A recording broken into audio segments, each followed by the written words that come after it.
the big boy. Okay, so we the people, we are we the people. Also, I'll land on this. 23,000 Americans. 23,000 Americans help deport 23,000 Canadians overstay their visa every year. They come here and they overstay. Why do people come to America from Canada to overstay their visa? Just kind of interesting to me. I just asked. I don't know. I don't understand why it's flex. Maybe it's you that don't understand. Also, why it's flex to claim that America has the oldest document that was amended 25 times. Like, I'll tell you.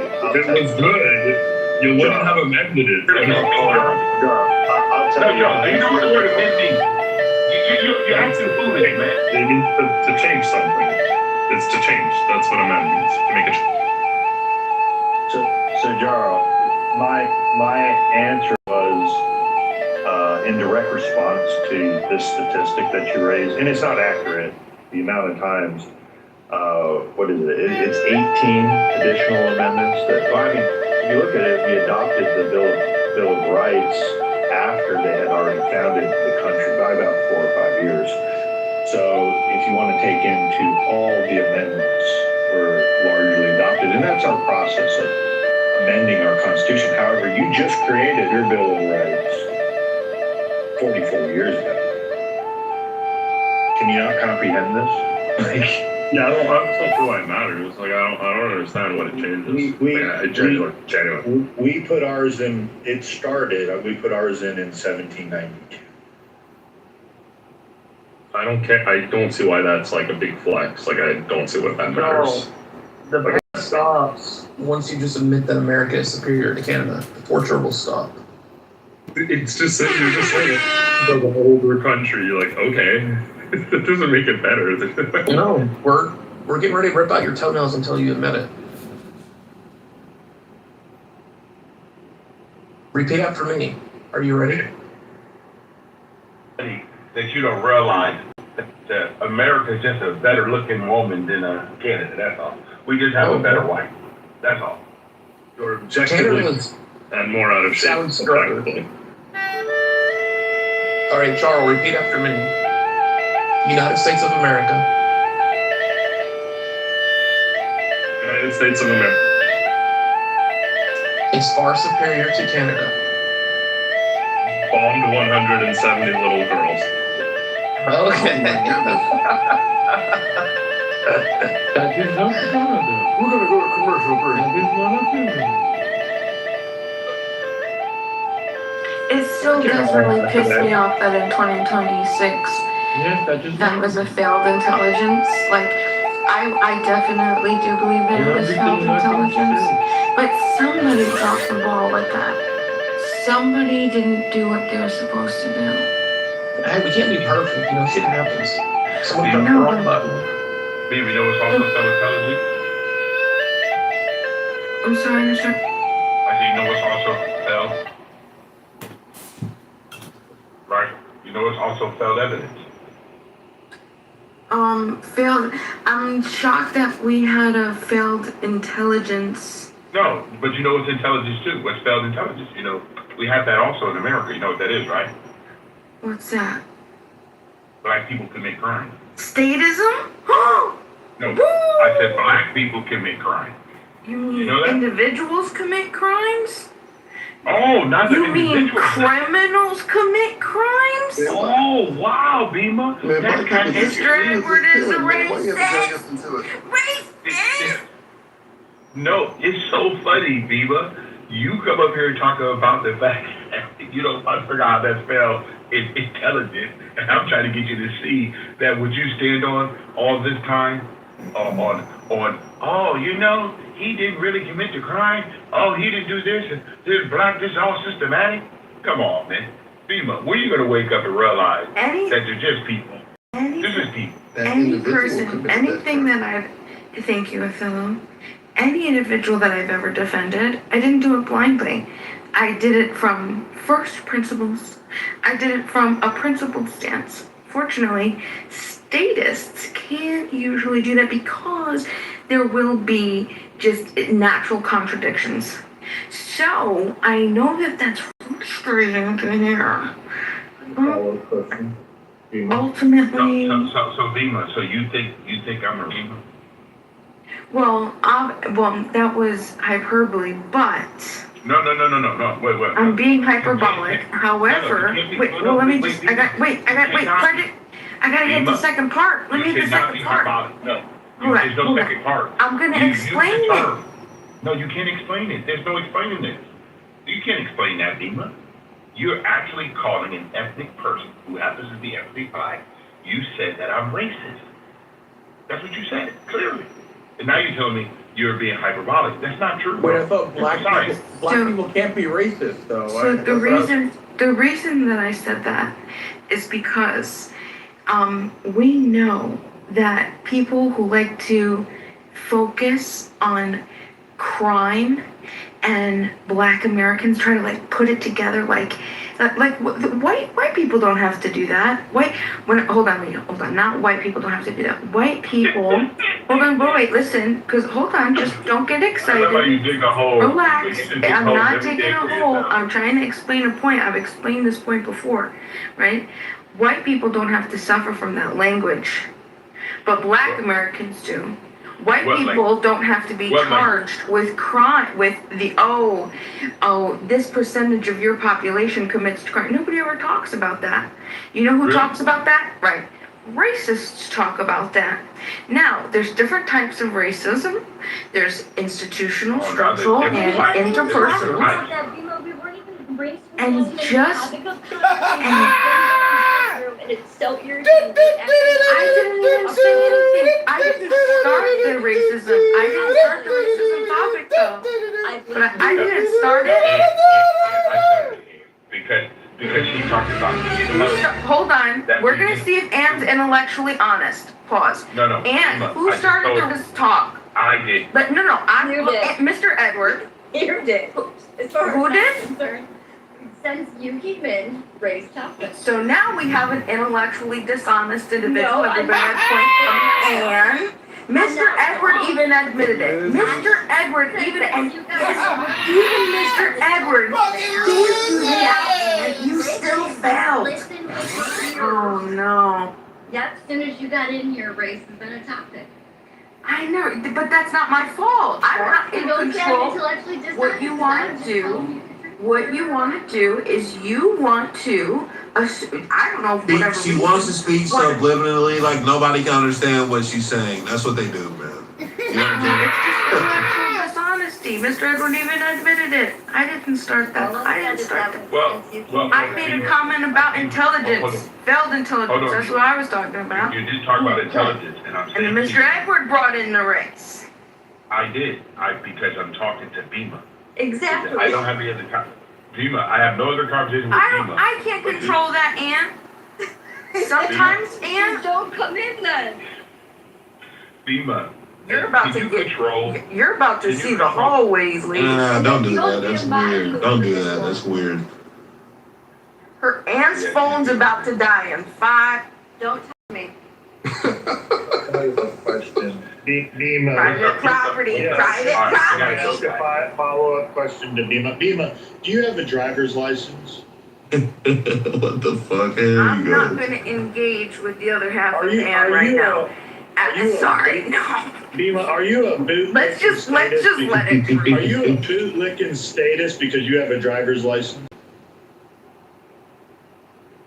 Wouldn't having a driver's license make you a bootlicking status, Bima? Why aren't you following your first principles by handing Mr. over Ann. your driver's license? Mr. Ann, relax. I mean, because you're, all right, I'll argue with you. Because you'll go to jail if you don't. So, I mean, what choice do you have? Okay. You don't have to have a What'd you driver's say, license to That's live. cap. Joe, hey, hold on. Joe, wait, are you being for real, brother? Let's do this for real. 100% real. Me and you, we've done this. Bima's a bootlicking status because she has a driver's license. I kind of agree a little bit, but you know damn well you can't not have a driver's license in America. No, you brother. can live without a driver's license. Now you can't drive. No, that wasn't the question. You said, can you drive without one? You didn't say live. I You did said not say drive. could you drive. No, I did not say. I asked her. Huh? I know you can't drive without a license unless you think you're a That's not, sovereign. but you didn't just say that. sovereign You citizen. didn't say live. You said, do you have a driver's license? Can you drive without one? That's what you said. I didn't. No, I never asked. Could you drive without one? I don't know. You're just coming in right now, King, and I'm going to put you back down because no, even Beeman knows I didn't ask that question. I'm not that petty. But Beeman, turn over your driver's license, and then you'll really be first principles. Hostage situation doesn't make it right or wrong. You see what I'm saying? Like it just says like that. It's a consequentialist argument. Like, oh, this is what you got to do. This is what is. So no, it doesn't make it right or wrong. If it's, and it doesn't make it right either. It just explains how reality works currently. But the discussion of, statism still exists. The question of, are we still free to voluntarily interact with individuals without coercive backed violence with as peaceful individuals, and that still remains. But we're getting there. I have hope. But do you think If anybody in the world is gonna do it, us Americans are gonna do it first. I know, but Dima, my question to you is, do you think the left has the best interest of Black Americans in mind? That's a crazy collectivist statement. I don't even care what you think it is. I want to answer from you. I think people have in good and bad interests. I wouldn't ever put a label and categorize an entire ideology. I mean, like that's just, I couldn't do. So that means you fall in the area of liberal, because you just said you don't want to claim. But that's what you are. That's because Wait. no, that's because I wouldn't be able to prove it objectively. If people believe, right, exactly. I wouldn't be able to prove it with objectivity. It would ultimately come down to your subjective opinion and my subjective opinion. So I've never been a Democrat in my life. Never voted. Wait. Okay, Edward. Let me ask you a question. Does that mean? 1 second, Kate. All right, go ahead. I'm gonna let you finish. You run after.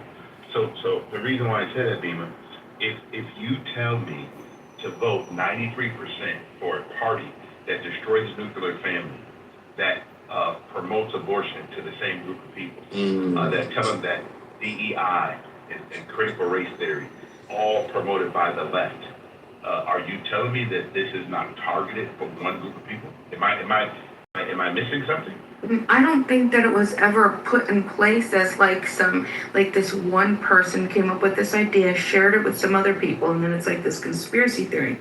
Those things, they evolved through things that society thought were good and bad at different times and different moments because of different pressures and systemic issues that existed. And so people bind together, they come together and they decide, okay, hey, look, let's vote this way because we believe that this is going to be the best. And you can't say that that's, if you're trying to tell me, like, even if I fundamentally disagree with it, which I would say I do, right, because of my value system and first principles that I've been able to identify from the left, but also from the right, I'm saying it doesn't erase the fact that people still show up to vote because they do believe ultimately doing the right thing.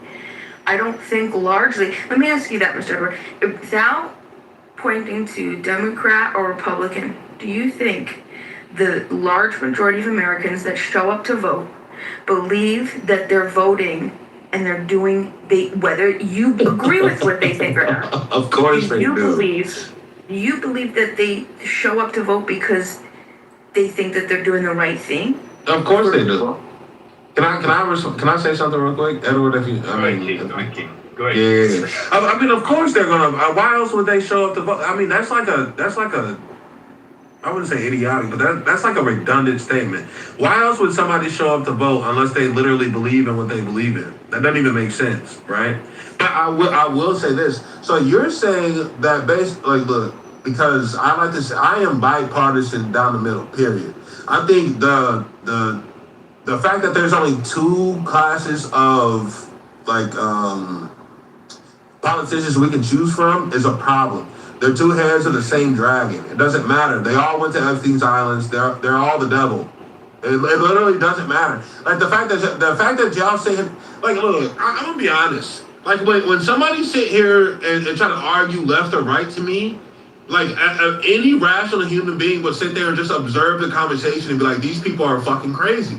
You're a fucking crazy person if you believe. Instead of you using language that's off the Don't tell me how to speak. Who are you to pop? No, Who are you? Who I are didn't you? say how to speak. I said for you using language that's off the wall. I didn't say anything about telling Oh, you how my to bad, speak. brother. My bad. No problem. It's okay. But for you to come up here and actually believe that the dragon is the same. So let me make sure I give you a couple things. If Oh, one wait. person- You're. Let me just. No, let's see what it comes. Go ahead, brother. You're crazy. I can already tell you're crazy. Go ahead, though. I can tell. Crazy. Yeah, I'm crazy. Admitting that is disgusting. Can I finish? Just let me just. I mean, you interrupted me, but sure, I'll let you finish since you didn't let me finish. Go ahead, brother. Okay, King. Crazy how that works, right? I have decorum. You don't. Okay. So why don't you go ahead and finish? Go ahead. You already interrupted. So now you're going on mute, though. Crazy. Like I was saying before I was rudely interrupted. If you believe that they're like fucking that million.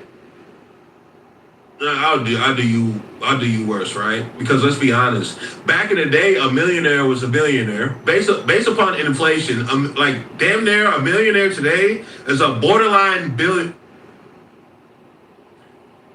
I digress, bro. Y'all got it, bro. This is like y'all Good, bro. Nah, he told me to land my plane. I'm done. Y'all disgust me in here. You think a millionaire a few years ago was a relatively, nigga, like a for instance, like your No. Wait, what? Okay. No, you're way off. Wait. So if $1 million right now is the exact same as having $1 million in 1960? No, is that what but you're it's saying? not worth a billion. I mean, obviously, it's a hyperbole, Okay. genius. It's a hyperbole. Are you a simpleton? No. All right, don't act like one then. You're gonna take a little break. Go ahead, Edward.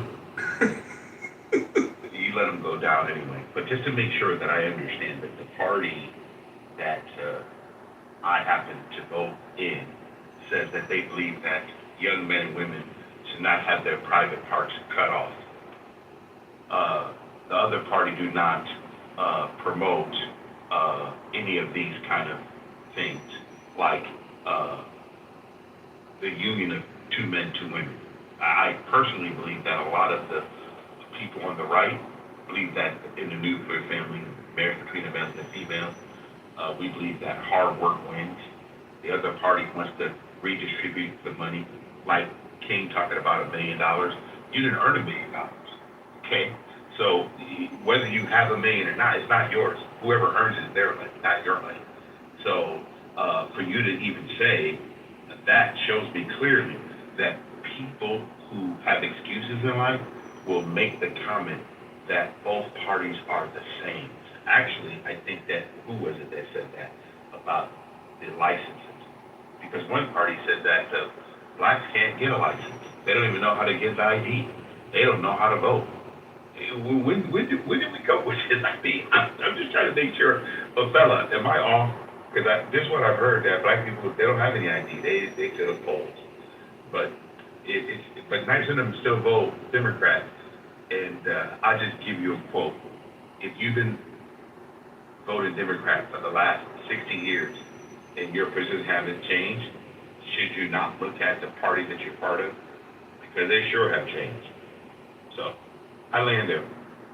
You speaking the truth, Edward. You're very consistent in your perspective, and good family man. Always love hearing what you have to say.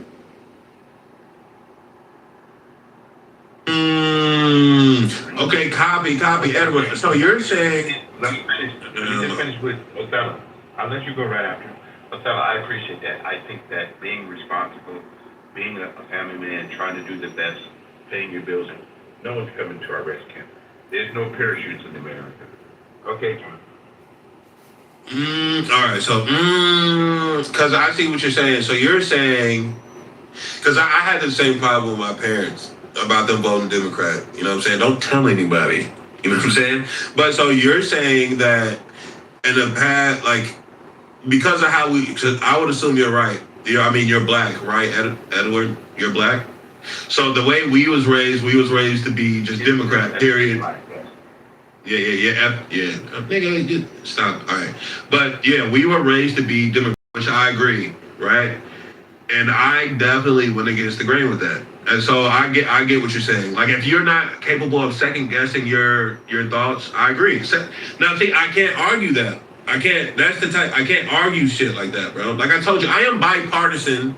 It depends on what we're talking about on the way in which that I'm gonna discuss the topic. Do you understand what I'm saying? But my problem is I agree. Like, when it comes to like the gay marriage and shit, look, how about this? Get married and on the satanic Bible then. That's what y'all do. How about that? If you want to gay and you want to get married, leave the Bible out of it. You know what I'm saying? Leave the Bible out of it. Like put it on the satanic Bible. Make sure Talmud. How about that? Put it on the Talmud, brother. You know what I'm saying?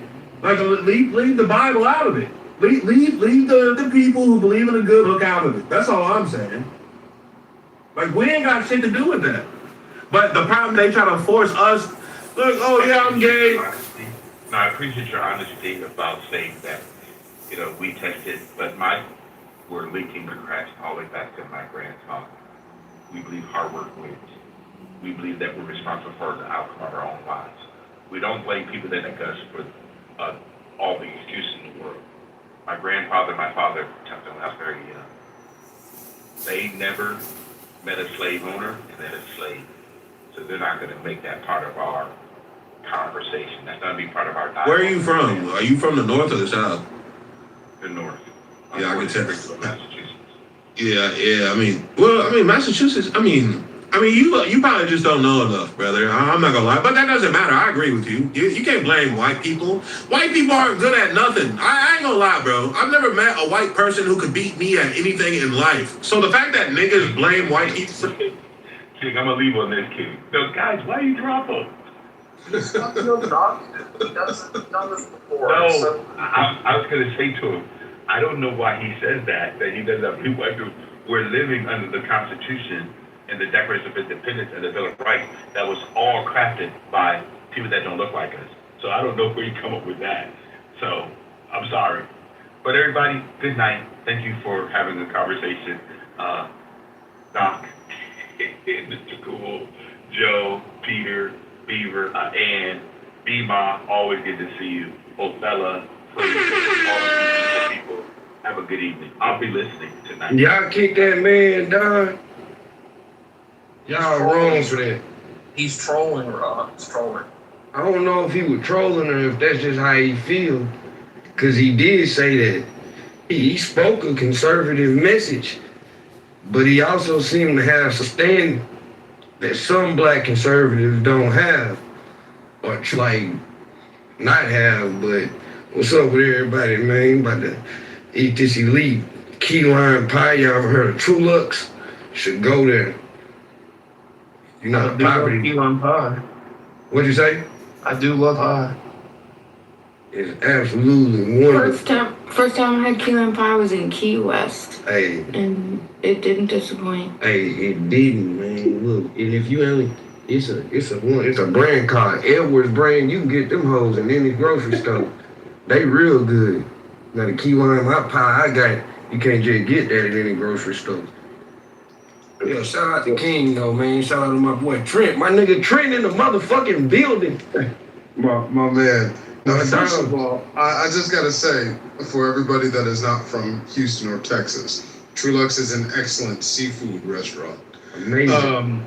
It is an amazing seafood. So while my boy is eating the key lime pie, what did you have for dinner, sir? That's what you gotta talk about. Well, for dinner I had something that I cooked at home. I work right across the street from Trulux, and I just had a taste of the key lime pie. Okay, I feel you, baby. But I might go tomorrow though, cause they got this new deal. They got a 3-course special for $36 now. Restaurant week. Yeah, at True Lux. Yeah, it's restaurant week in Houston.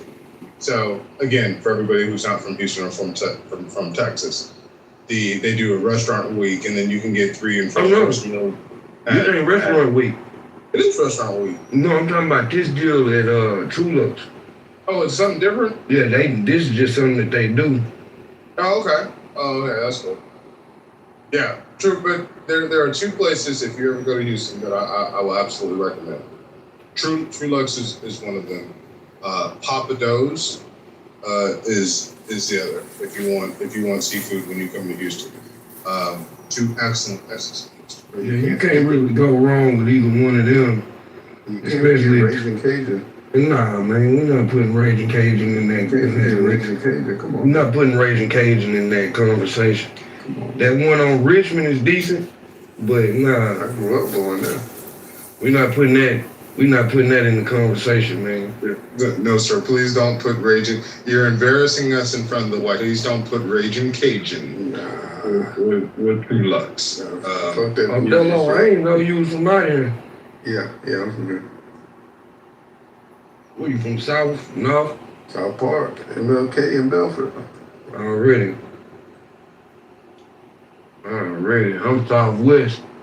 I grew up all outside though. Yep, in between 3rd Ward and South Park. You went to JY? No, I went to Mount Carmel. It's in South Park. It was a Catholic school. Okay. I went to Addicts Middle School for a little period. Oh yeah, I know what that's at. Mm-hmm. But I mostly went to school when they left though.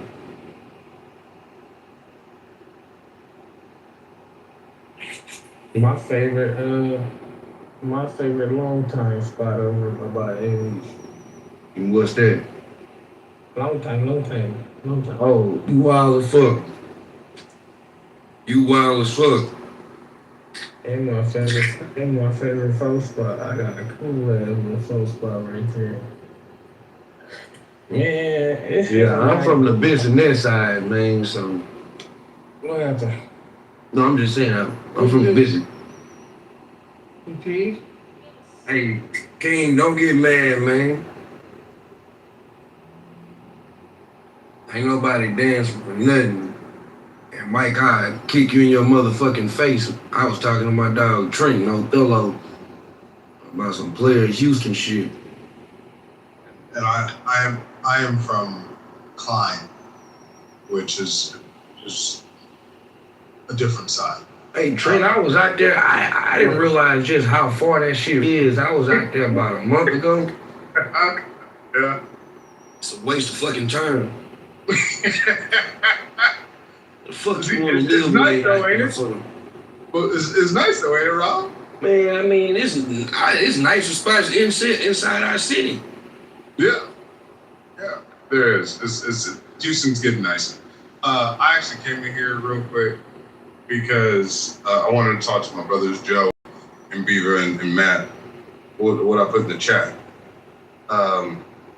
Did it go away? No, it didn't go away.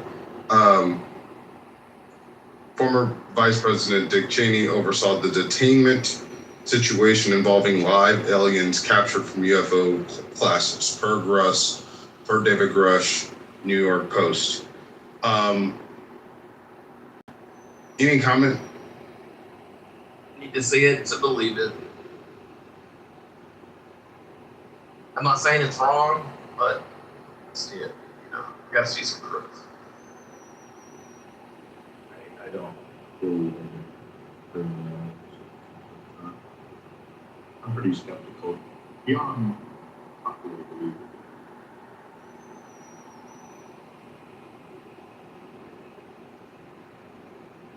Okay. I'll take. Look.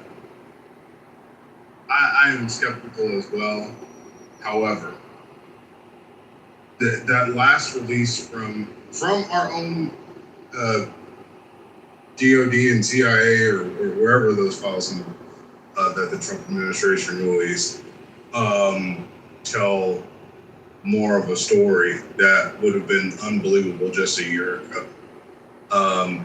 Credible, very highly credible scientists, fighter pilots, military folks, witnessing craft, that doing amazing things that it's documented and been hidden away from the public. And then of course the video that has been released, that a lot of them really difficult to explain. And so I need to see 4K evidence and photos, but the level of the people, now from James Clapper to Lou Elizondo to David Grush, people with top level security clearance, saying they're either insane, not James Clapper, because he hasn't said it himself, but we are either dealing with mass psychosis across the highest levels of our government, or there's something there. There's just no two ways about it. Yeah, I am. To back up your point, Jen, I put the information that the White House released on the aliens, official White House documents, in the chat for anybody who'd like to take a look at that. Wait, I got a question. I'm gonna ask you, B. You believe in extraterrestrial life living on this planet? Me? Yeah. Mm-hmm. Okay. So with that being said, do you feel like it's humanoids? Is it insects? What do you feel like it is? I can't have a feeling. I just know that there's something. You know what I mean? Like when you're out at night on your back porch and you see eyes looking at you. Probably a deer, like that. Coyote. Well, I'm in bear country, so Yeah, I even think it worse. could be bear, it could be Even deer, worse. rabbit, groundhogs, and it could be mountain lion. We have Yes, mountain lion stalk. So mountain lions. I have mountain lions. So yes, they stalk. They literally watch you for a while before they kill you. But you were able to extract the point, right? It's just something, even when you don't see the eyes, like something's watching you. You know what? Something else is there. I'm gonna tell you like this. When I was working in Vernal, Utah, a very remote part of Utah, I was working for this oil company, and it was real, it was like some top flight security shit, right? And when I was out there, all the looks told me, hey, watch out for Bigfoot. I'm like, what the fuck? All these Mormons and shit, they telling me like, no, there are Sasquatch up here. Be careful. I'm like, man, y'all believe in that old folklore ass shit? The old man said his son, there are Sasquatch here. I've seen one with my own eyes. And alright. So you could be on to something. It probably is the Sasquatch. Well, It could, but what about the things? hey, real quick, benchmark. Yeah, that's watching, but Hey, part of me. they're nasty. Oh, my bad. No, Charlie. Go ahead, real quick. I mean, yeah, no, they nest up here in the Northwest along with various other unidentified creatures.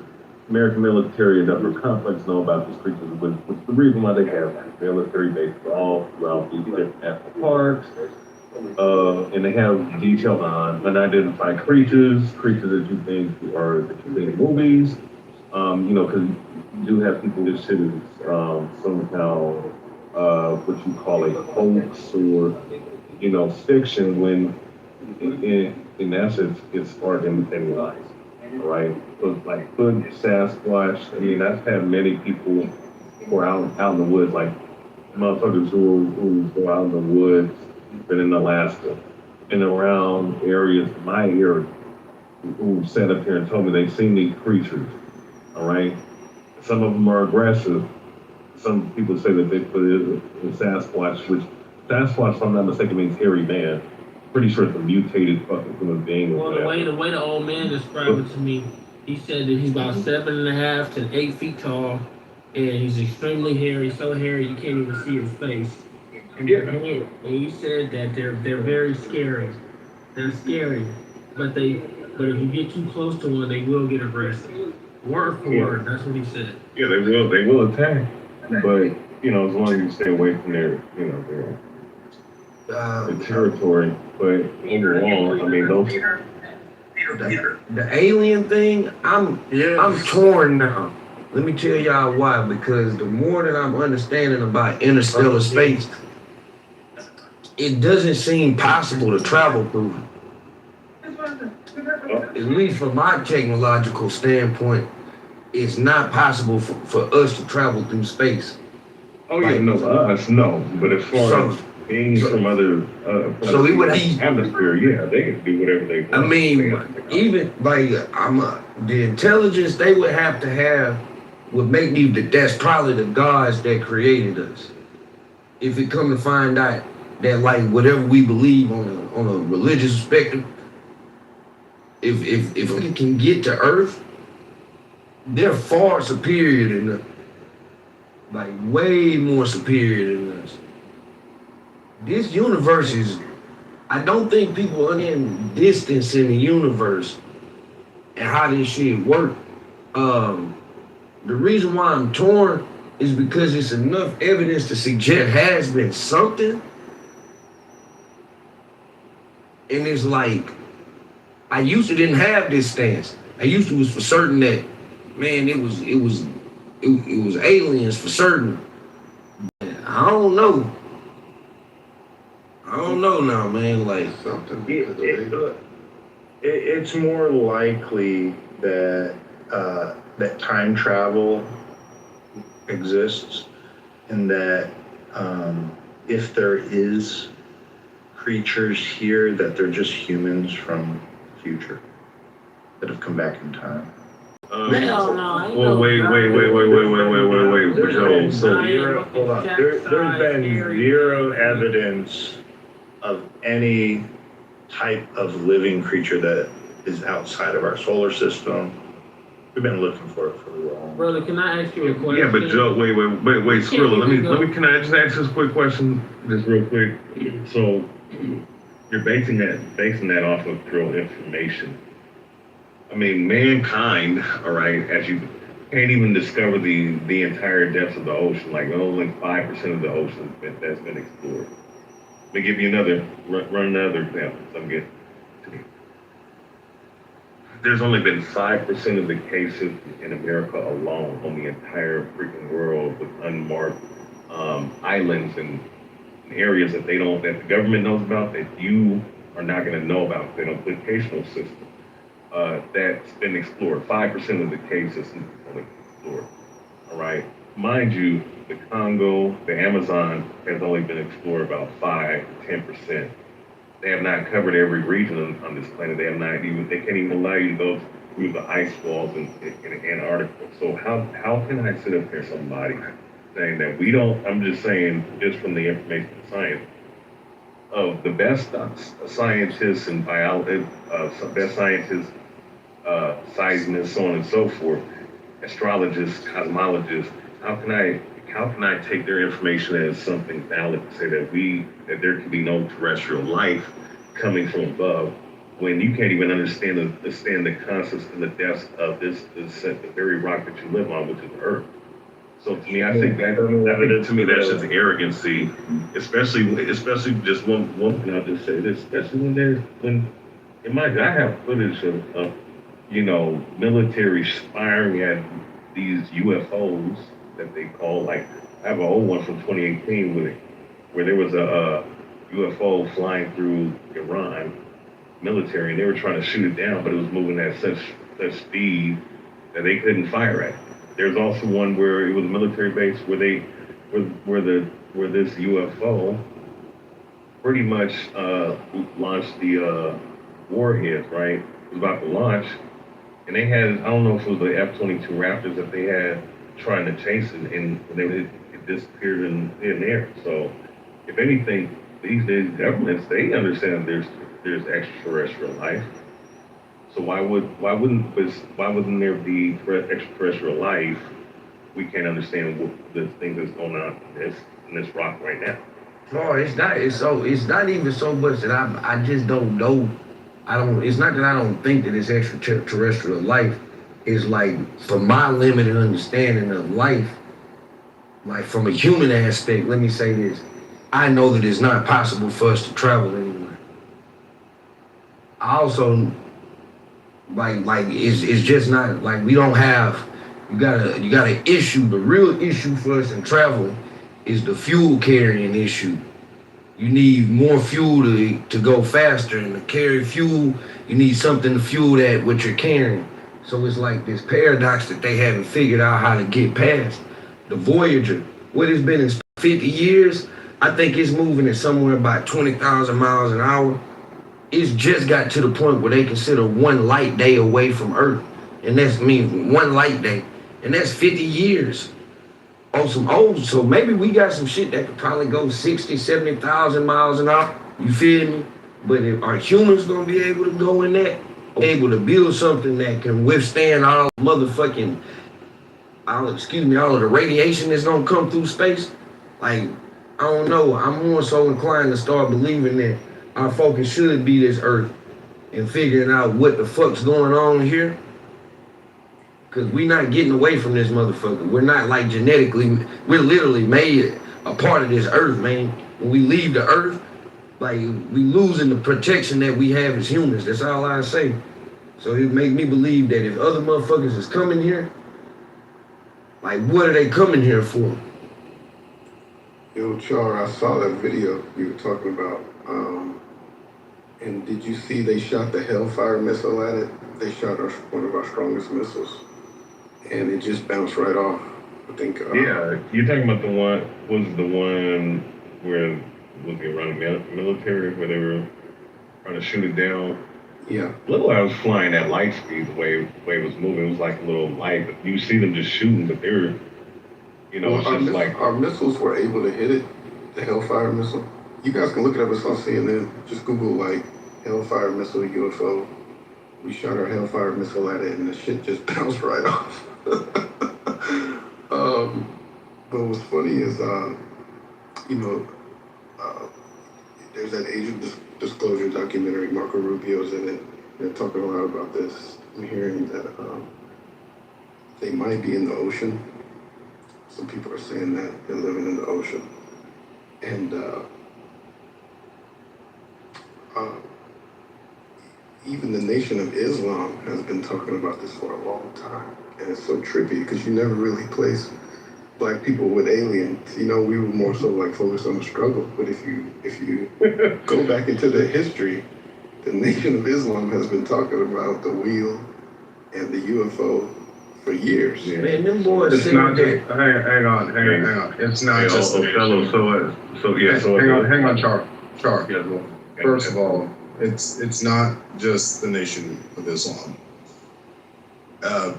Star beings, going back to the Zulu tribes, they talk about interacting with the star people, and there's a priestess from the Zulu priestess from the 90s who describes the same beings, and he's in a hut in Africa, and he is talking about the same beings that a lot of the whistleblowers are talking about today, which is kind of incredible to me. His name's Credo Matwa. You can look him up, and his story somewhat matches Bob Lazar's story. And Bob Lazar's story matches now what we're seeing. You put it in your. Bob Lazar's a wild boy to her. Yeah. Just let me finish, so I don't lose my train of thought. The Tic Tac from 2004 that turns that we've now released, and that the Air Force has verified that this is a real video. The way it rotates is what Bob Lazar said in the 80s that they do for time warp speed. To Joe's point, we're talking about time travel. So the Age of Disclosure and some of the other people, I actually do think there's probably something in the oceans. It would make a lot of sense that it would hide. But most of Abrahamic religion, prior to, somebody talked about the Nephilim, and the part of the Bible which doesn't make it into the Bible, but part of the stories talk about these godlike creatures, star creatures that teach man and help man and that mate with man generations, thousands and thousands of years ago. So the Peruvians talk about aliens, and Native Americans talk about aliens. Almost every culture talks about some sort of star people interacting with them. It gets lost as religion matures, but the original stories all talk about interaction with something like alien beings. Nephilim have never been described as aliens. Yeah. Okay, so in the conspiracy world, they definitely have people who believe that they were aliens. But go ahead, whoever was about to go. Yeah, let me say something about that just real quick, because just to your point, Othello. Yeah, let me just say that to your point, Othello, because there was another point you wanted to say, and they were, and of course, like you mentioned, different nations, but I mean, the Romans, like you said, they have the artist depiction of them saying these angels, aka these UFOs, having war games in their heavens. In other words, up in the skies, right? There's also a book called, you can go look at this. It's on Google Images. It's still up there. You can go check for it for yourself. But there's also a book called the Chariots of the Gods, right? I think it was a German writer about the Incans and about the things that they wrote about them. Same thing with who else? There's another book that literally has like a model from the Aztec Empire, might be from the Mayan Empire it's called Ancient Vehicles or something like that. And they have one of those models that they modeled after one of the vehicles that they saw, in the skies. There is advanced civilizations have seen these. I've been talking about them for forever. The Bible even talks about fucking aliens and shit, chariots of fire. Like, what the fuck are we talking about? No, King, I'm getting to that point because I was going to bring something down. Just give me about 60 seconds, real quick. I know where you're going now. Yeah, I mean the scriptures talk about it all the time. That's what the word chariots talking about. All right, it's talking about these UFOs. Norman Bergman, to your point, Othello, astronaut, and various other astronauts, and this stuff is on YouTube. They try to bury a lot of this stuff, but yeah, they talk about black extraterrestrials. He said when they were up there in space, as they confirmed. You can roll your eyes just to confirm. He showed a video of a gorilla. Don't forget where you're at, brother. He did. He showed a video But guys, this is bullshit. So if you're gonna look at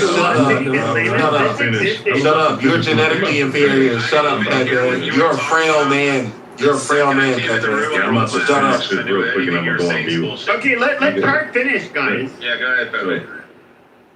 Yeah, so with that being said, he said, when we were up there, we saw these beings, and they looked like black men standing on the rings of Saturn. I mean, that video's out there. There's also another video of this other, I don't know if it was a military general, saying that the beings... Wait. Did they say that they were standing on the ring of Saturn? That's what they said. Wait, did they say they were black or... Wait, who said that? Wait, hold on. Who said that? Hold on, let Clark finish. Let Clark finish, you fucking monkeys. Let him finish. Yeah, Norman Bergman. Norman Bergman. You can go look this up on YouTube. It's still up. The video's still up there when he was being interviewed by this woman. Last time. So, yeah, there was also, I don't know if it was a military general father, but he did say that one of the reason why they created the space program is to fight the extraterrestrials. And they said that the ones that came out, they were young black men with leather on with fucking weapons and shit. They said they conquered a known galaxy. Wait, black like my iPhone or like black? So with that being said, that's one thing. But overall, when you look at some of the stuff that's going on, them revealing a lot of this stuff, this information and you see a lot of these movies like Battle LA, which in translation is Battle the Angels. And Independence Day the whole concept is for the whole world to come together to fight the aliens, to make the aliens look like that. That's the Hollywood propaganda, and really the military of the world's propaganda. That's what's going on. And that's the reason why they're putting it out there. But here's my true belief. Okay, so we get hold on. Racist ass. Hold on, Pepe, you're poor. Wait. Okay, I'm gonna get my loud. Okay, gotta get my loud. Real race. He's not racist as me, trust me. Okay, that's fine. You can be as racist as you want, Chip. You're poor. Shut your poor ass up. Okay. Look how frail you look. Shut your I could rape you. I could rape you if I wanted to. Shut up.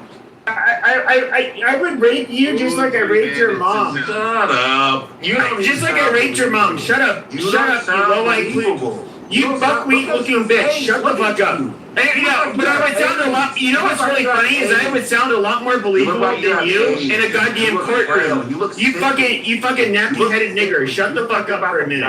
You look like you're about to die. Okay, yeah, and you're gonna. That's amazing. You're gonna die of fucking sickle cell anemia. So just shut the fuck up. But anyways, as I was saying, we can look at the which ended up being lost. It was literally the white gods, the people that no other people can ascend to be, the whites.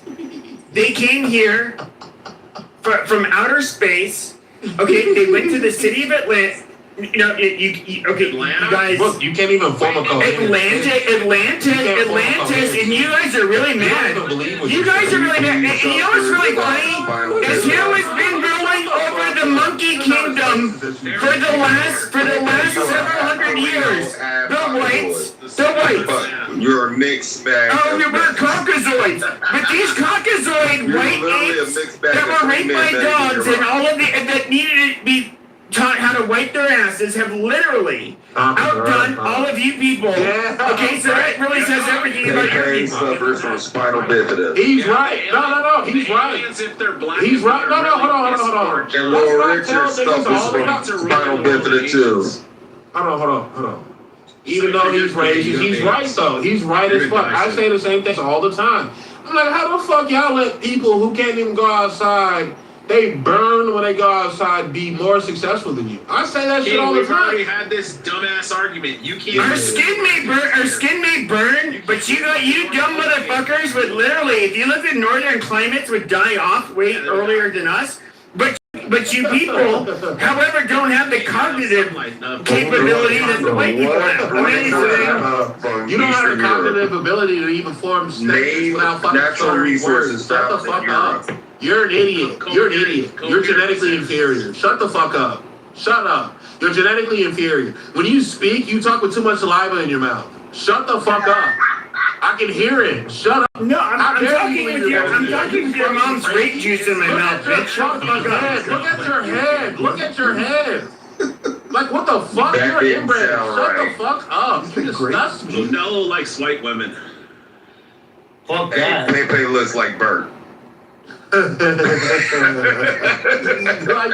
can you be racist and fucking poor? Nigga, look, if you're gonna be racist, at least be rich as hell. Have a leg to stand on. You're fucking racist, and you're on. Why do I need to be rich around a bunch of broke niggers?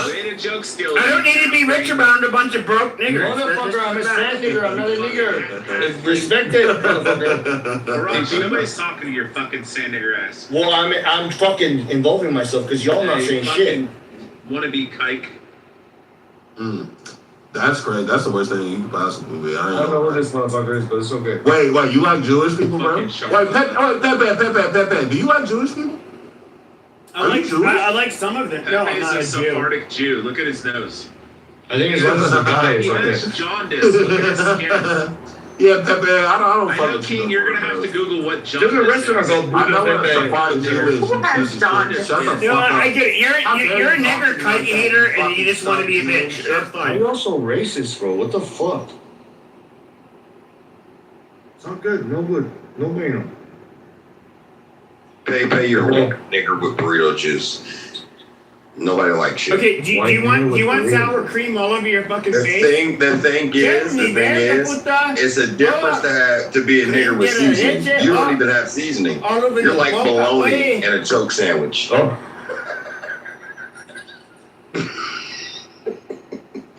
This motherfucker literally looks like Bert from Sesame Street. My Shit. latte, swallow my cream, please.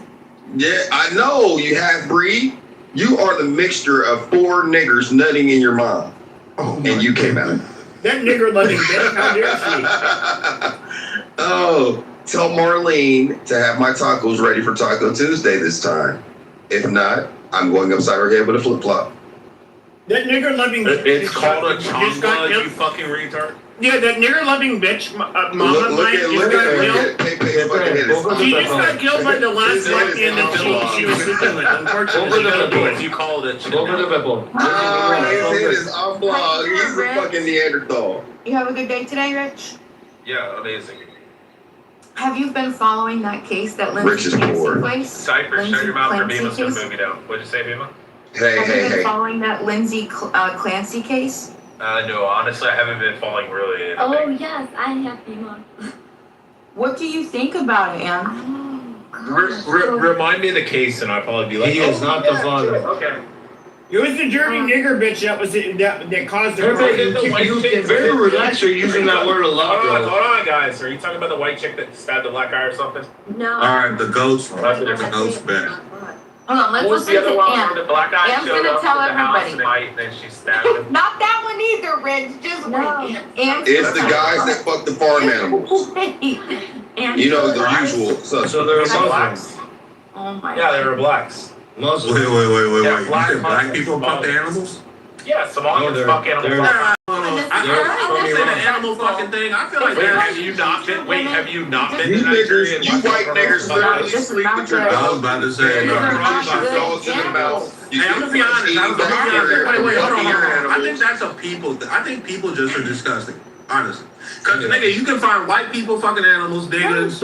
Yeah, everybody, every group around. Yeah, literally. No, every only race. Rich's family That's is animals. People are just. Only Rich's family fucks Every animals. group around the. They I'm are an animal and I fucked a Okay, I appreciate the conversation, but Anne was gonna tell us about the Lindsay Clancy case. Yeah, all Go of you ahead. shut the fuck up. Go ahead. Okay.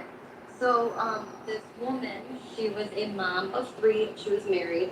The oldest was 5, then a 3-year-old, and then an 8-month-old.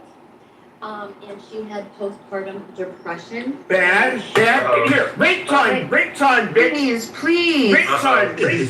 She's about to kill her Oh babies, my isn't God. she, Ann? Gentlemen, get a hold of yourselves. So that. I just said she's about to kill her babies. Yeah, she strangled all 3 of her children, and then she Oh, tried to what? kill herself and jumped Allegedly. out of her window, and now What do you mean she's allegedly? paralyzed from the waist up.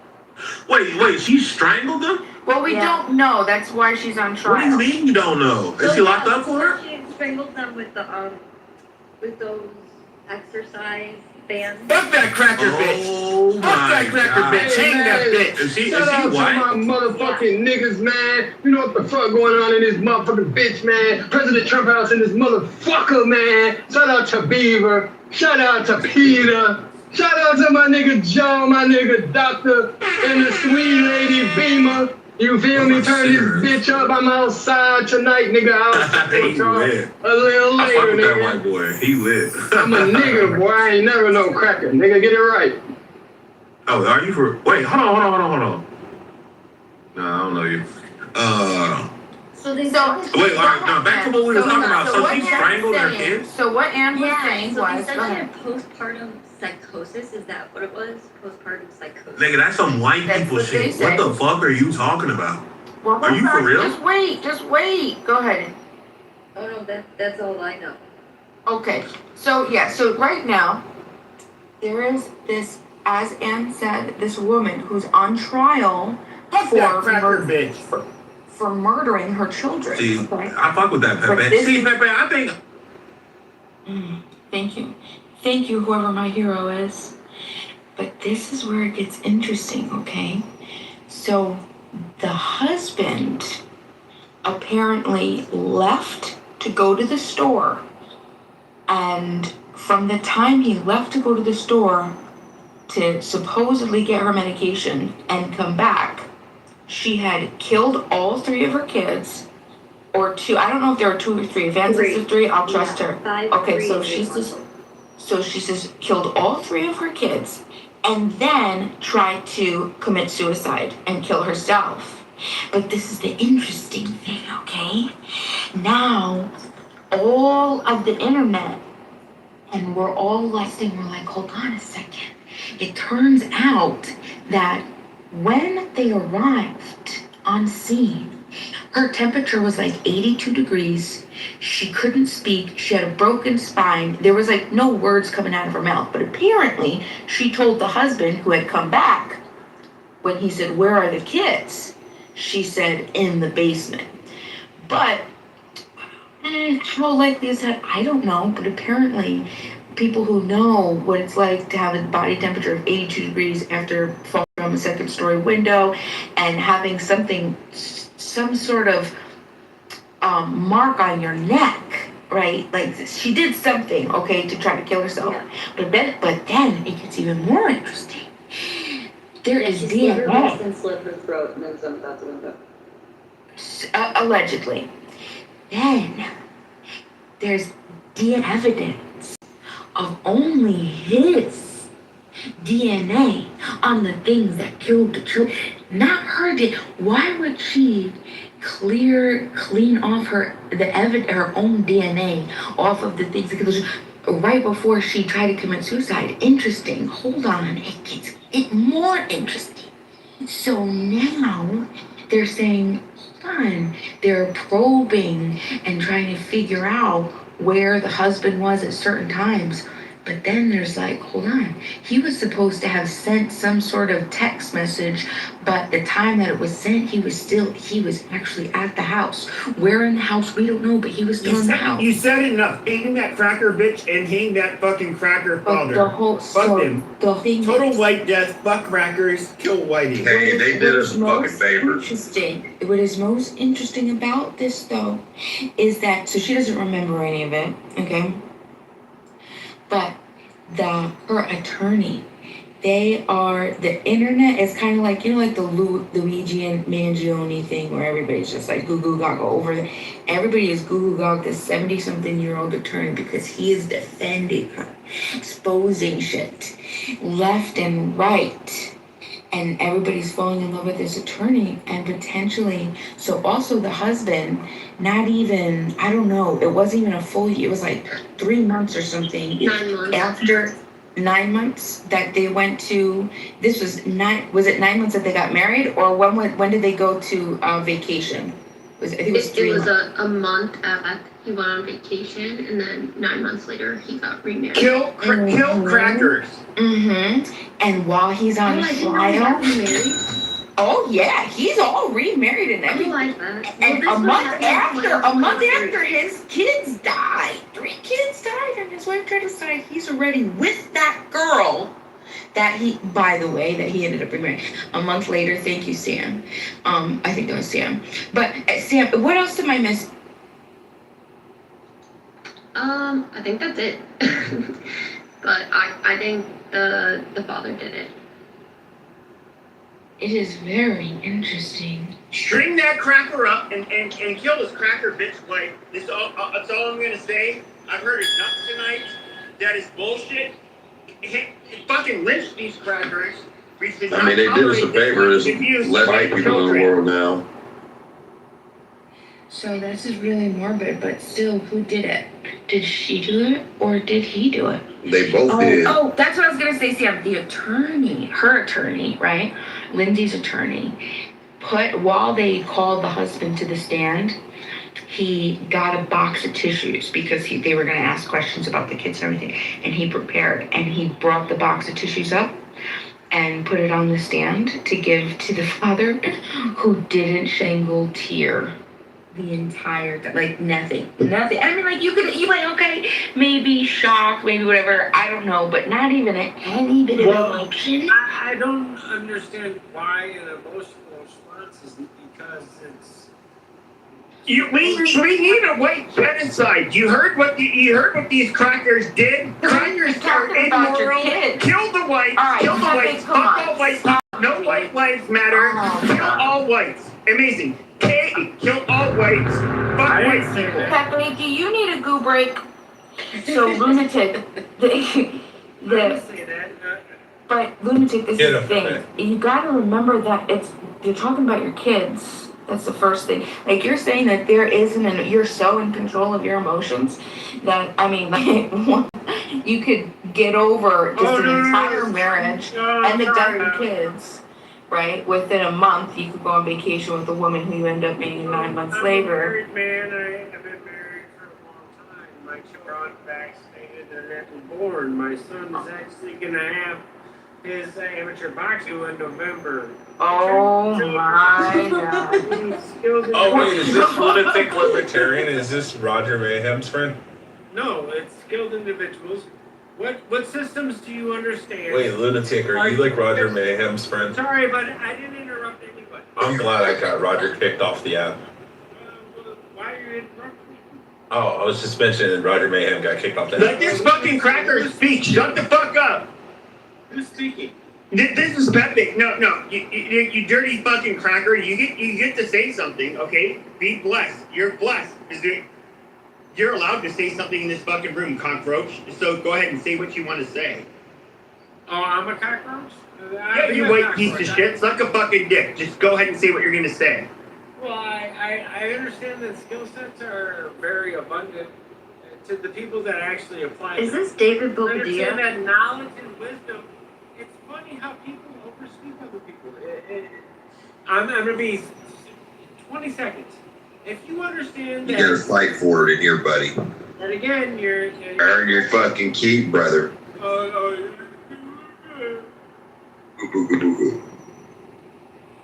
There is no emotional discipline. Another person can speak without obligation to hear the opposition. Welcome to the jungle. So you mentioned that you had a son. So my question to you is, if you had to testify about the death on who supposedly was killed by your wife, do you think at any point you might get emotional? Well, no, I'm just asking because that's what we were talking about. So I'm just wondering, would you get emotional? You think? Is there any amount of time that might go by that you wouldn't get emotional talking about? Understand that emotions does not matter when it comes to survival. Is the person that has not reflected upon that obligation to the reflection of their own survival. Yes, I get that, and I understand that. But I'm asking, what about you personally? Would you personally? No. I'm talking about if your son was murdered by your wife, allegedly, okay, and you had to testify about it, at any point you might get emotional. I have no emotional obligation to anybody else's survival. Okay, but I'm asking you, what do you think? What's your best guess about how you would act? Do you think you could hold it together, or do you? As far as what? These white people can't feel shit without taking some pharmaceuticals. What is the emotional state that I should reflect upon your argument versus what is reality? I'm saying. I want the basis of your I'm argument. saying when I remember people that I love very much, when they weren't murdered, I still get emotional, right? And you're thinking it's one thought leads to another. You know what I'm saying? Death is murder. So I'm saying well the death. Or do you think another human implementing another human's death is murder? Have you smoked or drank anything tonight? I've killed many human beings in military service. Okay. Okay. Can we go back? It was actually fascinating what Ema and Ann were talking about. Did you finish the story about this postpartum psychosis? Yeah. Unless Ema's got some. No, and just other things was the husband, he didn't, there was like no emotion. And I mean, of course you can make an argument for why, but I feel that there would be other evidence. I'm like, I don't know. Obviously, I don't know. I can't say for certain, but it does feel off. It just doesn't feel right. The thing is, because she's not speaking up for herself, though. The wife. Like, Tell me more. she hasn't spoken out one time and said like you know if you didn't do it, Right. you know who did it. You know what I'm saying? That's like, because she thinks she did it. And she's What? like, yeah, well, yeah, because she was, after all this happened, thinks that she did it. She has no recollection or ever remember any of it. So, allegedly, right? I thought And she so, did do it. I thought she was struggling with the depression for a while. They try to get her help. He goes out to buy lunch. She kills the 3 kids and then she jumps out the window and survives and he comes back with the lunch. Are you saying that's changed? Yeah, well, no. So, first of all, that's allegedly what happened. Right. But what's interesting is the internet shows that, the people that are getting excited about this case, she had marks on her neck. And somebody did like this test, like they took like a piece of steak or a piece of meat and they put it under a windowsill and then they slammed the windowsill down on the neck, right? And it shows the exact mark that was on her neck. So, I mean, like if she doesn't remember anything, right? She woke up and they told her what Maybe happened. she tried to hang herself earlier in the week. Well, I'm saying, like, there are things that are coming out that are like, hold on, how do you explain that mark around? Is this like in the court case? This is bullshit. She did the thing Or is that this white stuff women. on the internet? All she was doing is what white women today love to do the most, and that's both, killing their own Rich. fucking children. Like, who cares? That's true, okay. But What did you her say, DNA wasn't on anything. But his was. Wait, the father's DNA was on the kids? On the stuff that, yeah. And hers Oh my wasn't. god, wait a minute. It was on like The father's DNA thing. was on his kids. It was That's on. crazy. Like, imagine like if your DNA was on like a stranger's body, like in a house that you've never been in, like that would be crazy. But like to think that the father's DNA was on the children. Well, the issue was that they Yes. couldn't find hers. They only found his. That was the issue. Yeah. Yeah. Like if it was both, that would It's crazy. that would be what would be expected. But why is it just his? Maybe they washed the kids in the fucking bathtub and the dad took them out. Maybe he gave his kids a fucking shower and then he was the After one dad that like killed them? patted them off and dried them off and put their clothes on and stuff. And mom was like depressed in the other room and shit. Kind of sounds like that's a plausible situation that the mom's got like. You said that she has like some kind of like postpartum psychosis or depression. No. So it's probably the mom's not even really doing anything to take care of the kids, which I mean the dad's going out to go get lunch. He's probably the one fucking giving the kids baths. The mom's probably just laying in fucking bed just like all depressed and hating fucking life and trying to kill herself every 5 minutes. And maybe the dad went and gave the kids fucking showers.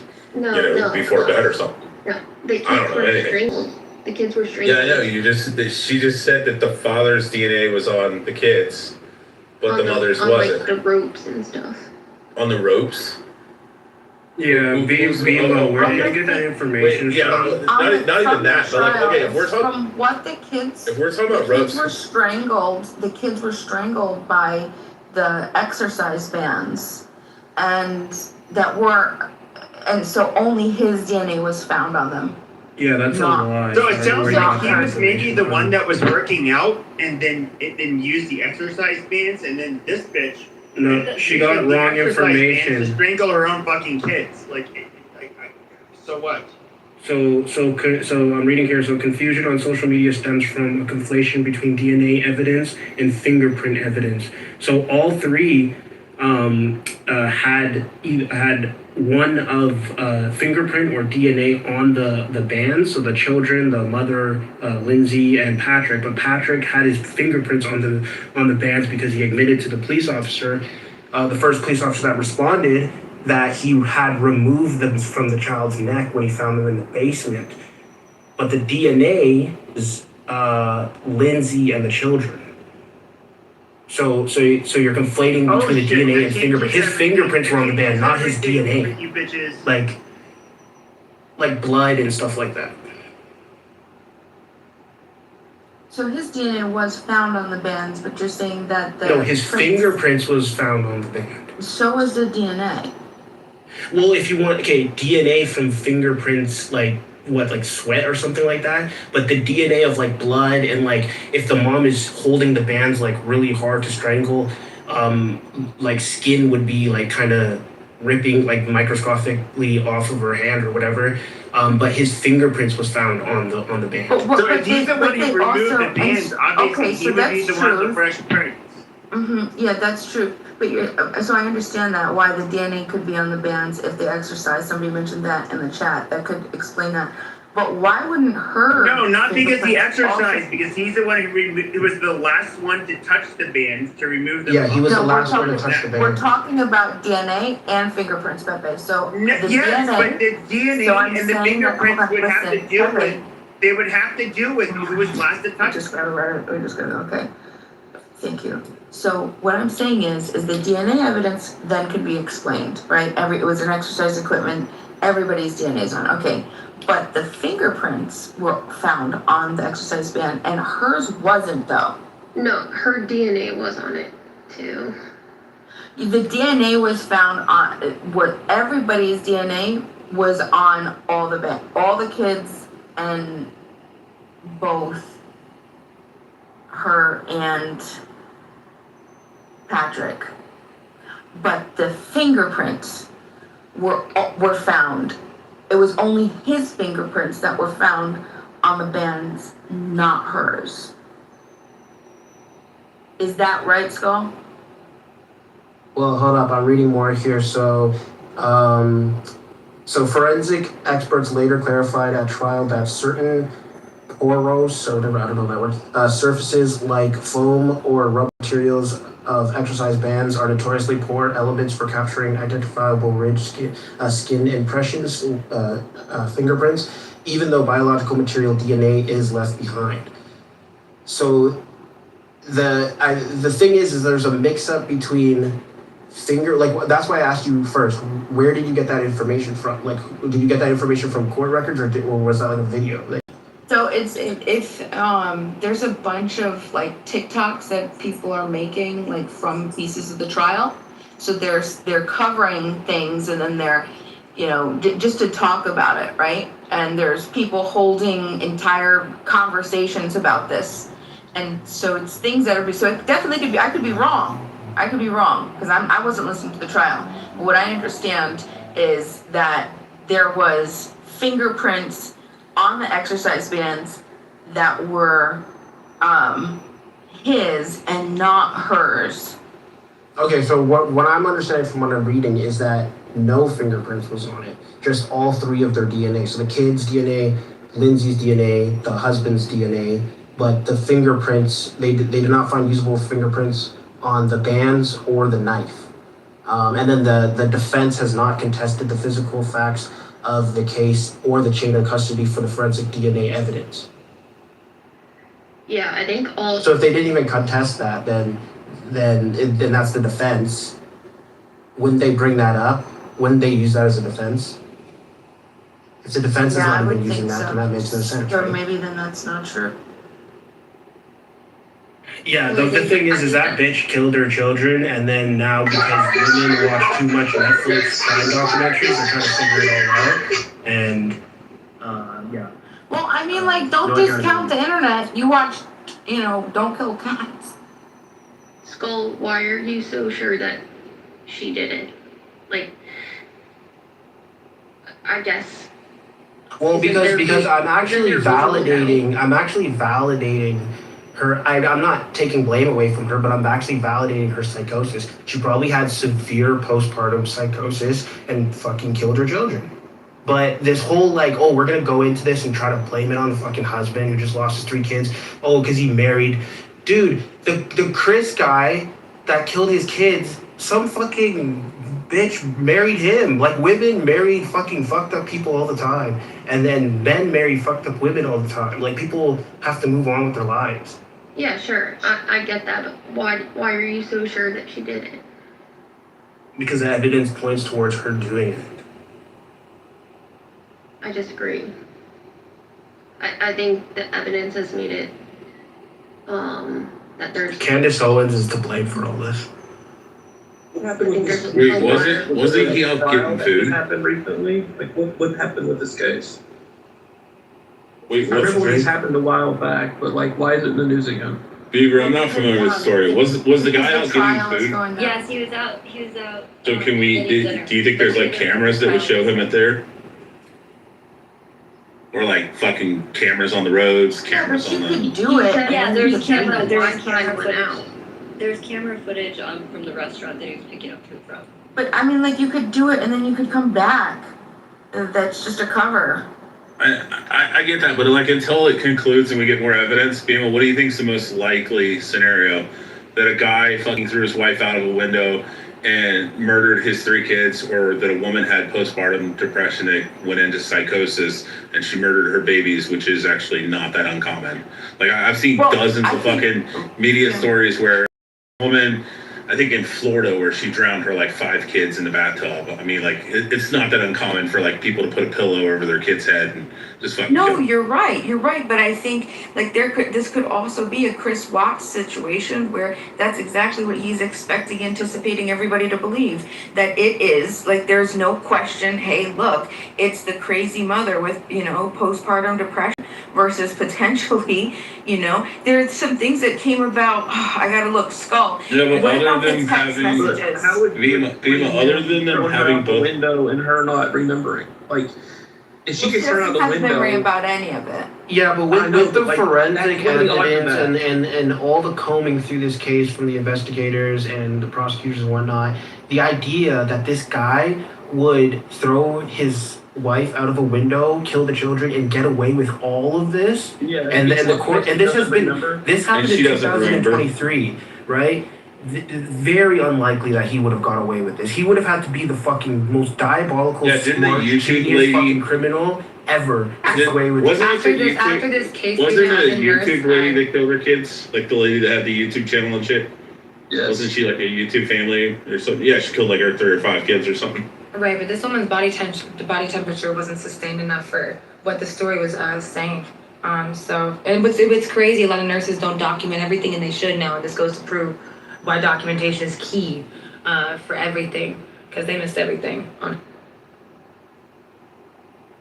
The thing is like people are trying to do 2 things at the same time.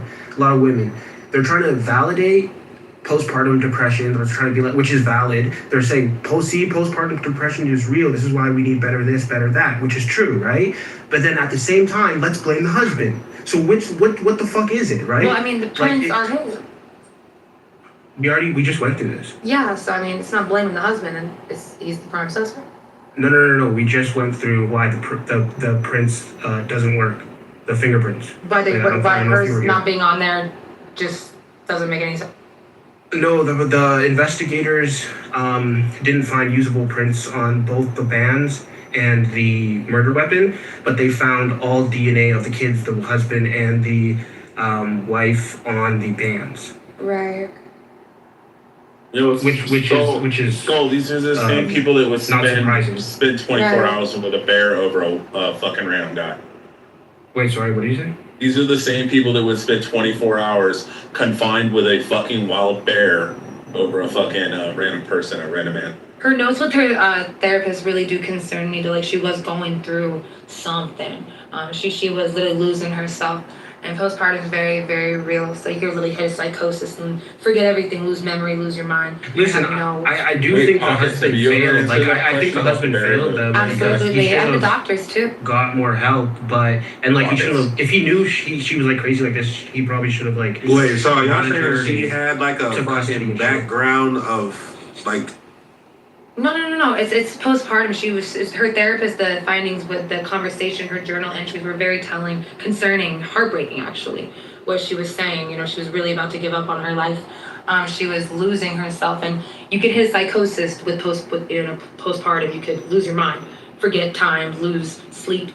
You'll wake up not knowing where you are. It's very real. It's very Timothy, are you there?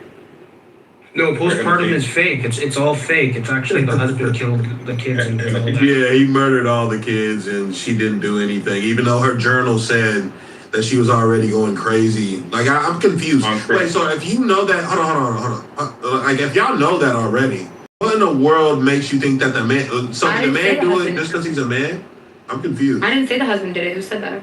Oh, copy. No, I was being sarcastic because two things are trying to be validated at the same time by. No, I think it was B. It was you. Well, maybe B didn't know that. B, did you know that she had like a therapist and she was writing in her journal about how she was going to kill herself? Did you already know that or no? Yeah, I did. Okay, but you still think. What? Well, no, because like that was part of the whole argument of why he was able, if he did it, right? Why, if he was suspected because he knew that she had these thoughts and that she was, like this was something that she was going through, so he just found the opportunity to do it.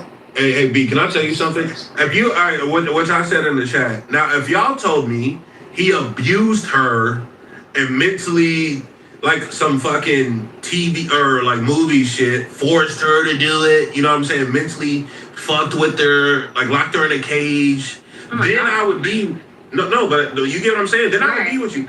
Like, if you said that he was like mentally dominating her, he like mentally abused her and like, Stockholm syndromed her brain to the point to where he made her kill her own kids, I'd be with you. But when you say that this doesn't look like that? That's so fucking ugly. You said what? Anyway, but yeah, no, if you say that he just fucking murdered the kids when the man wasn't even home and all the DNA evidence points to her doing it, that, like, that's when you kind of, it's like some Me Too movement shit. No, yeah.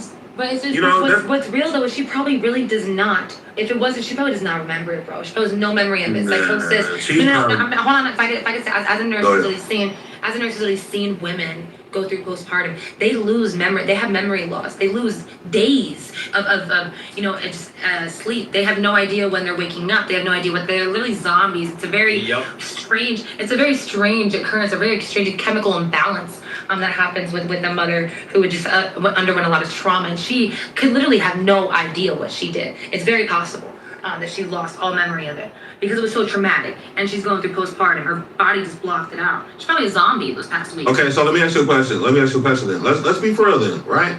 Okay, you're right, Pockets. I'm gonna give you literally all that. Okay, do we let her out of jail then? Say all the DNA. Oh no! If she's guilty, absolutely not. But get her some help. So why the fuck does it matter? No. If I can know, the system failed her. The psychiatrist failed her. They didn't report her. They didn't report the findings that she wanted to kill herself. Well, that's a normal thing, though. No, it's not a normal thing. If anyone is really threatening to kill themselves and they have children, you're supposed to report it. You're supposed to report it. The psychiatrist failed. Her doctors failed. They failed her, and they failed these children. If this is what happened. So she needed help, and they failed her. And this is what happens, and this happens a lot, King. If you look it up, a lot of postpartum cases, mothers have done some horrible things with through postpartum. They've killed themselves. Yeah, I know. Yeah, and so the system failed her, but no doubt should she be locked up, at least in a psychiatric facility, getting help, or in jail. But either way, she needs to get. All right, now let me ask you this. All right, let's go a step further. Right? She gets rehabilitated. Are you okay with her being in every day? Should she be able to go over and buy eggs? Huh? Casey Anthony out. We not living that now. That bitch drowned her kids, and we still have. What's the difference? No, but I'm asking. There's no difference. I'm saying there's no difference of Casey Anthony walking out and this lady walking out. No, but you're not answering my question. Would you be okay with? Because according to you, you're honestly, saying yes. Once she had gotten the help, yes, I believe she's okay to get out. Honestly, this is a very serious thing. That's very. I would look it up, man. Look it up before you start speaking on it. Postpartum is very scary, dude. I've watched it deteriorate. What that first one was it Andrea Yates that drowned the 5 in the bathtub? Remember that, Joe? Beaver, you make me fucking sick. Just remember. Galaxy, shut the fuck up. You're minded. Which one, Beaver?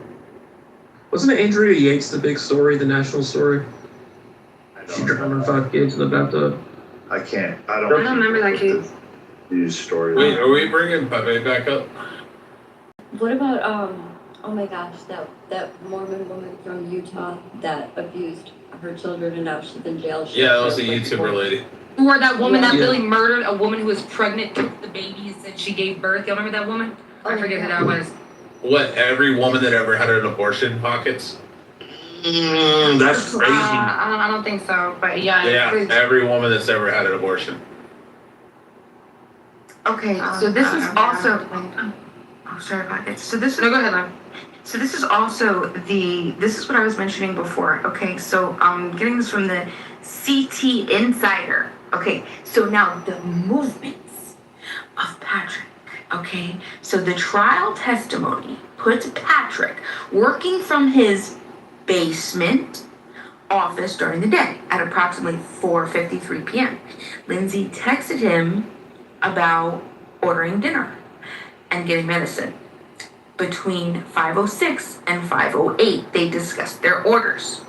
Patrick then supposedly left the house to pick up the food and the medication. While he was out around 5:33 to 5:34, he called Lindsay because he couldn't find the exact medication. She initially didn't answer and then called him back a minute later.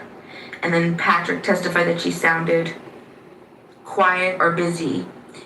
This is interesting though, because then it shows that there was something else about him texting about the medication, about there was no what was it called? They didn't have the medication, there was only a generic brand, but then he came back with the actual real brand anyway. So anyway, the whole point is the window that they're talking about, okay? Because the theory that Patrick was documented as being away from the house during the significant part of the portion or of the prosecution's alleged murder window, but it doesn't say whether it happened before he left or after he returned, or the documented timeline is just completely wrong. Yeah, that's crazy. But you know what's even wild? Because she has been prescribed psychiatric medications for over 2 years. I believe it was 13 different psychiatric medications in the past 2 years, 2022 to 2023. Zoloft, Ativan, Benadryl, Trazodone, Prozac, Ambien, whatever you could name, she was taking. Whoa. She was taking 13 different antipsychotic medications. Whoa. Just two of them. Just Zoloft and Ativan and Benadryl is enough to cause you anxiety, hallucinations, insomnia. You literally will have psychosis alone off of Valium and Ambien. And she was taking 13. They literally could not. Shit. Sure, they tried. They filled this woman. So I'm warming to the possibility that she did this shit. It could just off of the medications and the psychosis. Yeah, she might have. Yeah, no, okay, copy. You know what I see mean? what you're So, yeah. saying. No, it's hot pockets. It was the man who did it. Yeah, right. Right. Yeah, no shit. Yeah, holy shit. Right. Yeah, Bima, does it mention why he came back with the brand name medication when he said that there was only a generic brand? No. Did it mention? No, do you have that information? Probably No, I because he don't- I- cares. yeah, What he's so- saying is he probably cared that much about her that he wanted to get her the real shit. That's what it sounds like to me, And right? after Well, 13 yeah, medications, that'd be confusing. I was thinking maybe he found it actually after, like he might have sent that text and then found it afterwards. Yeah, it sounds like to me he actually cared enough to not get her the knockoff shit though. Yeah, and I have another question, Bima. So Yeah, we would have the to- time of the before- murder, do they know the actual time of the murder? Does the court know that, or the prosecutors? They just have a theory. It's impossible. It's a murder impossible to with- know when somebody was exactly killed, brother. Well, not exactly, but They like have a window. skull, they have Copy. a murder, a theory, a murder window. So they actually test the inside of the liver for the temperature, body temperature. Yeah, but it's still a window though. You know what I'm saying? It's like 2 or 3 hours. I But it's believe. not like 8-hour window. It's Yeah, like copy. an hour or two. She was taking 3 different antipsychotics in the 2 days before the death. Fuck no. She was on Fuck Zoloft. no. She was on Zoloft. Hold on, yeah, she was on Zoloft October, Ativan, Benadryl, Trazodone, and Prozac, all within 2 months, bro. And this is beyond. Whoa. This is literally malpractice within. Yeah, that's You should never be prescribed more than one antipsychotic medication within 3 months. You're not supposed to be given any more than that. She got 4, bro. They failed her miserably. Yeah, but that's all. That's all was- his alibi. That's his alibi on why he killed his wife and his kids, so he could remarry and I think this is a bigger. I think there's a bigger issue at play of the ignorance and the neglect. I have a question. That literally. Y'all weird, bro. Who's Hey, weird? question. I have a question. The mods, they keep muting me when I'm asking the question. Hey, whoever just said that, was she on those medicines before she? I don't believe. So. I don't know actually. I didn't look that. I'll look that up. Real quick, hold on. Complaining about the modding in this room gets you put in the coop right away. Back to the conversation between, I guess it was Pockets and me, and won't keep going. I wanted to say she was only prescribed these medicines after the third child. So that's like when she experienced. So I guess she experienced postpartum after the second. Yeah. But with physical activity, they said that was pretty much helped with any postpartum she had after the second. But after the third, and then 3 days before and the day of, she had called her like lifelong friend and said that she believed that the prescriptions that she was on were making her have dark spots. I know that. But it was only after the third child. Right, and Cindy put in the chat, she took a trazodone twice when had bad insomnia, makes you sleep. Yes, trazodone makes you sleep, but when combined with Ativan, it makes you literally paranoid. But combined with Zoloft, it makes you a zombie, paranoid, and you can't sleep at that point. And then you're on Prozac, which is an antidepressant. You're on Remeron, which is a sleep aid antidepressant. You're on Klonopin, which is an anti-anxiety. And then you're on Seroquel, which is a bipolar treatment. Then you're on December 6th Valium benzodiazepine, which is an anti-anxiety. You're on I think it's Lamictal, I believe, which has been literally not approved by doctors because it does not help. So she was given 6 different medications in 3 months. No wonder she fucking lost her mind. And it's just, to me, a complete disregard and neglect from the medical community. The husband was looking for the right dose or the right generic brand, because you can't just get Zoloft. You have to find a generic version of it. So I'm guessing he saw a pharmacist there. They were able to help him. They find the script. All those meds would not knock you out. All those meds would make you go crazy. That's why you're not supposed to take them. Yeah, Bima, why is the defense blaming postpartum psychosis? Why is the defense blaming? Yeah, the defense is blaming postpartum psychosis. Well, to get like a death penalty or like life in prison or something like that. Right. Because why this guy, are they blaming the husband? Well, Skull, because this guy must have like that. This guy has to have like guy a is like that 180 movie. IQ. He's not on trial, y'all. She is. Hold on, wait. Skull, he's not, it's her, so. No, but my point is that this guy must be super intelligent to just not have a shred of fucking evidence leading to him, to where the defense won't even bother pointing at him, or even the prosecutors won't even bother taking up a case against him, and it's all going to postpartum psychosis. But yeah, I mean, they don't have a warrant or an arrest even based off of her. They have to follow that post. In 2023, if you can pull that off, I don't know who. There was another guy who actually, this is on YouTube. He did an entire scheme to like kill his wife. He ended up killing his wife. I don't know if anyone has seen that. And it took like 7 months for the police to like catch him and stuff. But he did all sorts of like, he got a fake person that she used to talk to or something. He was catfishing her, and he tried to pin the murder on him. And it was like, I don't know if anyone has ever seen that case. But like the length that this guy would have to go to pull this off, throw her out the window, kill the children, and then not one prosecutor take up a case against him, it would be insane. Yeah, and the body temperature is weird too, but Ativan and a tramadol mixed together lowers your body temperature. So there are ways where, the body temperature stuck with me as a nurse, because it shouldn't have been. It's just that timing in her body temp, but the amount of pills she was on, the amount of anxiety she was having. I'm surprised she wasn't hotter, but the tramadol and the Ativan could have cooled her down. But Packets, do you think that because this was January 23rd of 2023, is that when she jumped out of the window, I don't know how long she was like. In which state? You know what I'm saying? On the ground outside. Right. So like. In which state? What? Yeah, what state are they in? What state of the U.S. was it?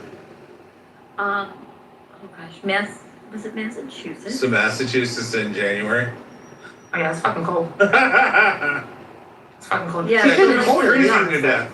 So if her body temperature was 84 degrees, I mean, if she was laying outside in freezing cold, I mean, doesn't that make sense? Well, what was It does. hold on? What was the exact date in the city? And I'll look it up. It was January 23rd, 2023. What time? Oh, this was probably around dinner time. So like, say like just like it was definitely dark out. 9 o'clock? 10 o'clock? No, like 7. 7 o'clock, January 23rd, 2023. Yes, sir. What city? I don't know. I'm gonna Google it and find out the exact temperature. I bet it's in the 40s. I mean, honestly, the fact that she was probably, bro, I've literally seen mothers nearly strangle their children, shake them to death because they're so exhausted and they don't know what to do and they're losing their minds. I really watched it after my sister had postpartum. We had to keep the kids away from her for a few months. She had to literally time. It's crazy what it does to them. So the fact that this could have happened, she jumped out the window to take her life because she was just so done. It literally, I mean, I'm warming up to the possibility. So it just makes more sense from what I've seen with postpartum. Yeah, but you shouldn't be warming up to the 34 to possibility. 36 degrees in. Yeah, you should be accepting I mean, the we're all warming possibility to the because her own possibility. The defense case- accepts the possibility. The case isn't done. So how are you warming up That to was it? Boston, Because look Massachusetts it up, but between that's not 7 allowed. and 8. That's not right. Shout out to Rich, can you Logic say School. that again? Boston, Massachusetts, 7 to 8 p.m. January 23rd, 2023, 34 to 36 degrees. So let me get this Critical thinking straight. is logical, right? I hear you. I wasn't following this. That Well, the defense closely, but- critically thought that she A woman had postpartum psychosis because she was on like 9 different fucking psychotic medications. She murdered her babies with an exercise ban, and her husband was out getting food for them for dinner and comes back, and the wife had jumped out the window to try to commit suicide and survived. Now she's on trial. No prints, no Okay, nothing. so did you say that someone suggested the husband was involved throughout the window? Oh, Bima thinks that this is a perfect cover story because she was suicidal and had postpartum depression. That the husband may be the one who is cooking up this whole fucking shit and actually killed his kids Yeah. because Well, a hold on. couple months. Just one. Because I know I'm trying to give Dr. Jordan. Well, I could probably shoot one Jesus thing. fucking guys, fucking faggot. What I'm saying is, Dirter, nice to see you, is that the internet has sort of taken on this, it's normally we typically see cases and then it's, this or that, either they did or didn't do it. But this one is interesting because not only are there is suspicion from, again, mostly the internet, people just watching the trial, but I mean, who's to say, right? Is that there are things that aren't adding up about the husband. And so basically there is suspicion, okay, not during the trial, okay, not in the trial, like the defense isn't trying to say that he did it, but while the defense is going through things, there are things that aren't adding up, right? And then the internet is grasping onto them and putting them together and saying, hey, hold on a second. He said that he, couldn't get this medication, then he came home with it. And there isn't actual evidence of the timeline that could potentially prove the theory of the window theory of when they were murdered. And then also there's things like he blatantly denied saying that he didn't know, and then her psychiatrist testified, no, he absolutely knew because he was in the appointments with her. And just like these things are adding up. So what they're saying. And all of her appointments were telecommunication. So there was never any, like, her physically going into a doctor's office. It was only over computer. Well, what's interesting to me, one is like committing a crime today, you're screwed because of social media, or at least you have to deal with that on top of everything. So that's kind of a deterrent. But I was thinking of the Chris Watts stuff. Did any of you guys see some of those videos of him being questioned? Like, that's freaky. And what's also, and I don't really have anything of value to add other than to say that he's he may get married again, as you guys said, but you know, in his case, he definitely had the motivation. He's this true psychopath, but he had the motivation because he had a girlfriend that he completely lied to. And this guy, did this guy have other kind of the motive or just the circumstance? Being is on the phone, I don't support the narrative that he was the one that killed children. So I guess we were to get off the phone. Apparently, he has a new girlfriend or is getting married or something like that. Apparently he got remarried. This was in 2023. The reason why it's going up is the hearing is just starting. The trial just started now. Well, she admitted to it, so she admitted to it. He got remarried 9 months later. Wait, Pockets, who got he admitted to what? Lindsay admitted to it to her defense, and now they're trying to blend the medications. I found what someone put in chat. I looked it up. Oh, she I admitted see. to it. Yeah, 2 days ago. So it's admitted she's guilty. Now they're going to try to get her a less sentence and blame it on the use of drugs or whatever. So it's just, to me, this happens a lot, man. And doctors don't give a damn what they're doing to someone's mind. So I hope she gets the help she needs. I don't know if she ever will. That's traumatic, bro. I think she may just stay in there and enjoy it. Honestly, I wouldn't want to get. Yeah, this case should be about postpartum depression and postpartum psychosis and the effects that it has. And it should be a case that highlights the importance of doing more research into this, Absolutely. Problem, right? But, it's getting diluted. It's getting a whole chain of, did the husband do it? And it's like women are doing this. Women are the number one group on TikTok advocating for the possibility that the man did it, right? When, it takes away from the actual problem here. The problem is that she did not properly get the help that she needed. She was put on unreasonable medications all at once for not helping her problem, not helping her psychosis. I heard the conspiracy of the husband before I actually found the case. I was like, what the fuck? So I came into the case thinking he did it.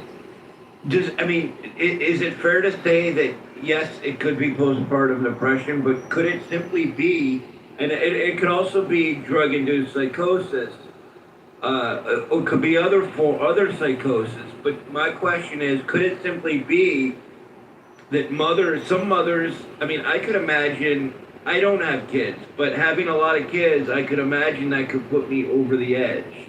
Right. So, what are the chances that someone just fucking... Shut up to the motherfucking drug power! What's crazy about that with postpartum, the third trimester is a little too late to be prescribed medications for postpartum. It's supposed to be tested like 2-3 days, after giving birth. The fact that she was being diagnosed in her third trimester is very strange to me. I think that it put her in a very dangerous spot. All the hormones and chemicals in her body that she's, providing for the baby and then trying to keep herself sane and then giving her all these meds right after she releases all those endorphins and those hormones. Shit, I can't even imagine. 13 medications in 3 months is insane. So that to me is just a complete malpractice. The psychiatrist on stand didn't even remember the notes that she took, and was speaking, wasn't even representing her correctly. It was saying, oh yeah, she told me she wanted to kill herself, but I thought she'd be okay. What the fuck kind of psychiatrist are you? Wait, to where you hear someone? She had like a psychiatrist, and there was 2 women. There was was one a therapist, or there was 2 women that treated her. Yeah. Yeah. And they both let her go. Yeah. Yeah, and it was definitely drug induced, 100% psychosis with the postpartum. I'm happy she admitted it. I'm sure that guilt was eating her up. That was the killer. If she wasn't gonna get the death penalty, that guilt would kill her. So I'm proud of her for admitting it and at least addressing like, hey man, I lost my mind and I gotta pay for what I did, but can we address what the fuck happened to me for a second? Just to get that on the books. I don't care if I go to prison for life, but this is... Yeah, I don't think she was evil like Chris Watts, but she did kill her children. Yeah. And TikTok is full of the conspiracies. No one's talking about women's health. They're talking about the man being the killer. The real problem is women's health care not being studied enough and the mind not being looked after because it's so fragile. And doctors want to treat it like it's a little lab experiments. But no, all the women out there are like, we're going to get him. the patriarchy, this is what they do. And they blame women, and they have that labor song in the background that's all over Tim. It's just, it's a complete embarrassing, really. They should be talking about what they did to her with the medications and how wrongly they treated her, not the husband.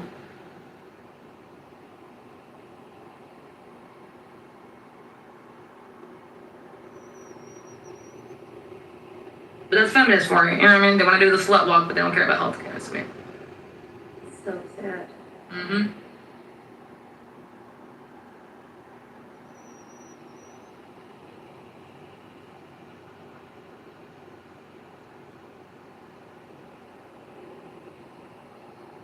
Okay, I think we're done with that segment. Good segment. I gotta say, I was fascinated hearing it because I don't really follow these type of storylines. They come across my news feed. I brush past them. I just thought I'd stop before. Peter. Is he gonna sing Hit 'Em Up?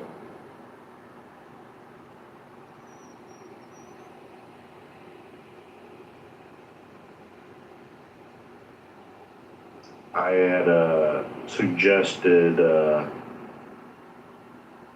We Are the World by USA for Africa. However, it is 7 minutes long. It would be just to hear him croon By the World would be fantastic.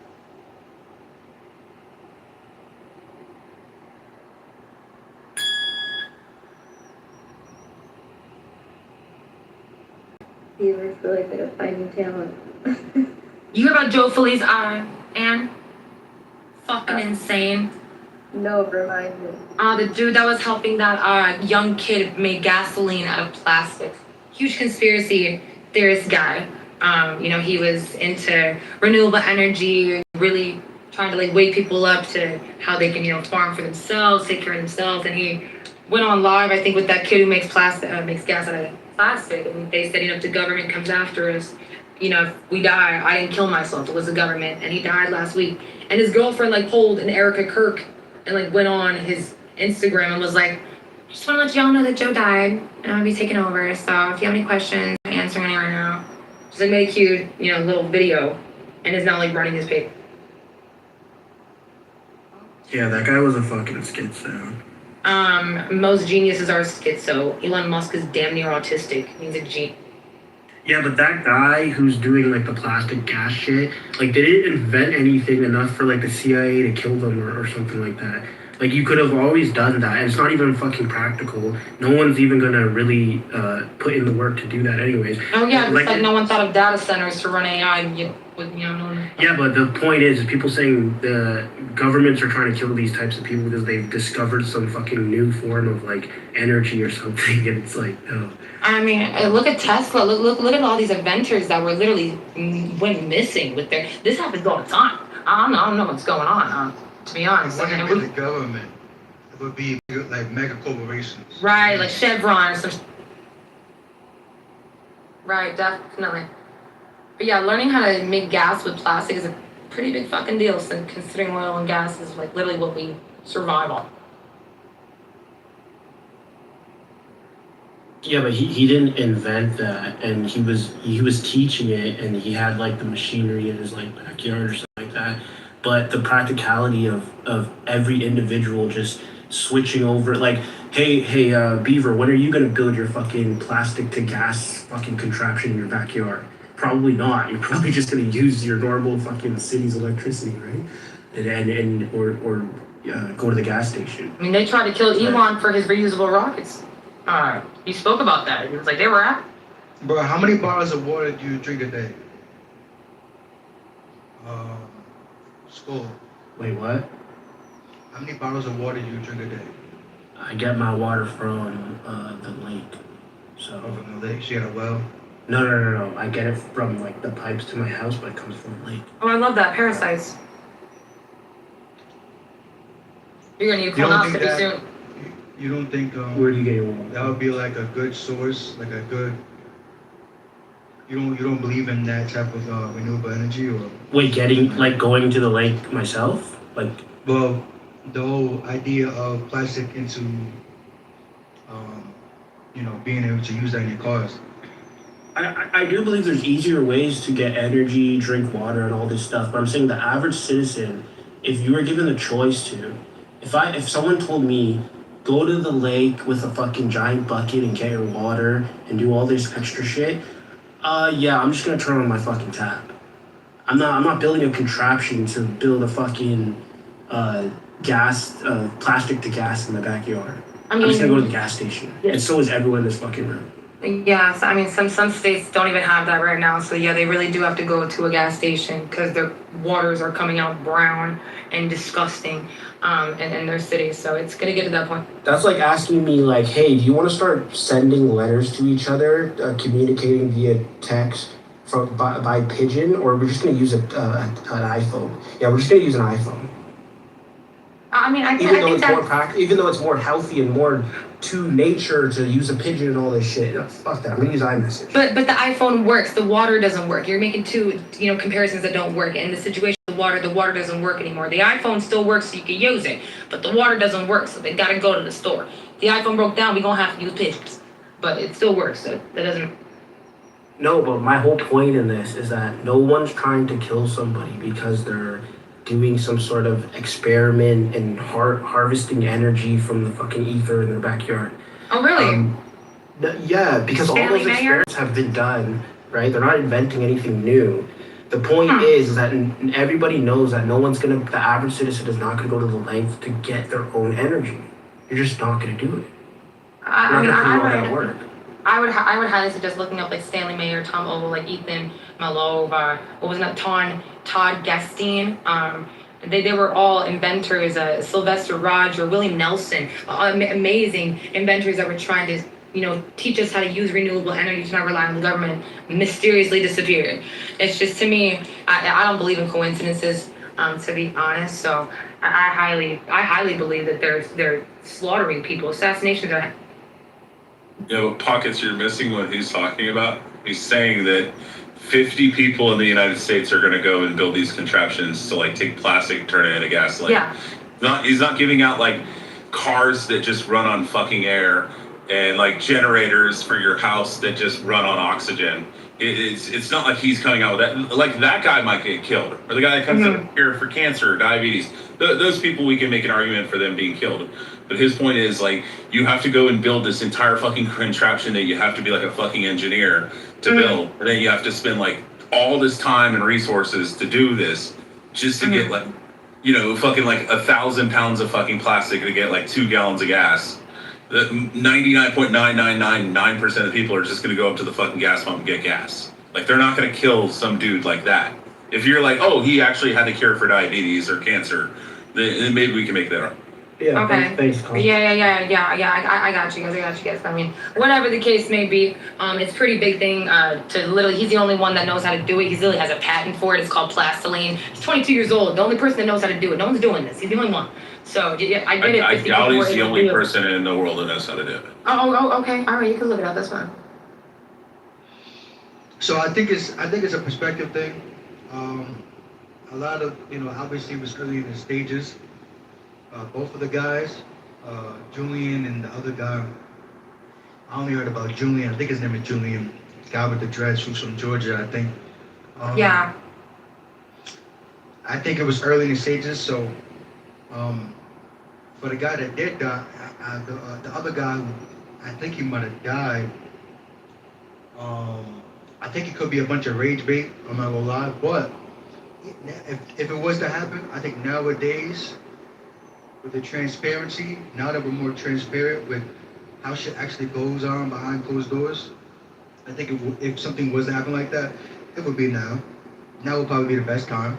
So Pockets, I just looked it up. The actual technology to reverse plastic back into petroleum or gasoline was invented in the 1950s. Yes, yes. Maybe this Was guy's it- like 110 years old. Yeah, but was it used proficiently and actually worked? Because I'm seeing only Julian Brown is the only one who's actually been doing it correctly and got it done.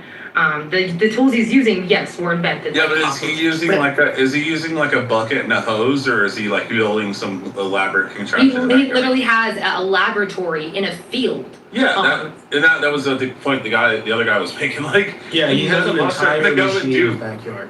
Like, you can maybe make the argument like in somewhere in like some despot, country in Africa where like just have a bunch of plastic, but they have like no gas, and gas is like $30 a gallon. Maybe those people are gonna start doing it. Right. But you and I are just gonna go to fucking BP and just get some gas. Okay, it's amazing that we believe people get assassinated over their political beliefs, but not over their inventions. But I get it.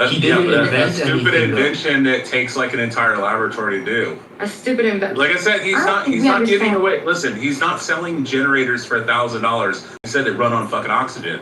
If he was doing that, I'd be with you. I'd be like, yeah, it'd probably fucking kill that guy. Like a generator that powers your entire house on oxygen, and he invented a new car that runs on oxygen. Like there's guys that have invented those type of things that runs on fucking air, and maybe they killed those guys.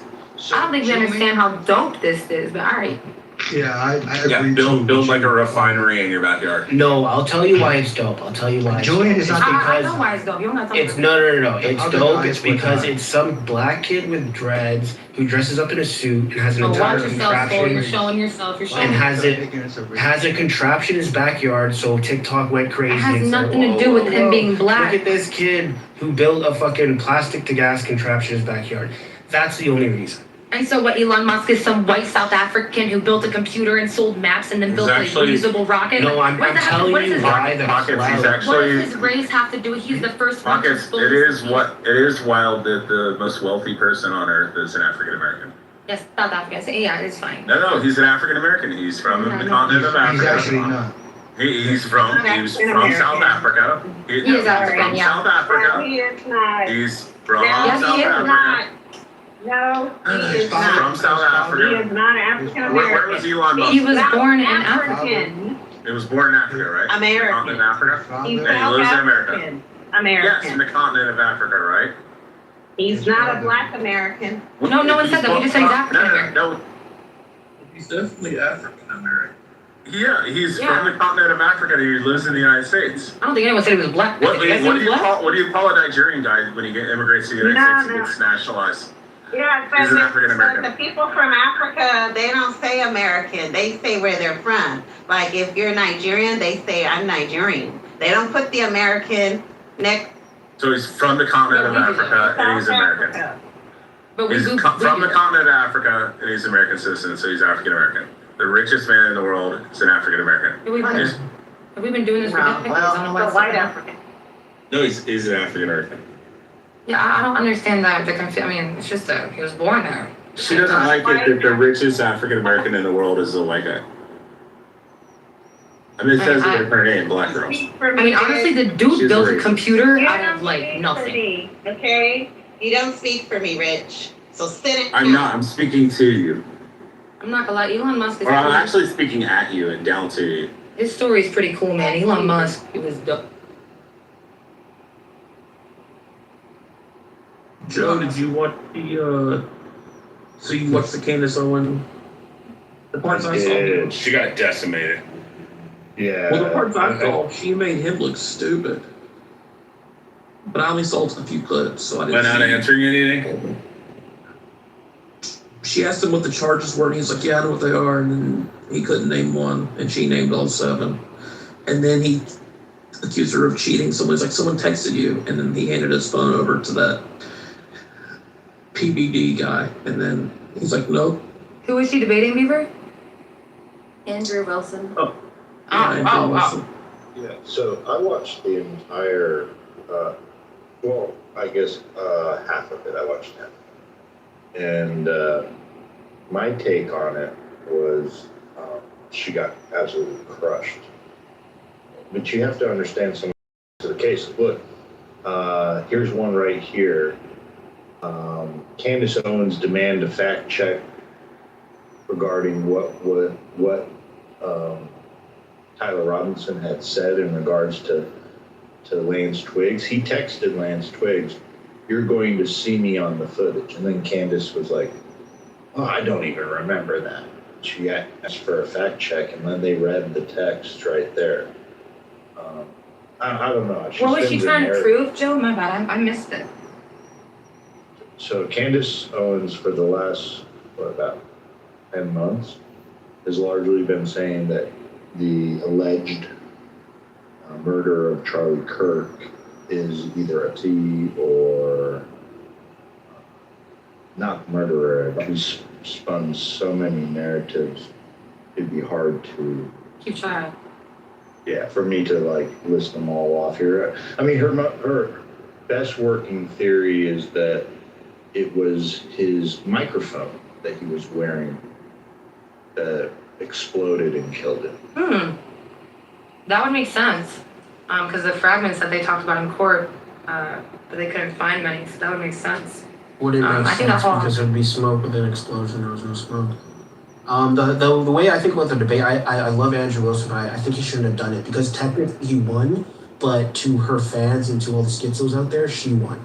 And she has the benefit of this weird kind of conniving charisma that she has where she's very snippy, she knows exactly what to say, she's almost like psychotic in the way she can lie. And it just, I don't know, I don't think he should have paid $300K to debate her. What? I think there would have been better people to debate to lay this case to rest. But at the end of the day, he did crush her. He did, but it's not going to look like that in the overall perception of the public. She's a human flip-flop. So Beaver, are you aware that there's an app called Calculator Pro that when you receive SMS messages, it actually puts it into a fake calculator, and then you have to put in a passcode to actually enter into that calculator, and that's where your messages actually go. So she could, and being a public person like this, and you know, the ideal of losing her phone and then somebody getting into her messages, she may have something like that. A lot of people have. Yeah, WhatsApp does that. Yep. But yeah, But she's the biggest Andrew Wilson did world. pay $300K to debate her. Yeah, she's a human flip-flop. I don't know why anyone would debate her. She's hated Trump, loved Trump, hated Israel, loved Israel within a span of She used to years. dox conservatives. That's when she started. Yeah, she's a flip-flopper. I don't even think she knows what she believes. I just, Her be the right word. yeah. This might be beside the point, but does anyone else think that Erica Kirk is sketchy? Nope. No? No, I don't think so either. I think she acted kind of, I mean, I don't know how you're supposed to act, or I don't know how I would act. Just from what I've seen in my life, she kind of acted a little strangely, but I don't know if I could judge her on that. Hey, Sam, God forbid, but when you marry a man who is running $100 billion organization and the most popular conservative movement amongst youth in the world, and he dies in an assassination, try to put yourself in that shoe and see how you would act. Yeah, but Skull, like, people are like, oh, she took over the organization. That's sketchy. What the fuck do you expect the wife to do? Like, yeah, but Skull, you could also make the argument that a girl who was applying to work at Turning Point, who was there for an interview, seen by him, was told that they weren't her because he wanted to date her, might have been because she also seen how much he was worth it. Like, I mean, that might be sketchy. She was on a reality TV. Yeah, anytime a guy's worth $100 million, you should just, like, if you're a public figure and people know who you are, you should just expect that there's a very high likelihood that this person's marrying you for the money and power, your status and clout and shit. And they probably, they might like you, she might care about him, she might have had feelings for him, she might have been in love with him, but also, I mean, that plays a huge factor. yeah, money plays a huge factor, but I just don't think that Erica Kirk like plotted with Israel to kill her husband. Like, no, I agree with that. You're free to think that, but no, I don't agree with that. Yeah. Even if she was a gold digger or whatever. I don't think that, and I get what you're saying, and yeah, I've never and will never be in that position, obviously, but just some of the things that I've watched, just her behavior was like unsettling or something. You know what's weird? I've You don't always have said to that be- her you don't eyes have are to be her harsh eyes on have yourself, these Sam. like her eyes are very icy. She has those like icy eyes. So whenever she looks in front of a camera, she looks very weird, right? It's not even just like normal blue eyes. There's these like I don't even know, like aqua. She looks like, she's like wicked looking. Yeah, it looks scary as hell. But she's Syrian, so that explains a little bit. I have a question about Carolyn Levitt. What's the what do you all? What's the reasoning behind her departure? I've been out of the news. She's probably ready for the money, I guess.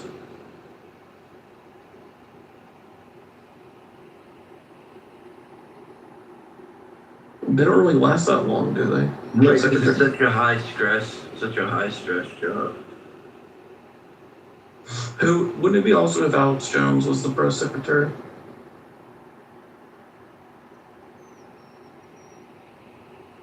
I feel like I'm living in an alternate universe, like to see Alex Jones call for the impeachment of Trump. No, the fucking weird one is saying that the voice of reason on January 6th was Alex Jones screaming, "Don't go in there! Don't go in there! You're gonna get arrested!" That was the funniest shit ever. Don't get too caught up about these, what are we going to call them? I mean, I guess modern times they call them influencers, but talk show hosts, talking heads, they're battling for audience share. The reason why, I'll give an example, the reason why Andrew Wilson paid $300,000 to Candace Owens for the debate was for him to open up to a larger audience. That's why she demanded it, because she has more clout than he does to a wider base of listeners. The reason why there is a strife between Erica Kirk and Candace Owens is because they compete over the same audience base. Like it or not, Candace sees very easily that CPUSA will shift more towards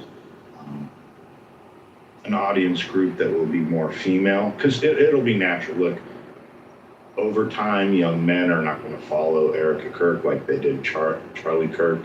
They've already started rolling out, TPSA has already started rolling out women type of events that are for women empowerment. You can see a shift occurring that Erica Kirk will be competing over the audience base of young females, and that's the same audience base that Candace Owens, tries to go after. Wait, Joe, do you see the irony? What's that? You said don't listen. We shouldn't listen to everything the babbling talking heads saying on these social media things, and then immediately afterwards you give your position as a moderator. But I'm not making any money on this, and I'm not battling for an audience either. You might be getting paid by Masato. Ray believes that. I cannot confirm or deny if I'm being paid by Mossad. Yeah, Ray thinks everybody works for the CIA or Mossad. But I get the irony point taken. Well said, Rich. But yeah, look, that's my opinion on it. The reason Alex Jones is calling for the impeachment of Donald Trump is largely due to going with the flow of his audience.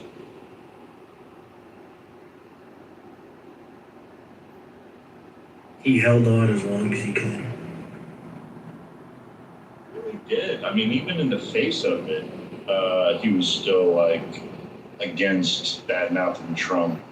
But then he kept having Nick Fuentes. A lot of them see like the next, listeners are going to be the Generation Z demographic. And you're seeing a lot of these quote-unquote influencers that we got to know over the last 10, 20, in case of Alex Jones, 30 years. And you can see them shifting who they're trying to attract for the next decade.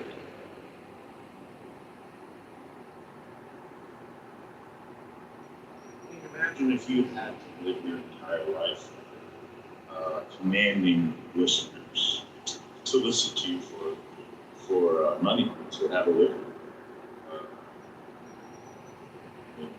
they're not all in it for a cause. It's a business. So Andrew Wilson, and I know that obviously you've known his podcast or his shtick for quite some time, Joe, but is there a reason why he's gone so viral as of late? Is there a specific? Yeah. Whatever podcast. Yeah. No, The Crucible.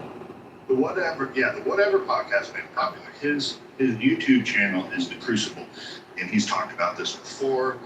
He started The Crucible to utterly destroy the left and all of their talking points, and he largely sees Candace Owens as perpetuating leftist narratives. Right?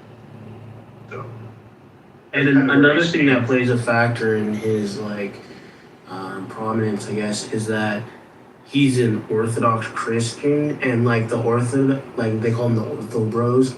They tend to be more aggressive in their debates rather than maybe a Michael Knowles or a Matt Walsh or something like that.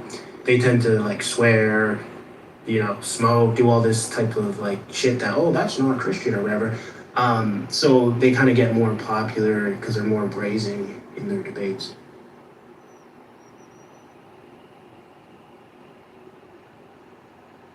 does anyone else watch Andrew Wilson, or am I the only one?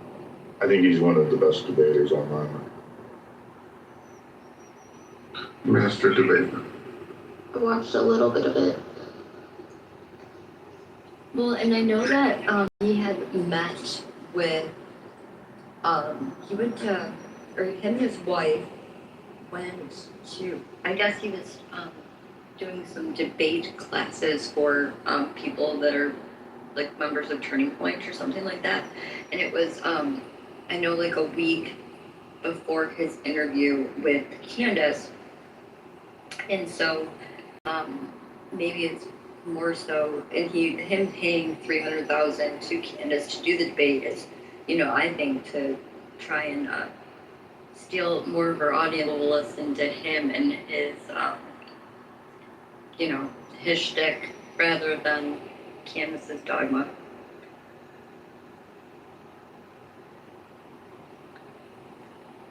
His argument was basically being suspicious isn't evidence.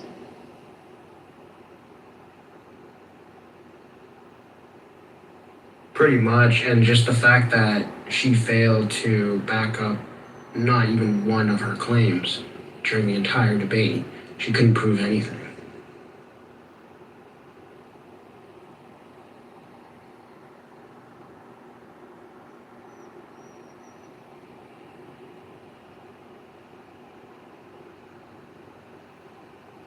Yeah, I'll be honest, she really is making a quick fool of herself, and that it was on grand display, I believe, in that debate.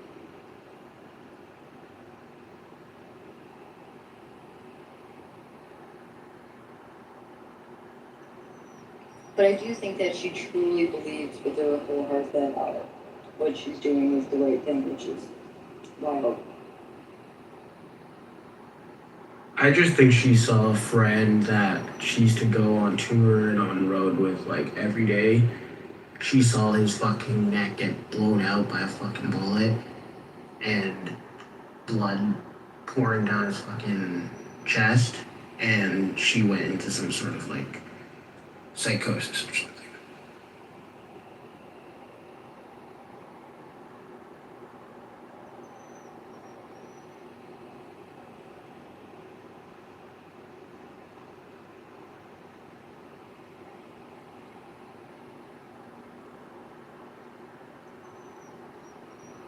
Does anyone watch or listening to Candace Owens? I do. You know I do. What? Talk about that. Okay. Jews. Well, it's pretty weird because, she built her career off telling blacks to stop blaming whitey, which, I agree with her, only to start blaming Mr. Jew for everything. So it's she kind of completely contradicted herself. in this new career path of hers. A lot of the rumors is that there's a lot of money involved, paying some of these talking heads to push narratives in the mainstream. Get to a certain level, that seems to be the conclusion.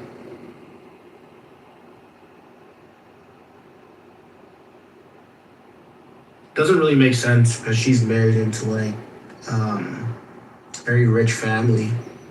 Her husband is apparently like a lord or whatever in Britain, and his family's worth over about $100 million. So I don't know if she's really doing it for money. I think she's actually like kind of going crazy or whatever. Just peek behind the curtain. Got way up there and start to see who owns what, who does what, who's the movers and shakers, and seems to be a conclusion for a lot of people. It's not scared to say it. Yeah, I think the only reason why she accepted the 300K isn't because she needed it. It was just a way to kind of test whether Andrew would do it, and if he even has it, as a last-ditch effort to not do the debate, because she probably didn't think that he would actually be sending the 300K.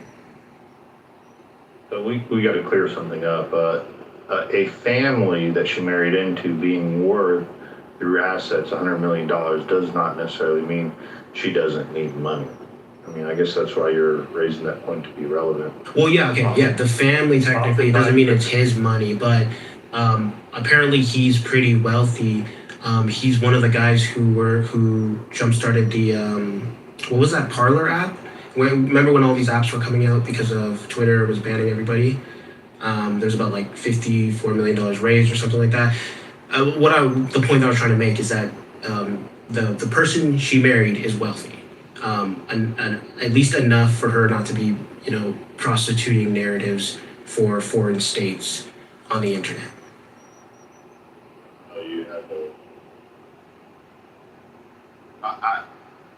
I think it's definitely a possibility that she's taking Qatar to push narratives. I don't see, they live a lifestyle. They got to keep that lifestyle up. It means they got to keep bringing in the bacon. She has lots of lawsuits she's facing right now. I don't think it's out of the realm of possibility she's raising funds for defense. Oh yeah, and Crohn's are suing her, right? It's still out there.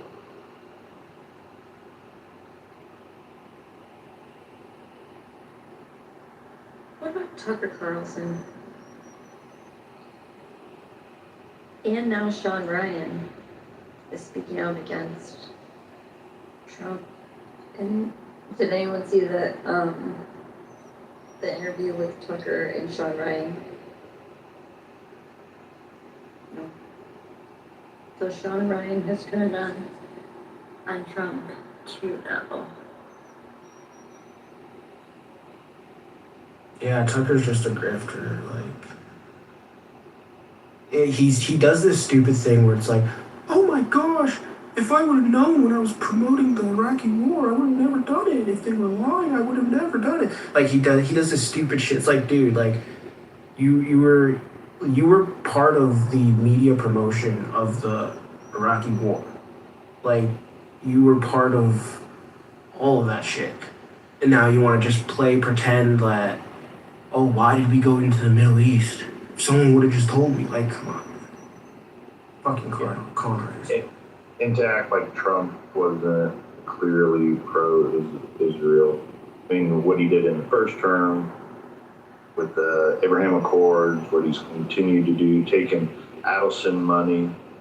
I mean, Tucker Carlson saw it. Look, the rumor is, I don't know, this is just the rumor, is that it's largely kabuki theater, and the right is looking to split the left with the rise of the DSA. These moderate Democrats are going to have to have a place to go to, and you can see this would Tucker call it? The American Party or something like that.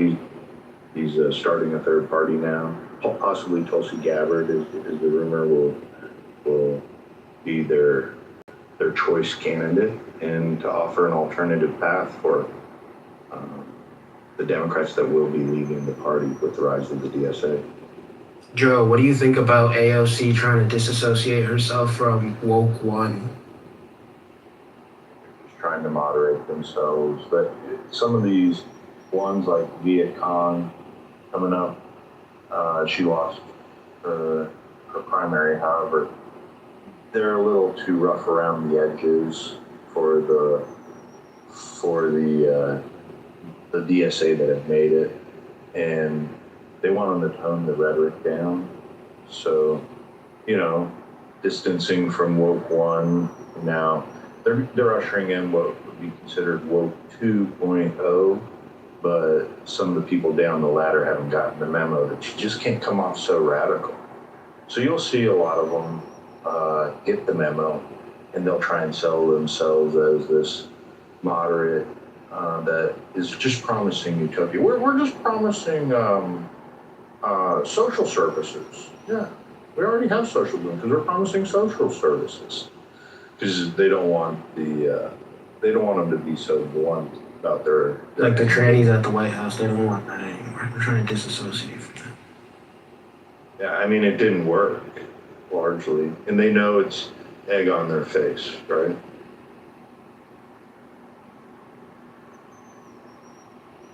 Yeah, it's just funny seeing people buy that, right?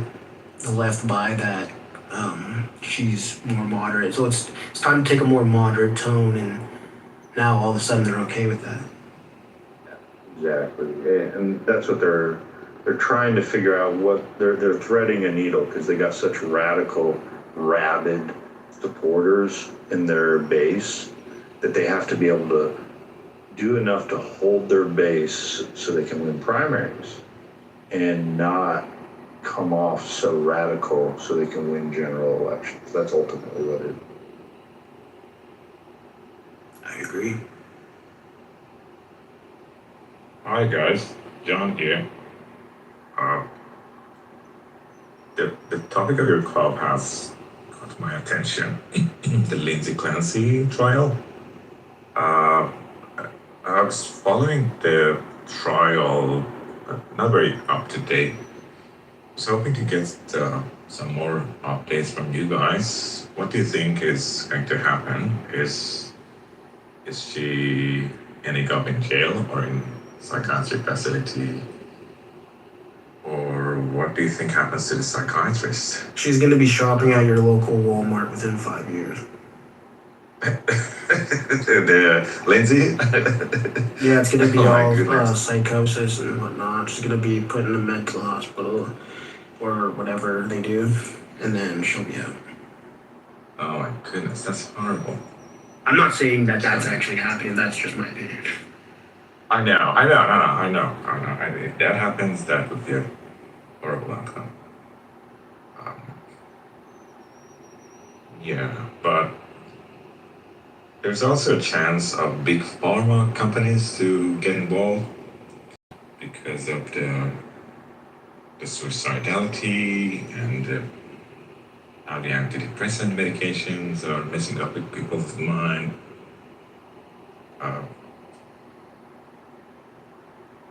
Yeah. By the way, the psychiatrist, I'm not sure if you guys watched the psychiatry examination by the defendant lawyer. She was so lame and so clumsy when she was asked what was happening. It was like she couldn't remember, she was not prepared. Do you think that was like based on an advice she received from her own lawyer that if you behave like that, maybe people like you, or she was basically a clumsy psychiatrist? Well, I mean, if you're the psychiatrist of a patient who murdered their 3 children, you're probably going to want to tread lightly in court in what you say. Because, like, every communication that you've had with a patient, something was said could potentially, used against you. Maybe not criminally, but you could be found, like, I don't know, like, you could be, like, sued or something like that for giving bad advice or something like that, or not helping properly. Gotcha. Yeah. Yeah, that makes sense. Mm.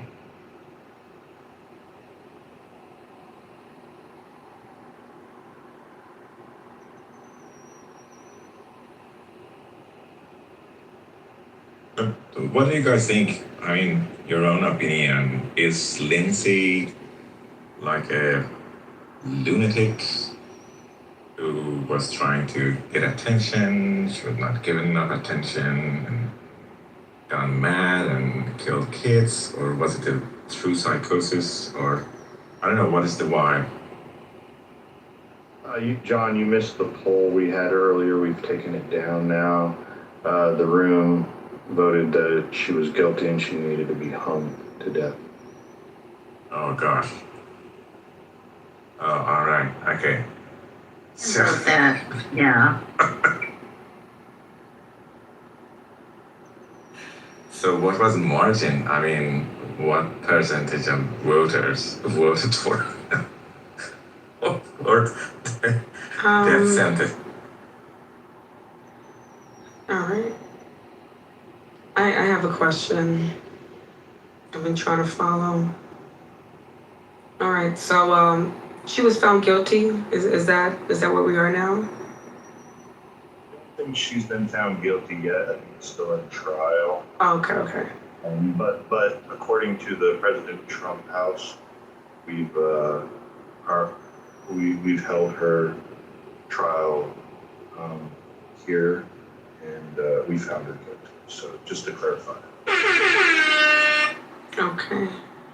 So I mean, I've been following the case, and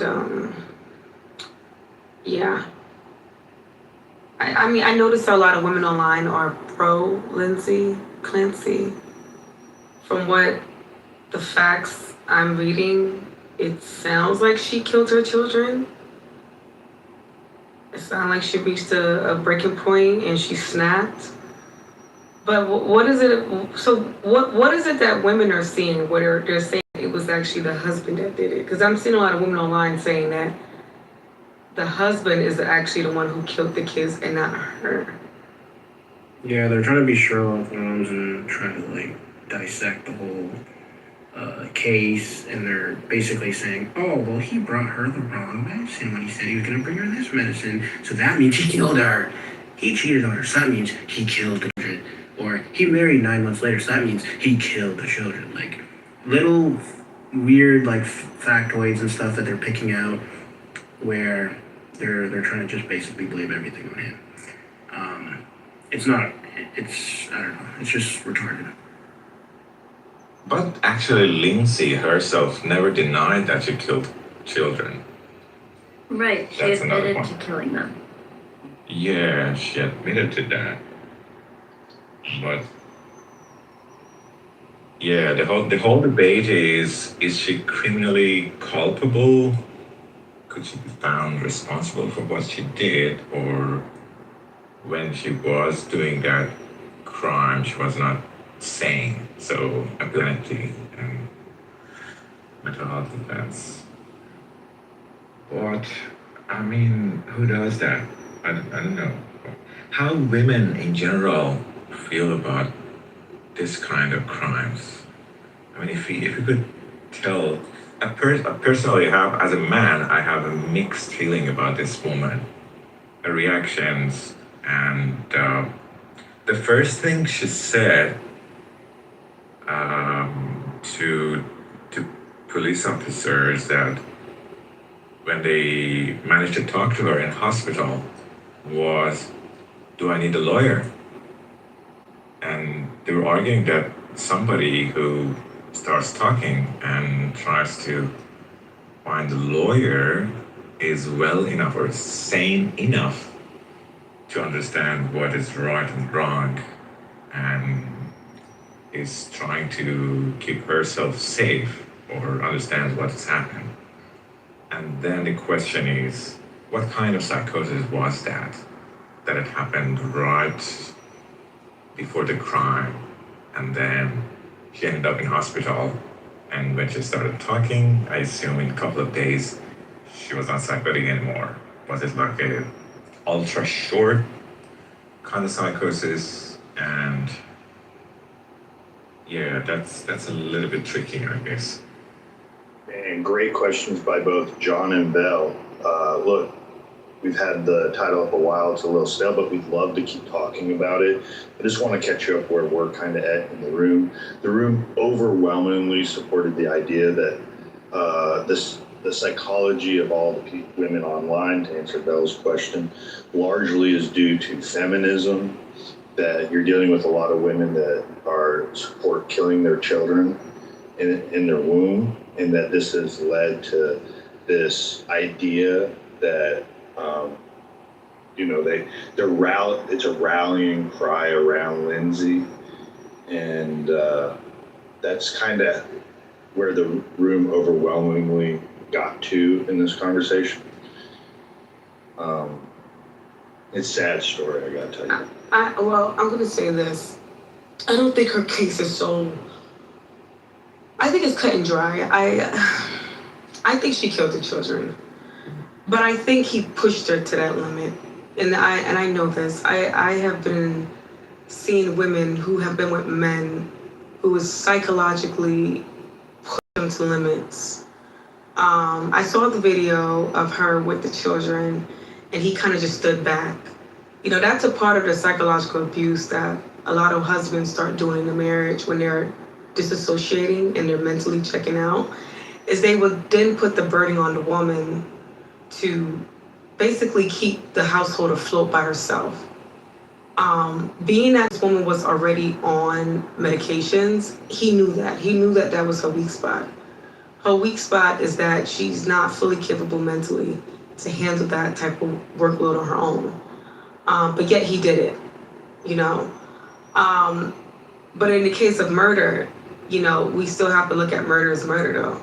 Despite what another adult human, let's say, is psychologically pushing you to do, it doesn't give you the right to take the lives of innocent children.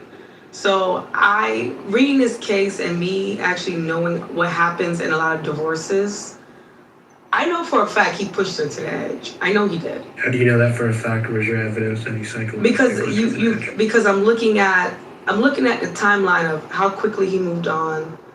I'm looking at his interactions with his children when he was with her.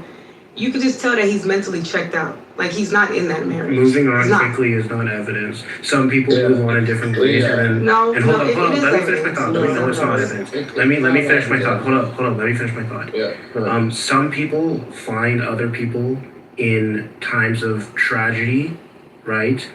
They might find it in a relationship. They might find it by buying a new dog. They might find it through anything, right? The fact that he got in a relationship 9 months later does not prove that he was psychologically tormenting his wife to the point in the degree that she would kill her children. Let me tell you why. That is retarded. You're going with that? Okay, hold on. Okay, go ahead. I'll tell you why. A lot of divorced women would tell you who you marry is not who you divorce. A lot of divorced men don't just walk away clean. They don't. It's not, and I can tell that's not what was happening between them. They had issues, and they've been having issues. He did not just walk away clean. And even if, let's say he did, Skull, you don't think that mentally will fuck with a woman? That she now has to do it on her own on top of being mentally unregulated? Oh my God, I had to kill I don't think, hold on, wait a minute. Where were you when I was killing the children? No, I'm not, listen. Myself. Well, I already established that. I established that in the case of murder. She still, to me, it still points that she did something. I never said that she's not guilty of murder. No, but here's the thing. But I do understand why women are trying to rally around her. Because men, I don't think you guys know what y'all do. A lot of men play a lot of psychological mind games. And like I said, from the videos of what it shows, he was mentally checking out. See, That Joe, is it goes from psychological he abuse. murdered her I to don't now think he you guys psychologically don't want to made her label murder him. mentally checking out as psychological abuse, but it is. Pushing the goalpost. This is so typical. I'm not pushing the goalpost. What I'm doing is building a timeline, and how do we get to that point? Though, aren't you kind of helping lay the narrative for the woman not to take self-accountability for her own actions? Because it's very typical. Yeah. I mean, that's fine. Exactly. What you're saying is women are I can look at children many who different can press to directions kill and their still own say that kids. she's guilty. That's basically what you're saying. The reason that I think we're so surprised by this, for some of us, this commentary is because the question isn't whether or not she killed them. She definitely killed them. The commentary was about the postpartum depression and the impact that had. Right. But to jump, and maybe I missed something, and I don't mean to be too critical of your narrative here, but it seems like you kind of jumped on this guy, and I didn't read about I didn't read that he had checked out, and maybe he There's a video circling around of them on okay. a vacation together, and he's standing way on the other side of the venue, and she's struggling with the carriages and the two small children by herself. That is so I'm fucking sorry. retarded. Like, that makes me want to minute. smash my head in my fucking TV right now. Skull. Are you fucking stupid? Girl, I'm not. Listen, If I had to go to the let me finish. to the receptionist to buy shut something, your mic, mute your mic, and my let me wife fucking had to finish. take care of the 3 kids for 2 See, seconds. men like you'll be the reason why a bitch kill a kid. Because a I was nigga on like the you, other a side nigga of like the you would make a hotel. bitch want to kill you. Because you won't shut up. You won't shut up. You're like a mosquito. Be quiet. Shut the fuck up. So what's wrong with you niggas? Talk too goddamn much. Okay? Now, let's get back to it, DJ. Look at somebody like Skull. You don't think a bitch would want to kill herself dealing with some nigga like that? You don't think so? Like, I don't think a lot of y'all men know that y'all really not easy people to be around. You make somebody want to commit suicide because you niggas are just weird. So you can't tell me that weird ass nigga didn't purposely sabotage this marriage. It made her go crazy. She already was on medication. We need a clarifying question. I got a clarifying question. So are you saying that that it's justifiable to kill your children based upon No, that's not. I man never in said it your was life? justified. What I said was That's how it her comes off. lawyer is making a good point that postpartum depression, it should be considered in the sentencing for her, right? Because when you guys look at the mental health of people, a lot of times when people kill people when they have a breaking point, you got to take in consideration the mental health aspect of it. And I know it sounds insensitive because You're taking away we're from talking that. about You're taking away from look, he can't help it. This fucking weird ass nigga can't help it. Any bitch that end up with your ass gonna be miserable. Do you care about Any bitch that's postpartum gonna depression? end up with your ass. Do you is care gonna be about miserable. postpartum depression? She probably gonna abort the baby before she kills it. Do you 'cause care won't shut about up. postpartum depression? God damn. Do you advocate I for hope you more don't research replicate. going Please into don't postpartum replicate. depression? Don't replicate yourself in this place. If so, then stop blaming the fucking man. Please. And advocate for more Anyways, research can I finish? I want to for kind of women to get help Can I finish with my postpartum statement? psychosis and You've been depression. in here longer than I've been in here, and you just been yapping. Mute it. Women do this to themselves. It's crazy. And you still won't stop because you got bitch tendencies. Stop doing that. And you have a tendency to be fucking retarded. I just hope the room can see why women end up wanting to fucking shoot themselves and get themselves out of here. Like look at the shit that men be doing. Well, This nigga can't even mute. Can't even mute. May I ask your question? Well, look, just imagine we accept your theory that this man has contributed to her deterioration of mental health. Yes. So she was in postpartum depression. The guy checked out, was not emotionally available, was not supportive, and she deteriorated in her mood and became psychotic and ended up killing kids. And So in financial, this you gotta remember the scenario- financial part, John. That's financial. also what happens when men leave. They didn't All right, take away the okay. financial aspect. All right. So legally, how would we be able to say that? Okay, whatever we gonna sentence, well, whichever sentence we're gonna give her, we have to give something to the ex-husband as well because she was contributing to her depression. I mean, legally, you can count. What did that sound? Oh. You can count in whatever it was doing as contributing factor to her mental health, but you cannot find him legally culpable for what she did. You know what I'm saying? I would Unless- agree so. I think that Yeah, more men unless being there is divorced a- should be held accountable for Yeah, their actions. I But they're think not. there is a venue for that if she's found responsible. So the mental health defense is ruled out, and they say, okay, you're not mentally unwell enough to be able to given some sort of verdict based on mental health. So you're completely responsible, and then she could sue him, the ex-husband, for mistreatment and pushing her off the cliff. I think that would be a good starting point. Yeah, but John, we're still waiting for Vel to provide any evidence that he was psychologically tormenting her to the Well, this see, degree. that's the And she problem, hasn't yet. Skull. Yeah. Other than a picture of them on It vacation, was not a video. a video. So Yeah, and you haven't seen the video. So look, listen. Look what you We'll send the video. Put the video in the Well, chat. you should go find it. It's all over. up. So what do you search I'll for? find the video. Just look up. yeah. If you go on Threads, just look up Lindsay Clancy. Like it's literally like all over the place. Yeah, I'll find it. But what I'm saying is that here's the problem. You Here's need the okay. You Can need to I be able finish, to bro? sound. Oh yeah, go. Hold on, wait a minute. The problem with psychological abuse is hard to prove, right? So why are you blaming him? Narcissism, no, bro. So why are you just said it's hard to prove? So why are you blaming him? Can you chill? And let her speak.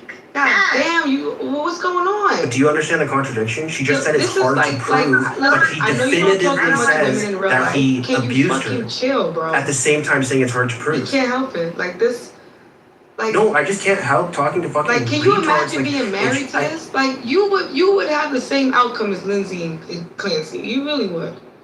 Like you'll Right, drive your wife I'll to go. do some crazy shit because you just won't stop. Go ahead. And then gonna tell me to go ahead. After he just fucking ruined your whole mental thought process. Now you gotta go ahead quick. All right, I have a question for you whenever you're finished. So go ahead and then finish, and I'll ask you a question. Are you talking to me or Skull? Yeah. I apologize, though. I'll conduct myself. Okay, so yes, psychological abuse is very hard to prove. It's not because technically, what they're doing is not really basing like there's no crime for it. Like there's no law in the book for it. Like you can't say I'm a sue you for psychological abuse. Like what crime could you charge him with? Really, there's nothing to charge a person with. You know, if we had laws that actually was against psychological abuse, a lot of y'all probably would sue your fucking family and your parents and shit. They was manipulating your ass as you were a kid. It made you a weirdo like Skull. But it's hard to prove. So, but as women, I understand why they are rallying behind her. Because you can see that she's like a married single mom. Like if that video was anything like their everyday life, we're talking about a vacation. So if you're on a vacation, you're like that. I know at home you're probably 10 times fucking worse. You can't take that into a courtroom and say, I want to press charges against my husband because he doesn't help me in my marriage. You can't do that. Like, there's nothing to protect women. It's just something that you have to go through. Right? Same thing with the amount of medications he's had. With the amount of medications he's had, I'm pretty sure he threatened to take the kids from her. Because that's the next step. Once the divorce proceedings happen, the next step is she's on medication, I gotta take the kids from her, right? And what happens, a lot of these women relapse and they will end up killing the kids because they lose power over their children. And they're using power over their marriage, over their life, over their finances, over everything. And nobody believes you. So it's kind of like going back to the 1800s when a lot of times when a lot of husbands were done with their wives, they wanted to divorce. They didn't really divorce. They would just put their wife into a mental institution. That was a very, very popular thing. She don't want to act right. She don't want to listen. Throw her in a mental institution. And you never heard from her again. So go ahead, actually. You probably had this question, you've heard this question probably before, seen it on the internet. I think it went viral, but if you were lost in the forest by yourself and you were walking around the bend in the forest, would you rather encounter a random man, totally random, or a bear? I should know you was going to ask that question. Oh my God, you know what? Ooh. I didn't search well. As it seems, you. No, I mean, you can't answer for her. I would say a bear. Okay, and I'm gonna tell you what. I live in the mountains. I see bear all the time. You can hide from a bear. You can climb a tree from a bear.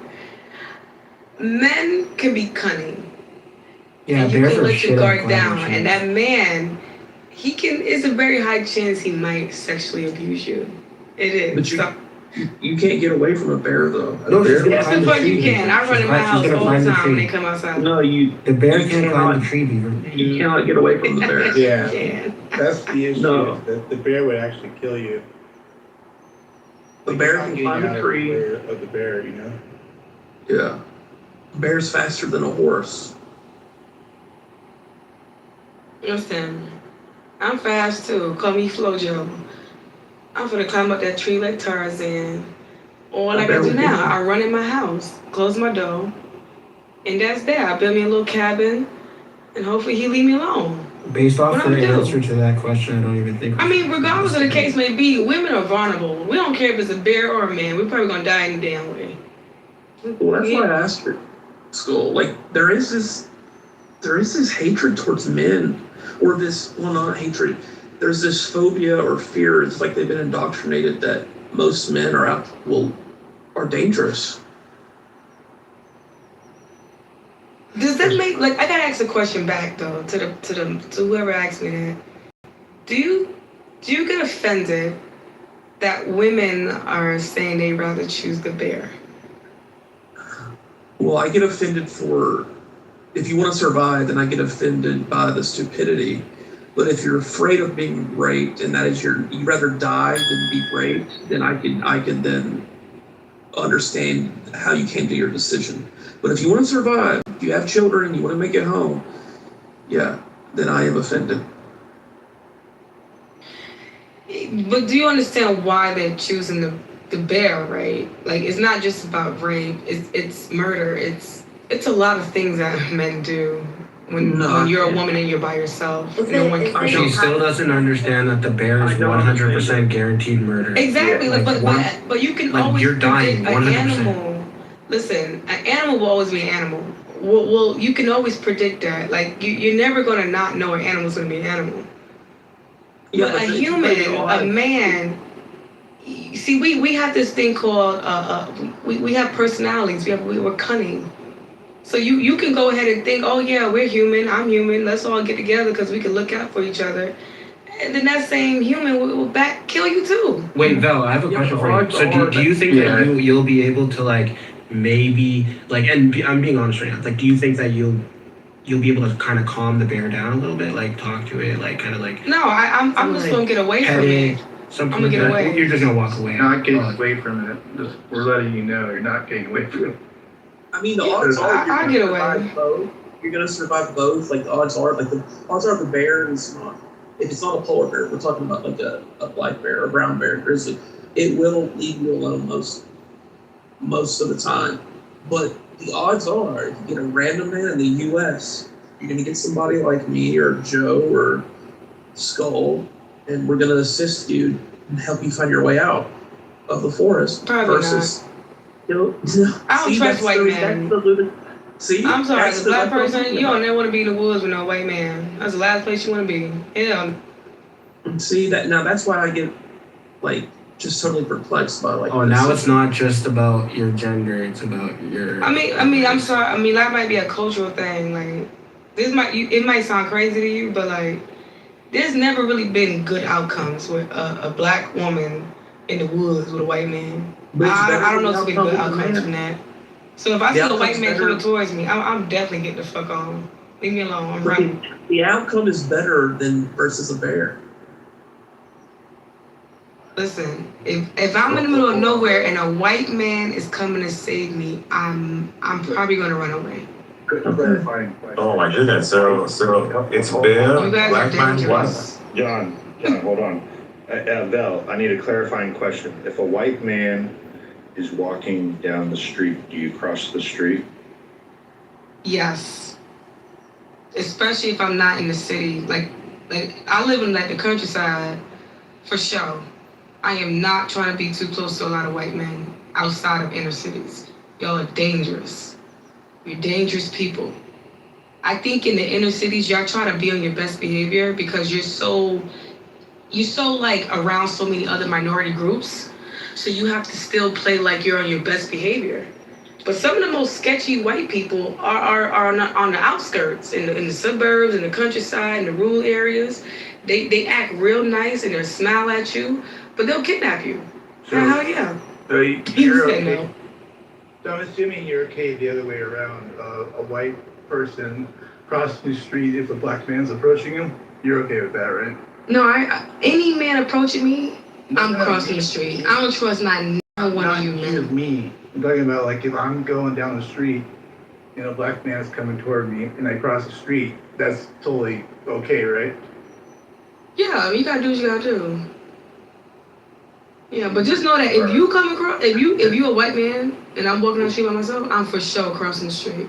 You know what? Actually, Vel's not bad. She's pro segregation. This is actually not bad. I'm not pro segregation. I'm just pro. I'm pro men. You segregate yourself by default listen. whenever you walk down the street. No, I'm pro survivalist. Meaning, as a woman, How I about don't this? trust. I How don't about trust this? any man with my safety. So how about this? You got a bear and you got a white woman.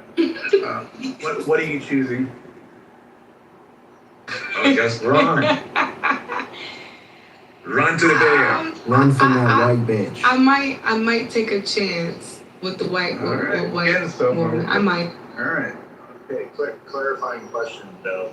A black man is walking down the street, across the street to the other side. That would definitely increase your. I have. Yes, I have. I've done it before, and I believe that the man was trying to follow me too. Yeah. Statistically, that increases black women's survivability. Yeah. I definitely cross the street if I see them coming towards me too. Yeah. They have a higher KD than bears. Yeah. So really, let's conclude the questions that you all asked me. The conclusion is that all you men are fucking dangerous to women. You're all dangerous to women and children. What? All of you. There's no evidence of that. Until you prove yourself otherwise, you are a danger. Okay, wait. Tell us you're single without telling us you're single. You know, men prove that every day by just not annihilating all women. I know. I knew you were gonna say that. I knew you were gonna say that. To be fair, a woman does have to think about things like that. Like if I'm walking down the street, I'm not thinking about these guys raping me, right? Like it's not even in my head. But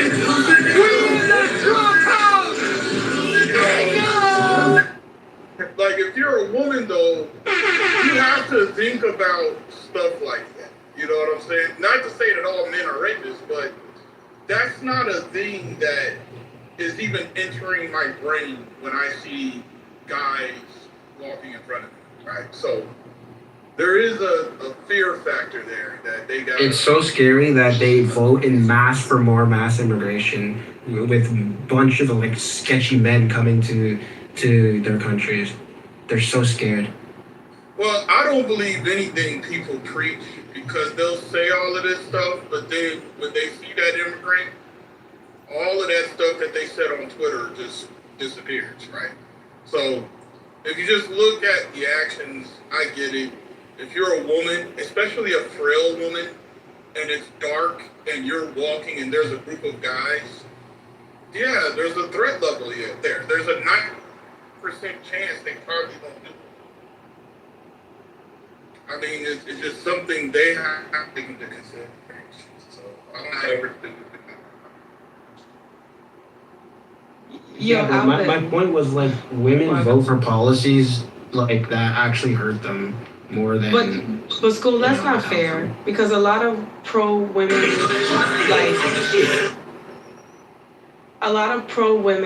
policies, they wrap it up in immigration, they wrap it up in pro LGBT. So it's like either you vote for your policy or you vote against it by voting for the complete opposite party, right? And this is what happens. You get caught up voting for things that you don't really agree with, but it's kind of like the lesser of two evils, because like, damn, but you guys are preaching for women's rights, so I'm gonna go more towards you. But then I gotta accept all this other bullshit that I kind of don't agree with. And the same thing goes for the MAGA people. You guys were so conservative and so far right, and now look at the living conditions that you're in. Like I said, I live in rural America. White people, y'all struggling out here, okay? Every time I turn around, you niggas is looking for a food bank. Y'all trying to find where they donating clothes and shit, so y'all can get back to school shit. Like I'm looking at white America struggle, but y'all voted for Trump. Like literally, y'all ride around with these Trump flags, and I'm like, but you voted for this shit. Now you can't even participate in the same system that you voted for. Oops, my bad. That's your problem. Clarifying question, Belle. How many white friends do you have? Man. that's nothing.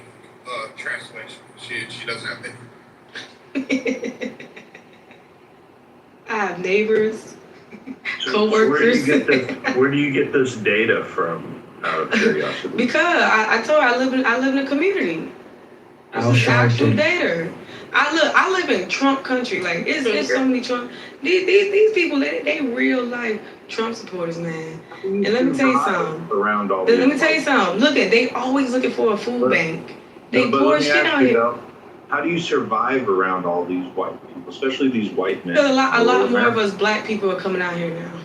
So a little bit of white flight is starting to take. Have you been attacked We starting to before? take over this shit now. Have you been attacked by the white people? No, because I just told you, a lot more blacks and Hispanics. We coming out here and we taking this shit over. You're moving to poor. We buying up the houses over here. Yeah, you're moving to poorer communities with food banks. Is that what you're doing? No, I live in the suburbs, but even people can't afford their houses no more. That's what's happening. They can't afford their property taxes. The property taxes keep going up. They can't afford it. So all your money is going towards your livelihood. So you don't even have enough money for food.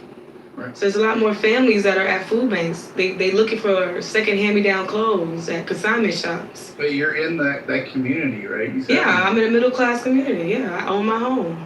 You're part of that community. Absolutely. So you're at the food banks. No, I'm not. I'm at a supermarket. How are you not at the food banks when they are? Because I'm a veteran and they look out for me. Okay. Maybe they should have joined and fought for the same country they voted for. I mean, none of them are veterans, you're saying, right? What? None of them are veterans? I don't know. Yeah, see? I mean, it's I just know that they got a lot of they always begging for shit on Facebook. These white people stay having a yard sale because they can't pay their bills. They stay. Matter of fact, my neighbor just had a yard sale today, trying to sell lemonade juice.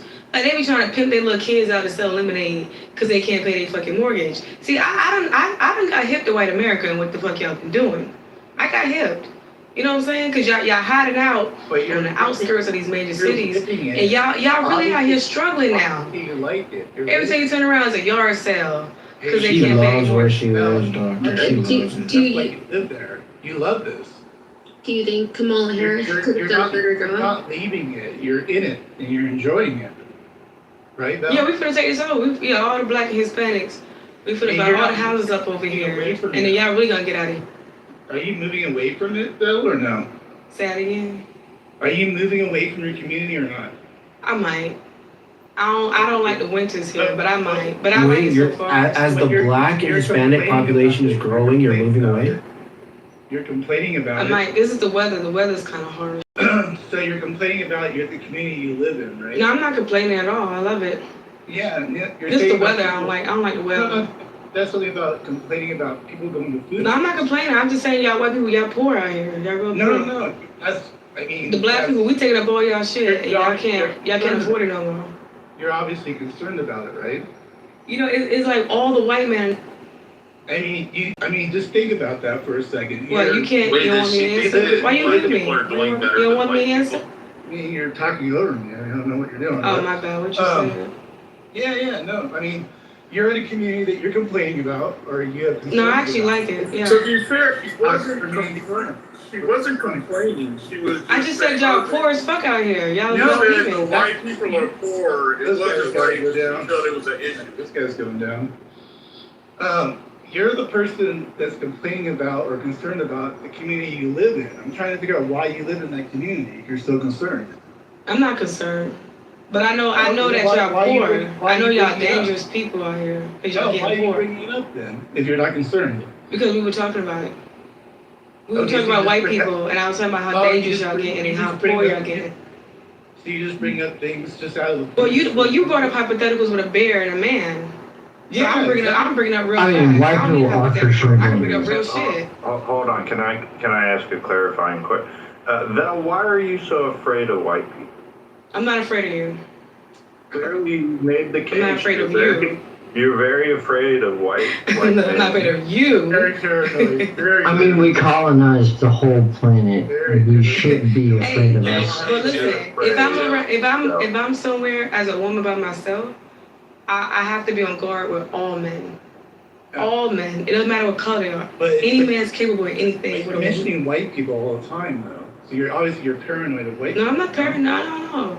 Matt, We weren't talking about all white people. I told you, if it's a white woman, I might take a chance with her. I might.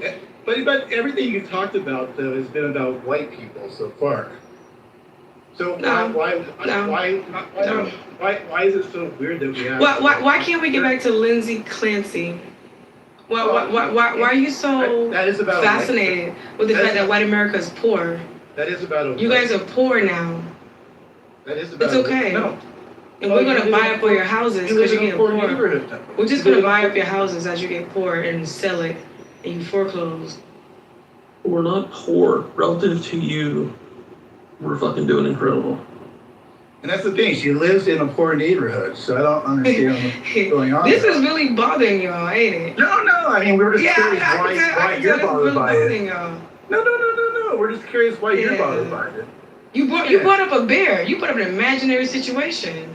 I know we did. Yeah. And then you brought up an imaginary situation too about. No, I'm poor not. people I'm bringing up a going real to fact. No, that you guys are the food That's the babies trying to get food and stuff now. That's the point. And then you're part of the community, which is kind of interesting. No, these are working class families though. They're still working class. They just can't afford food. Right. And you're part of. I can still afford it. You're part of that I said, community. yeah, I'm part of it. Okay, cool. You fuck the white But guys I can more, still man. afford my food Complain about though. something Y'all can't. that you're part of. It's okay. You guys are always begging for like clothes and Who's shit. you guys? You're part Y'all of be that begging community. No, for thank you for like. your service to fighting the Oh white my man's war. God. Wait a minute. Do I you're make part- enough money to get food stamps? You're part Oh of my that God. community. My husband just lost his job. Do I make? So you're part of that community. Why did you mute me? Stop muting me. Because you're talking over me. Shut up. Look. Oh my God, my husband. Come on. Just shut the hell up. Seriously. So check this out. You're part of that community. You're complaining about it, right? You're kind of paranoid of white people. We just got to make sure we get the facts straight. That's all we're doing here, right? Oh my God. Why you keep me? The truth hurts.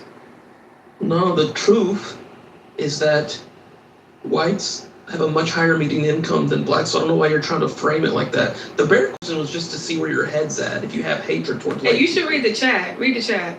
It's just. And I think They're trying to clarify what I said. It's fascinating. What I want to know why Joe asks her if she has white friends. What that got to do with anything? Well, it's to see if she has any type of real insight into white culture or how people behave. I was in the military with y'all. That's all I need to know. Of course he does. All I need to know about you is I was in the military. What does that mean? What is it in the military that you're concerned about with white people? I was in the military with y'all. I got to see what does real that up mean? close, y'all. Yeah, what does that mean? Somebody said I'm a racist. I might be. Well, you are racist. We already know that. I mean, Yeah, you know I might be. I'm a part of the white flight. I'm helping white flight. Don't call me a racist. I think he's wrong. I don't know if she's racist, but she is stupid. Am I just being Well, that usually goes hand in hand. Yeah, I know. About that. She likes to cover country. Right. I don't think she's stupid. And I don't think that she's racist. I think that. Oh my God. She just Hold said on, she's just wait a racist. second. She just admitted to being Thinking racist. about being racist. Wait a second. I understand that. But I'm giving you what I think, okay? I'm giving you what beats. I think that there is some issues that she's seen and she's lived through and she's frustrated by them. And she is seeing the change and the shift in the economics of the United States, which is definitely, where we can't lie, our financial situation, it's not good. And I think that she's getting a sort of, which I can't, I'm with her actually. She's not with you. She said she might get help from a white woman. And she might get help from me. White women don't always trust black women. So I feel like, She's not bringing you to the cookout. No, I just feel, that's fine. I just feel that she's frustrated and she's hurt and she's just not being, she hasn't identified it yet in a way that she's, or maybe she has and she's not prepared to talk about it right now. I'm not Because it's vulnerable. I'm not But hurt. hold on. But He but brought hold up the on, fact hold that on. I Well, vote you for could say liberal what you policies. think. I mean, I said y'all voted for Trump and he got you poor. That's what I said. Hold on. I have to ask it. What did I say? I have to respond to. Yeah, I gotta ask this question. Val, how can you actually understand the white experience? I don't when you want don't to. have any It looks miserable. white parents? You don't really know anything about You voted for culture. Trump, and Trump is literally getting your grandma's bacon. So Get over it. I'd appreciate it if you don't comment about the white experience. Never really known what it or had to deal with the historical difficulties of being. I wouldn't want to be it. Val, do you think that Trump They said that we vote for mass immigration, so I said, why did you vote for Trump? And he made you broke. He made you poor. May I? You're the one that lives in a poor neighborhood. He didn't make us poor. He made you poor then too. Hold on, so Matt, I think we're getting to something. Val, So you're poor. could you tell us what you think about Trump? Do you think, let me ask you just blatantly, yes or no, do you think that he's a racist? I don't know racist. I don't know. Okay. What is your approval, if you were to give yourself a percentage of approval rating for Trump right now, where would you place yourself? About a fifth. I'd say about 45%. About 45%. Okay. Yeah. I'm sorry. So- The living conditions for the average American, white, black, Hispanic, or whatever, it's becoming very serious. It's nothing to laugh about. Yeah, it's nothing to I joke agree. about. And it's not, and you cannot work 3-4 jobs to survive it. It's becoming that impossible. The last question though, Let's put that onus on Trump. Let's not Wait a focus minute. on mass Trump- immigration. Let's wait. focus Okay, on the that's current it. sitting Hold on, president. That's it though, right? Trump did not do that in a year and a half. Exactly. What's going on around here? You realize that, right, Bill? What? I'm sorry. I didn't hear you. Trump didn't do that in a year and a half. He didn't Yeah, I make know. those- You guys don't want to blame Trump for shit. Well, You don't blame him for nothing. But he did bomb Iran. He did that. You realize that Trump can't do that, right? Yeah, right. Right. Trump don't do Yes or nothing, no? right? He just sits there, look pretty, shit in his diaper all day. That's all he does, He right? doesn't wear a diaper. He Yeah, doesn't yeah, wear a yeah. diaper. How would you That's know? You in his Biden. ass crack? That's Biden. Are you in his ass? Oh wait, hold on. Okay, Val, control yourself. Do you know Biden wore a diaper or no? He said he don't wear diapers. How you? Wait, you know Biden wore a diaper or no? I don't know. Everybody near Trump, they said that he wear a diaper. So you just kind of go with whatever you say. Yeah, listen, you don't know the nigga. You act like you know him. You don't know that nigga. Well, I know he doesn't wear a diaper. I know that. Have you ever been around Trump? Yes, I have been around Trump. And he wasn't wearing a diaper. But guess what? Like, you saw his diaper butt. Biden was wearing a diaper, though. You said who? Biden. I didn't vote for that old ass nigga either. I know, but I'm just like... I ain't vote for none of these old ass people. Oh, so you didn't vote I at all want for younger anybody. president. Okay, wait. So you didn't vote for anybody? Let me ask you a question. Have you ever joined the armed forces? I have not joined the armed forces, no. So how can you look at me as a veteran and think that you think you know more about this country than I do? Okay. I'm asking you a fair question. I guess you know more than me. No, I'm asking you a fair question. As a really, veteran, as a job. 6-year chemical access veteran, It's just a job. how can you think you know more about this country than I do? Well, didn't know. it's You never compartmentalized. put your life on the line for Black it. people You on never average will. You're a earn coward. 6,000 a year household, 92,000 I'm going to draw for for whites. this now, because I'm talking. Rich, you're going to go to the audience. There you go. And three things. One, he didn't know Biden was wearing a diaper, so you don't know more than me. I don't fuck the man. Right? I don't give a damn. Second of all, you never voted before, so I don't know. You don't seem to know anything because you don't even know how to vote. Right, I don't know. Thirdly, Now I know how to vote. Okay. Thirdly. But I fought so you can vote though. I fought so you can vote. Thirdly, is that you live in the very neighborhood that you're bashing Trump for. For some reason, you think that just he made everybody poor. Right, like that. he did, and he did. But you live in it. No. Okay, What's up? so you don't know. Let me ask you a question. Why did you know vote more for than Trump? me? Why did you vote for Trump? Hold on, Belle. You have a couple hours. Did you vote? Why did you join the army of the white man if you're scared of white men? This country is my country. This is always your country. It ain't no white man army. You purposely put yourself This in ain't no white man. proximity This ain't no white man to army. You white niggas are men, seeing cadences that but we you ain't talk voting. shit.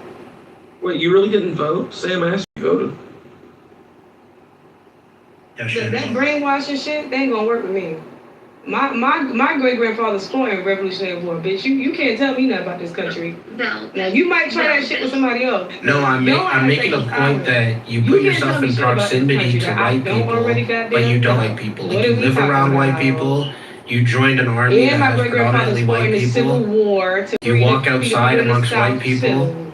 I'm a military family ass bred. And my grandfather fought in World War II, and my great grandmother lived up his pension until she was 98 years old. Well, thank you for your service, number one, and I seriously mean that.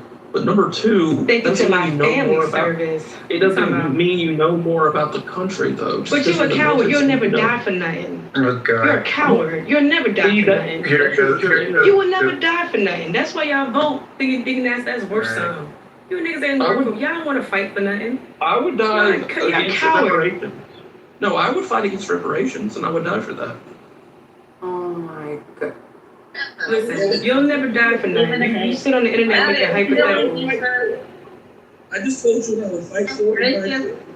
Hell. No. I'm being honest. What do you want me to say? That's horrible, Beaver. Well, I hate the country. Hold on. I have a couple questions for Vel. Vel, what do you think if you were to pick 3 of the most concerning issues the U.S. is going through right now? If you want to do 1 or 2, that's fine. 3, I think, is probably what most of us can average very easily. I'll give you 1. I don't have all day. Yes, ma'am. 1, the growing number of incel white men that are roaming the Clubhouse app, like in this room. That's one of the growing concerns. Yeah, I think. Okay.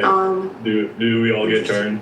Do we get turns? Like, Val, would it be fair to frame you as a child murder apologist based upon your testimony tonight in the court of public opinion of the President Trump house with you defending Lindsay Clancy's actions? Well, I'm no different than the president you voted for that gave you a redacted Epstein files. Look, don't hold me to the fire. You don't hold that fat ass nigga to. Okay? Don't hold me to the same fire. Your attempt to He gave you divert, redacted files, your attempt and you to still talking divert about release the and not files answer because the y'all so damn question NPC. will be taken as an admission These of niggas guilt. still talking about You release are the a files. child He gave me the murder files. apologist. Redacted. Redacted. So she knows more than us guys, so. Release the files. Val, Drain the swamp. Val, what's Face one, ass. you didn't really answer Beeman's question. You talk about white incels, usual white men. You're either obsessed with them or you're paranoid. You gotta pick one or the other. I don't know what's going on. No. You gave me a scenario about a man and a bear, and I you're gave you obsessed, one. You're You asked me about a white man, and I said I don't trust no you're man. paranoid. So You want to be obsessed with you, but the Whatever- reality is that you're Well, not. totally You're obsessed. a non-factor. All you talked about is white You are a men. non-factor in reality. So, No, Val, if we're not, if we are not, You can't even get back to the original topic because you're so hurt. You've been so hurt since I got on the stage, baby. Let's get back to the topic. Val, you were given. You'll never be able to submit. This is so. You'll never be able See, to doctor, submit. this is what arguing with You'll Candace never be able to Owens submit. is. You I don't want technically you to submit to win, me, but but I you can don't make you win. submit to me if you want You're to, obsessed doctor. with Matthew Doctor, I can make you to Wayne. submit to me if you want to. It's up to you. I'll just put a leash on you. That's all. Yeah, I know this is the type of shit you into. You into that BDSM shit. You know, white boys I love will. that weird I'm shit. that incel Yeah, that white you're boys afraid love that of. weird shit. I'm that incel you're afraid You of. want I'll to actually be beat do it. down. I'll actually do it. I'll leash you up, girl. I'll leash you up. You want to get the then mother I'll of use my that leash shit. and I'll whip you. I'll whip you. That's what I'll This do. is not. Hey, yo, doctor, you want to get the bottom of my I'll whip shoe. you. I know what you went to. That's my service to the country right there. Yeah. You want to get the bottom of my shoe. I know what you went to. Yeah. Yeah, you ain't low. So, which is it? Paranoia or obsession with me? Baby, I know you obsessed with me though. No, I'm not. Yeah, you are. I care less about you Yeah, right you now. are. You've been dropping people down to the floor so you can talk to me. Because they're I've been watching interrupting. it too. Because they're interrupting. Ooh, they interrupting. What are they interrupting between us? What? Talking over people. What are we interrupting? David, were you gonna say? I think Sam's trying to get in. What do you want, Sam? I was just gonna say, Val, I've agreed with like some of your points earlier, or like not agreed, but I understood what you were saying in like the Lindsay Clancy stuff. Like I just got what you were trying to say. But then after that, like all the race stuff, like it definitely was a little unsettling. And then you were given an opportunity to talk about like what you think the U.S. could improve on. God. Is there a timer? Can I? Can you? Your immediate response was to make it about race. I'll be back. I'll come back when she finished. Well, she got defeated. Good job, everybody. Yeah. Let's do a little celebration on that one.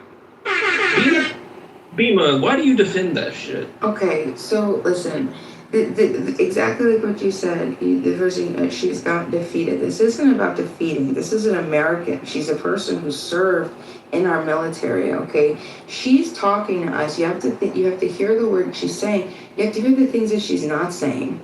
In between those things, you have to understand. You seek first to understand, then be understood. I didn't think that there was much of able to grasp about what her issues and her frustrations and her pains were. We weren't able to get through that, and I wish we could have been a little bit more less defensive, right? And I understand. I'm what? That's not what. No, that's not babying. That's it's seeking to understand somebody is not babying them. That's called empathizing.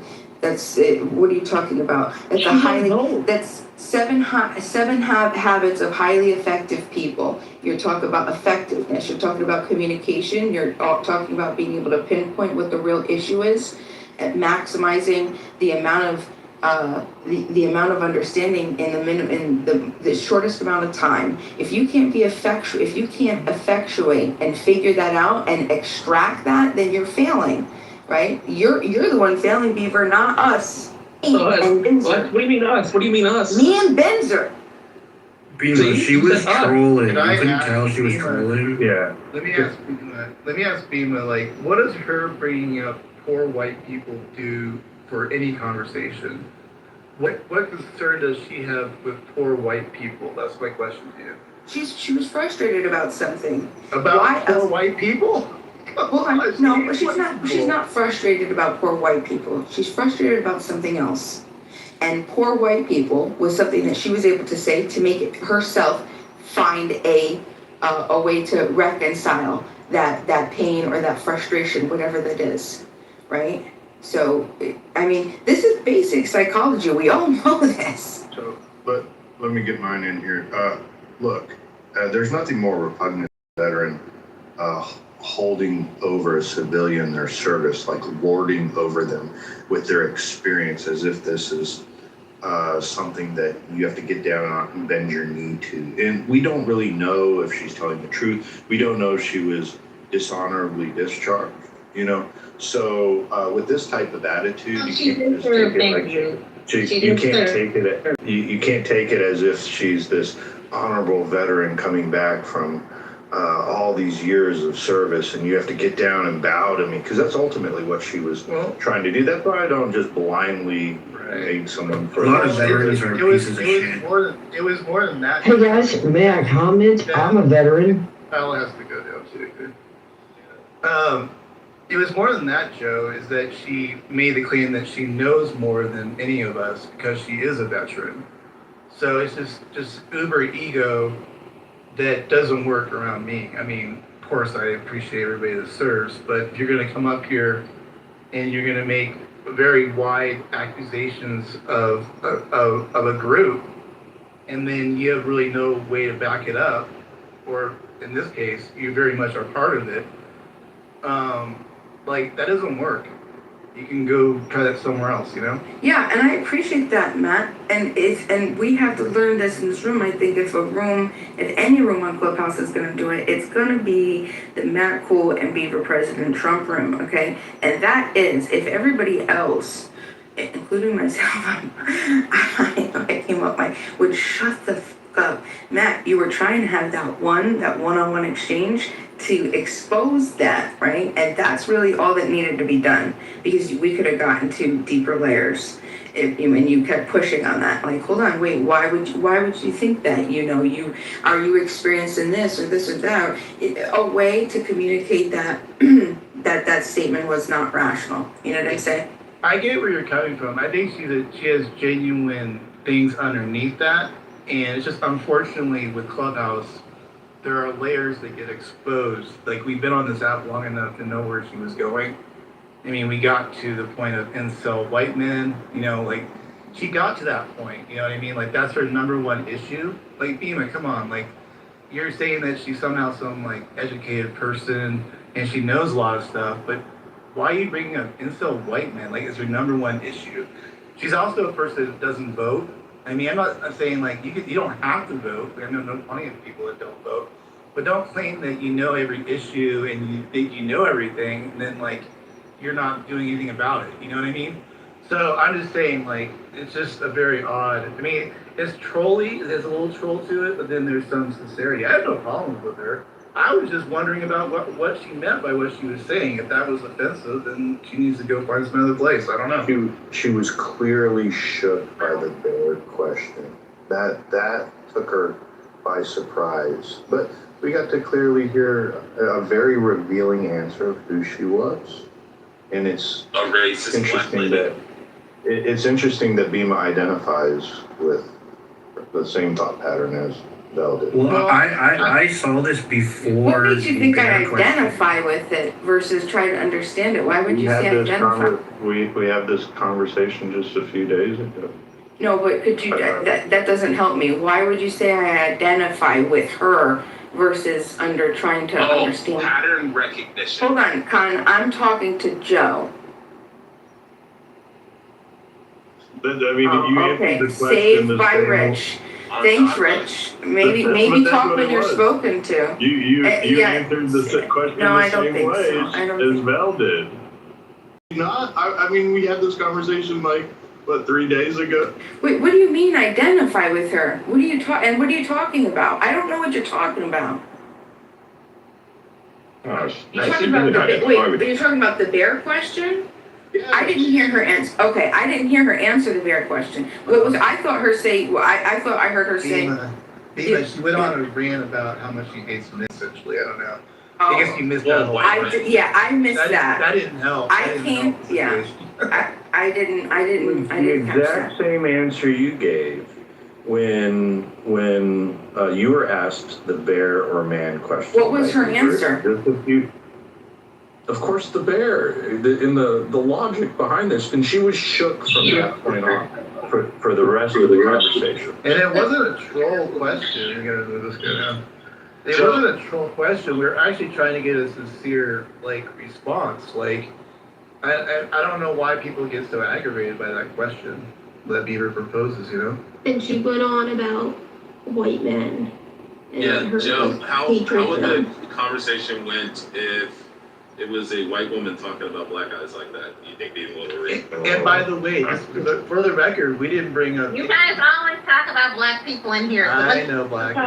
But for the record, crashed out every time. for the record, we didn't mention anything about her people on that side. I was keeping it fair and clean. I just wanted to find out why she was taking this stance on white people and the very people that she lives with. Because That's all I was a doing. white guy broke her heart.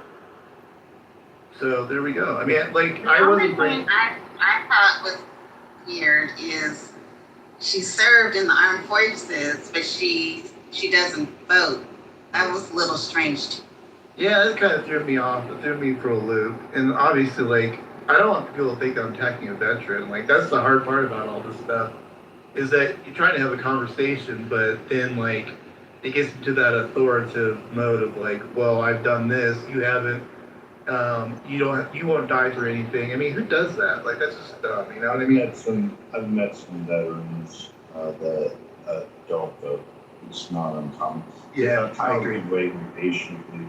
Yeah. So Kyle, sorry, I didn't mean to move you down so many times, but it's very hard to have a conversation when people are cutting you off.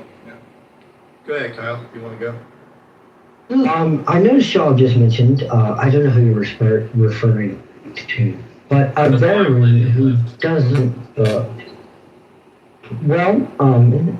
of the United States Air Force, which has Little Rock Air Force Base in Seoul, Japan, and Insular Air Force Base, Turkey. I think you're in the Matrix. Sorry, Kyle. You're gonna have to. Yeah, you're gonna have to get a better connection. Is this better? Let's try it. Yeah, that's better. Okay. Well, sorry, I was using my headphones. I apologize. My name is Kyle. I'm a veteran of the United States Air Force. I served in the Air Force for 6 years. I was in Little Rock Air Force Base in Seoul, Japan, and Insular Air Force Base in Turkey. I am a veteran that does not vote as well. And it is not because that I don't believe my vote doesn't matter. It is because I joined a system in which I once believed in, and I found the flaws and inefficiencies in that system and no longer found it efficacious nor worth my time to participate in. It has nothing to do with political ties. It has to do with political structure and the efficaciousness of the individual vote. Thank you, Kyle. I appreciate that. Yeah, I think that's important. I think my experience is that military personnel generally vote less than the average civilian. If you were to, I bet you, if we looked up the last presidential election, we looked up how many either veterans or active duty military, it's going to be less than, more than half didn't vote. That's my guess. Because I remember, yeah, and just last thing, I remember it was a midterm years ago, and I had looked it up, and I was shocked that it was only 26% of active military had voted in this particular midterm versus over half over half of the population. So don't quote me, but let's do it. I just looked it up. Veterans vote at a very much higher rate, mostly due to their age and also their service. And that is true. But may I comment real quick and then I will receive Yes, my you're gonna tell us how you're a jaded veteran and you hate America. No. I was going to tell you how I 9/11 was voted done by the when I Jews. was in basic training, when I joined the military under Trump's first term on an absentee ballot, and how my absentee ballot in particular was lost. So, as a member of the United States military, even though I took the time to vote, my vote wasn't counted. Is what I was gonna say. If you thought that was what I was gonna say. Oh, you because do vote. Hold on, Rich.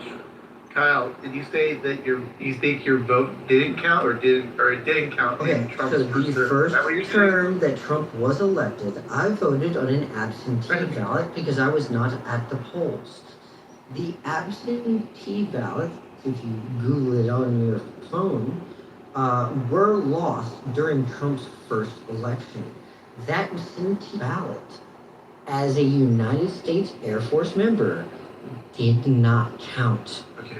And what are you inferring? You're saying Trump planned this, or what's your No.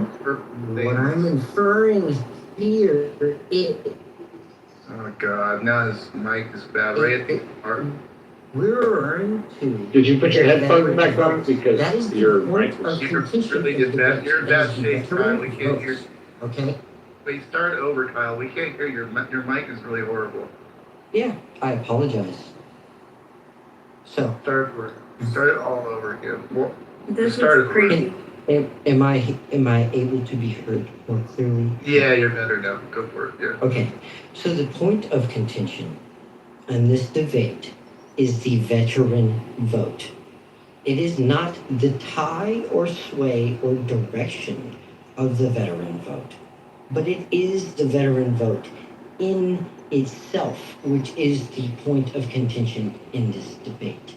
In my evidence to the point of why veterans do not vote was to ensue that even as active duty military on an absentee ballot, my vote didn't count.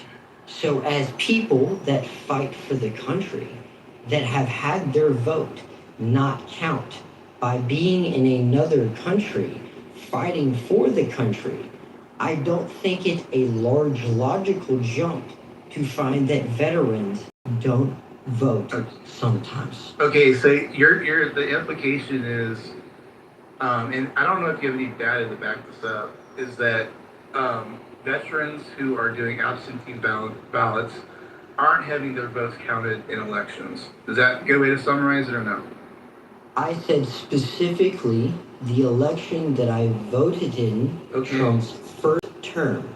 I did not say that as a universal truth or a whole. So that's even worse than I thought. So you're saying Trump, in Trump's term, that it was specifically, it sounds like his administration didn't, I don't know why you're picking out just that. How could his administration choose for this to happen if his administration was yet to be in control? Okay, is it just me or is this the most insane conversation in a long time, guys? Yeah, it's fucking dumb. Yeah. Okay, I just wanted to confirm that. Thank you very much. It's been explained to me by veterans that don't vote that largely, they took an oath to take orders and they respect the office and they just choose not to participate and rather respect the office that they took an oath to take orders. I mean, is there more to what you're trying to get to, Kyle? Because I'm not really Yes, following. all I'm saying is, for the most part, a lot of people that I've talked to in the United States military and that have voted in the past, for the most part, feel like it doesn't have an effect. Okay, I mean, that could be for the whole populace. It's not just veterans. You know that, right? I'm assuming you know that. 100% I Okay, agree just wanted to and concede that point, but the point of contention was the veteran vote. I don't think you mentioned anything about the veteran and the veteran vote. I think we were just saying, well, I guess we did bring that up a little bit there at the end. But I think Rich I think Rich confirmed that they vote pretty steadily. Is that right? a very much higher rate than the general populace. What do you think about that, Kyle? That data point. Once again, I agree. I do not. He's just think that is giving his incorrect. anecdotal fucking reason why he doesn't. All right, no, I'm giving you a chance. We're just having. I was simply explaining why some veterans don't vote and was defending the position of the previous person before you. Oh, by the you're way, only giving evidence for yourself. Right, but by the way, it's It not is because by definition incidental. Kyle. By the way, it's not because their absentee ballot didn't make it. It's just that they just don't vote, right? Too. I know we're gonna bring that up again. I'm sorry, I did not. Oh, it's not just because the absentee ballots don't make it that they feel like disenfranchised. It's just because they don't vote, right? Too, in your opinion? No, a lot of them don't vote because they feel like they were. I already know the answer. I'm just curious, Rich. What are you gonna say? Go ahead, Rich. I think I was more referring to the aspect of the disenfranchisation itself than any one thing that caused it. Okay, so then that what I said originally when I was saying to you that it looks like, and you keep referring to 2016 in Trump's term, but if you want to broaden this out a little bit, you feel that the government or the presidents that are in office, or whoever you want to blame it on, are disenfranchising veteran votes. I'm not blaming anyone. I use that time period as reference because it is the time I lived. Okay. Doctor, he wasn't referring to 2016 Trump's term. He was referring to 2016 Trump's election. So, well, yeah, he's talking about the prior administration. Oh, interesting. That's an interesting point too. That's a very interesting point. But I'm assuming he's leaning toward Trump because that was during his, win. You know what I mean? I don't know. Do you blame who was before Trump during Obama? that time? Do you blame I've changed my Obama for that at opinion all? since, but Just out of curiosity, just to see where you are on the political spectrum at all. I mean, it sounds like, I don't know, I can't view you out, but do you blame Obama at all for that little transitional problem there with your vote not being counted or no? no, not really. Of course I don't not. think Obama had Of a course lot to not. do with that. I think a lot of, I think it was just the times and the election, like complications, and I think it was just the time. I don't think Obama had anything to do with that. I don't think he was incidentally involved enough or had the conspiratorial thought to even do so. I don't believe that's Okay, so then morality. then we can say that it was Trump's fault for disenfranchising veterans votes then in 2016, according to you. Once again, if you refer to the original statement, I don't believe it's anybody's fault in particular. It is the situation and the time's fault due to the confusion. Okay. All right. Do you think that you're going to be disenfranchised in 2028?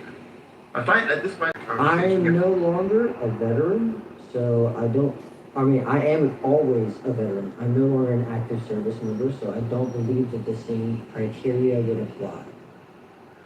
Okay. Anybody have any other questions for Kyle? Yeah, Kyle. So, are you familiar with the Lindsay Clancy trial? And do you believe that she should? She's already admitted to killing her children. Would you think she should be hung to death?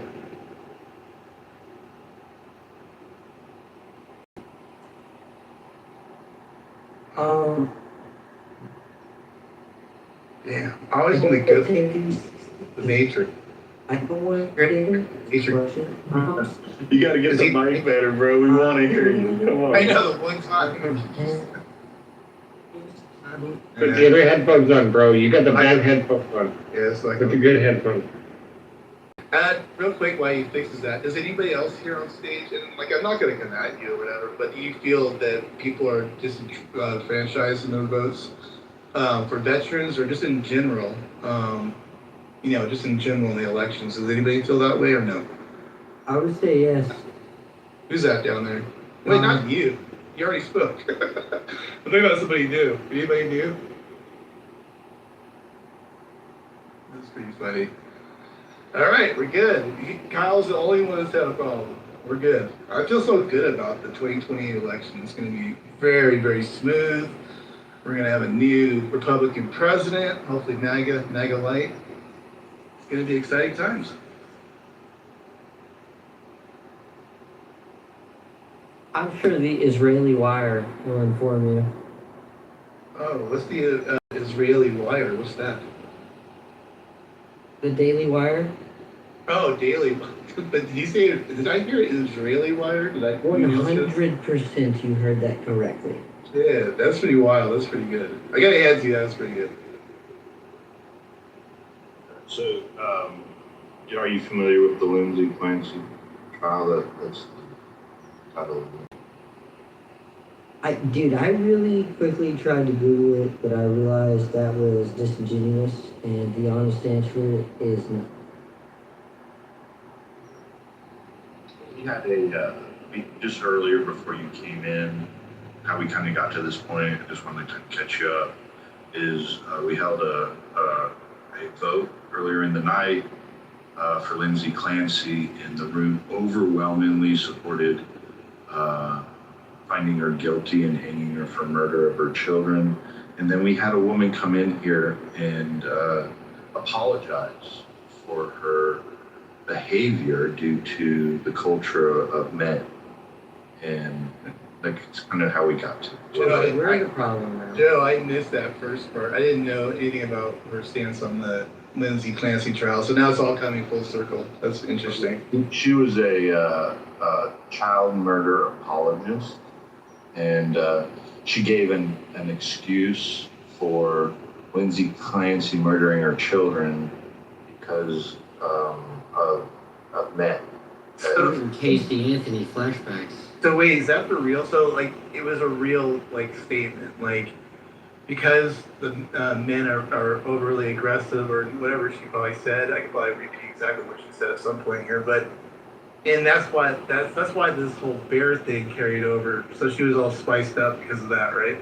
So Beaver very cleverly with jiu-jitsu moves noticed the opening to find, diagnose exactly where our previous guest was coming from by asking her the bear versus man question. I have to say it was spot on. You spot him out, Mr. Beaver Maxwell. Good job, Beaver. And that's the thing. It's I just want to be clear. I'm just if you're gonna come on stage and just kind of I know maybe she was at the end of her kind of mini crash out. It was a little bit. I mean, she seems like a good person, but if you're gonna go ahead and just start making statements, I'm gonna come off mic and we're gonna run through it exactly what you got going on. So just giving people a little fair warning there. I know I'm black. You gotta be careful with me. Is this the new Matt? What are you talking about? I've always been this way, Mon. Really? Not in white America. Well, that's different. That's a different show. That's a different show, you know what I mean? May I comment on the bear question?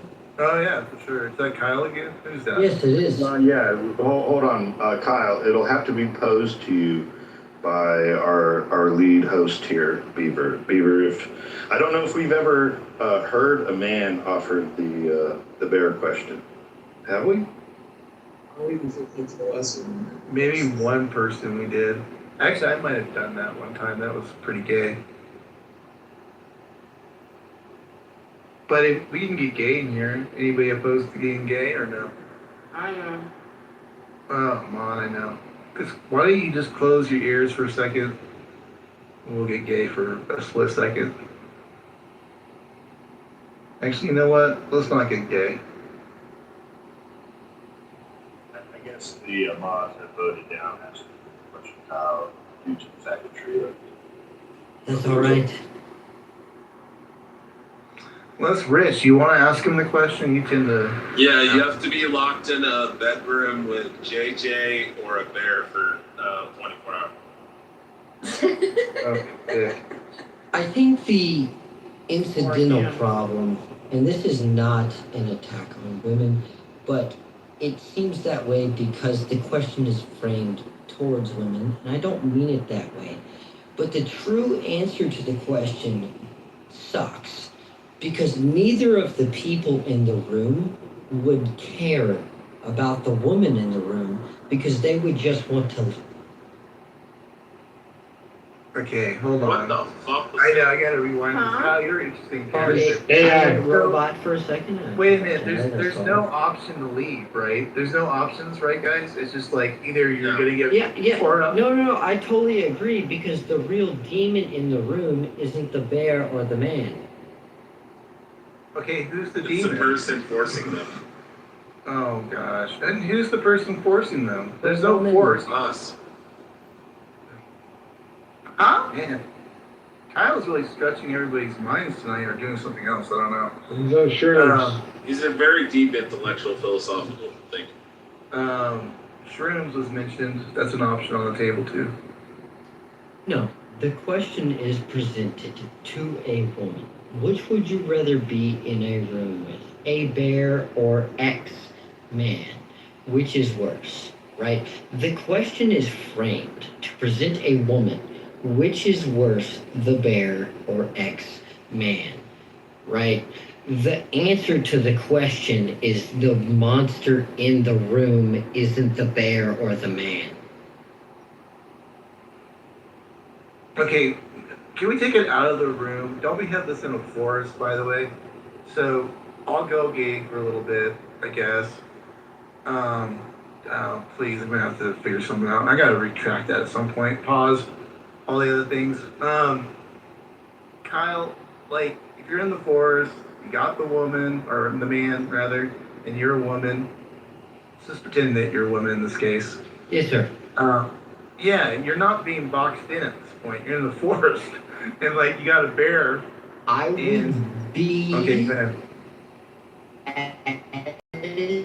Okay, his mic. There it is, yeah. Can we just move on? This mic is gay. Sorry. Ann, have you answered this question? I just realized that. I didn't even know what your No. answer. A man. Oh, smart. Love man. Preferably Joe Hero, right? Oh. I wonder if I fixed it. Yeah, and because how many hundreds of thousands of interactions have you had with men and they never raped you? That's But true. how likely is it for you to see a bear and the bear to fucking eat you? Yeah, the bear would kill me. Hold I think it's probably still next to 0. Hold on. Jesus. Let's do this real quick. Black Girl has volunteered to answer the question. Black Girl, are you there by your mic? No, I didn't volunteer. I just said no. You said you asked all the girls. No, you didn't. All right. Shall we get to it? I'm assuming you are a female, and this will not be a gay moment. Go ahead. Beaver, do you actually want to do it? You're the one that does this very well, Beaver. Who am asking, Black Girl? Yep. The bear question? Yep. Okay, Black Girl. If you're out lost in the woods by yourself, you're completely lost. You're scared because you're like, where the fuck? How do I get back? Now you're lost. This has always been the case. I fixed it. And then you're walking around the bend. Would you rather encounter a man that is a simple random sample choice of a man in the United States? So somebody's plucked from the 100 and something million men, or how many ever men there are in the U.S., or would you rather encounter a bear? The bear. Wait, she's Let's Let's die. Don't answer Why? for Black Girl. Shameful. Gosh, go ahead, Black Girl. So, yeah, so I'm gonna have to say man. That's why I like Black Girl. Hey, y'all don't seem to realize that that's like a hyperbolic statement. What the fuck is you? I'm just like I don't see how y'all can. What do you mean by no woman hyperbolic? in her right mind is saying that she would rather be around a bear than a man. It's hyperbole and just then whether I agree with it or not. but it's hyperbole in them saying that they don't feel safe around men. It's not them saying literally that they would rather be around a goddamn bear. Like, y'all can't be that dense. Like, we I know exactly what it is.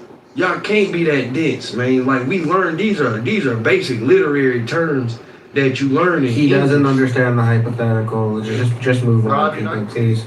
Please It's move not on. about a hypothetical. Please, Lord y'all God, push this just move question more, and y'all are pushing it. It's not a hypothetical. I'm telling y'all, it's a hyperbole. It's a hyperbolic statement. Wait, So it sounds The stupid real to crux. try to put people. Rob, you're saying the women are lying and they're answering just to prove a point that how they feel about men and the danger men present. Is that what you're saying? and real quick, Ask them to be lying. I mean, Yeah, that's what I had. natural I know what the instincts bear of a brings. I female. don't know what the guys are. I think part of the exercise is that it's a very clear choice. Am I right, Beaver? Yeah. Like if you there's want to, there's data that backs up that you would not survive a bear. You have a chance of surviving a man. That's the whole exercise, Rob.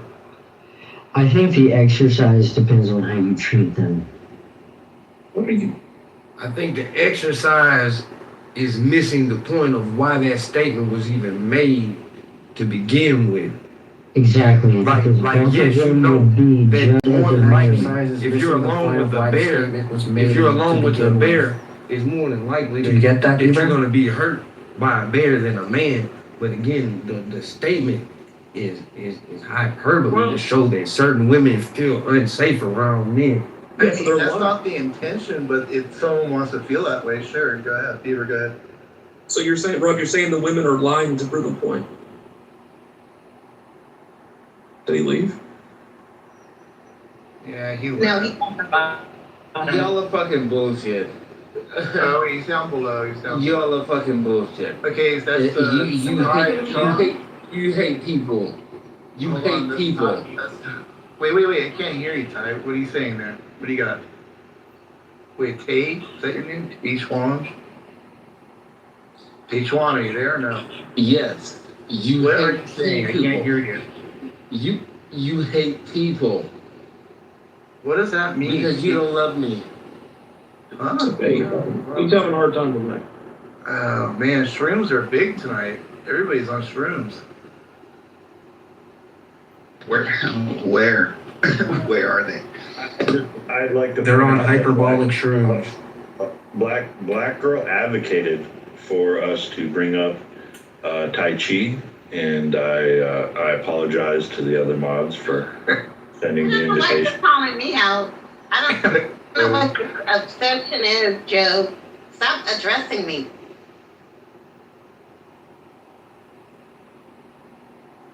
All right, let's all get I don't know along. why you even mention that. That's crazy.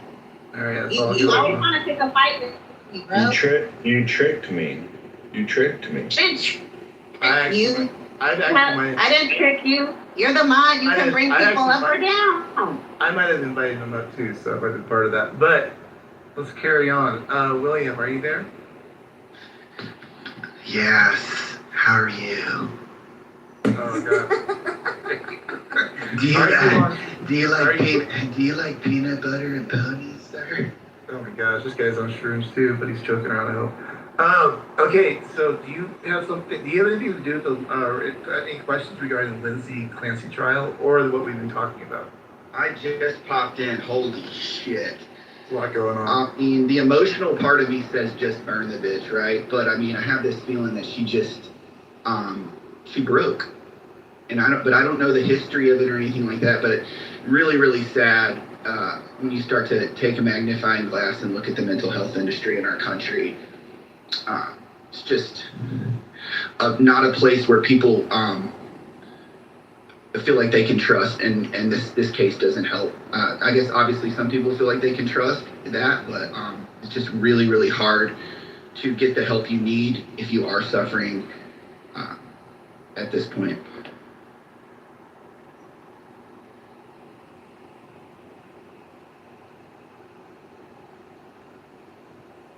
Did any of you Ribbit? You're funny, Diva. You're funny. Tommy, you're welcome to come up. Just, I don't know, let me re-invite him. He's really kind of ripping it to us. Let's see here. Get him back up here. I mean, we're not moving you on because of anything you're saying. It's just everything you're not saying. So I don't know. Are you there? Okay, take it away. Okay. Well, everything I said was very clear.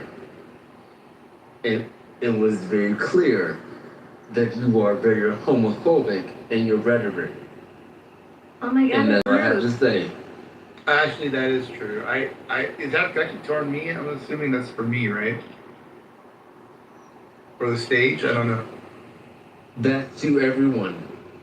Everyone is homophobic. Wow. Okay, so that's interesting. Does anybody feel like they're homophobic on the stage? I confirm homophobic here. I I confirm don't feel homophobic. homophobic.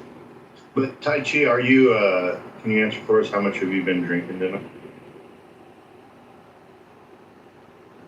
I don't drink at all, but I smoke. I definitely smoke. Hey Tay, what do you think's worse? What do you think's worse? People who kind of fake like they're not racist but really are, or people who just admit it, or people who are homophobic and they just admit it? Which one's worse? I love that. Great question, William. Should we, if we are racist, isn't it kind of disgusting to hide that? Or should we hide it?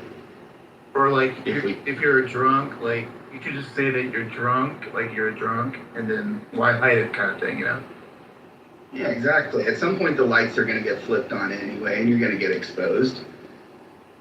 And I just think maybe the best thing to do is just admit where we're at right now. I don't think that matters. I smoke all day, every day. And I will admit that. There we go. Got it. He's on board. He's about transparency. I'm all about that. Just be honest with what you are, you know? You should. You should definitely. I don't like people who are, faking it to make it. I agree. By the way, I think a lot of... are you there, Black? Okay.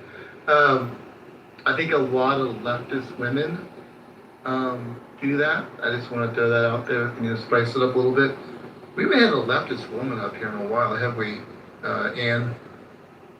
I'm looking on the stage right now. Oh, Val, you're back. But you're not just want to say, I appreciate Richard here. No, hold up. I want to say I don't appreciate Richard here calling me a racist. Because you don't know me. I didn't even speak to you. I was trolling you, Black girl. I was trolling you, girl. You're not racist. You're not racist, girl. Richard, You're not racist. Richard, you have to apologize to Black Girl now for us. Oh yeah, I apologize, Black girl. You're not racist. You're just a prejudiced. You're prejudiced against whites. And I need you to apologize to all black girls. No. All black women, I am so sorry. You have offended every black woman and child, and I need to... All right, now give us reparations now. Yes. Give them reparations. Everybody go invest all your money into Cadillac. 10% in Cadillac, 10% in Jaguar, 20% in big rims, and into other big rim companies. Just do all that investment because it's going to be gone. The reparations are going to be gone. Cigarettes, Newports. Here's the reparations. Here's the reparations. I'm not opposed for Chrysler and all those guys phoning out for some money. I mean, is anybody really opposed to that? I mean, come on. Val, is that what you asked for reparations? Is it Chrysler and all those guys? Yeah, we need to take the rich, white, successful corporations and just take a little bit of money and give them to the black ones or the Mexican ones. I think that's a good idea. Actually, I want cash. Oh, you're cash only? Because I was gonna say, like, why don't they just do like a bank transfer to a white or white owned company to a black owned company that way? That'd be a good way to do it, you know? Are there any black owned car companies? I don't even know. No, I don't think so. You know, y'all playing it too much. We used to have black-owned car companies. Used to. What I want to have to consider is why do you have to think Wait, I would like to know which company that is. She just may say. that gay people are something detrimental? Like, why do you think that? Why? Bro, you're too drunk. Val, I'm can you not tell us drunk. the I'm black-owned car company? I'm high. It's the I'm same not drunk. thing. I'm high. Did I spell reparations right? I don't even know. In the title. Okay, I guess we're gonna have this talk once again. I don't think it's spelled right, but that's great. I'm just gonna leave it that. I don't even give a shit at this point. We've done this topic so many times. Anybody want to take some kind of other position on this? That's like totally like we haven't heard on this app yet, or no? You know, your IQ's low. You spelled it wrong. I know. We're white incel low IQ. Get him, girl. My Get him, IQ girl. is high. Get him, girl. So you Yes. can talk to me. You know what's crazy is how long it took Val to figure out that it was spelled wrong because she had to check on Google. She had to type the word reparations, see if it's spelled. I didn't know you changed the title. I thought you said something about that crazy ass white lady. Like, yeah, Belle is very intelligent, but oh yeah, she's also shown a that. piece of shit. Now, who asked me about the black-owned car company? Who was that? Yeah, we want to know what's the big black-owned car companies that they ever exist. I said in the past they had one. Yeah, which one? C.R. Patterson. No. No? He wasn't making... It's not a fucking. It was automotive. I was Yeah, just how many automotive. cars do they make? I don't know. How Like many? one. Like one. They make one car? Like one.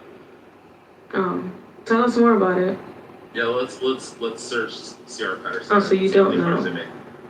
No, So you I don't just know. know that they don't exist. Okay. They don't. They ended in I don't know 1939. much about fucking I fairies. said in the or past. I said in the fairies or past. fucking But because y'all goblins some player or haters. You know how y'all trolls. player hate. So, But I know they don't exist. yeah, I said they don't exist. So what are you arguing? Car You just are you horny right now? Yeah, I'm so fucking bricked up. Are you fucking horny? Because I notice when y'all get I'm horny so late bricked nights. up. I just want to argue. I'm fully This erect. nigga's definitely I'm horny. rich, Like, bad what the day. fuck is going on? 16 years. Can't even think straight. So I know my shit. I've been teaching for 16 years. Hey yo, Tay, do me a favor. Won't you get Khan right? Get him right for me real quick. You moving What this do you want? marble. What do you want? You know, give him a little, you know. Bella, are you asking for a man to save you right now? Khan's with it. He's not saying anything. Again, I've been teaching for 16 years. For 16 years.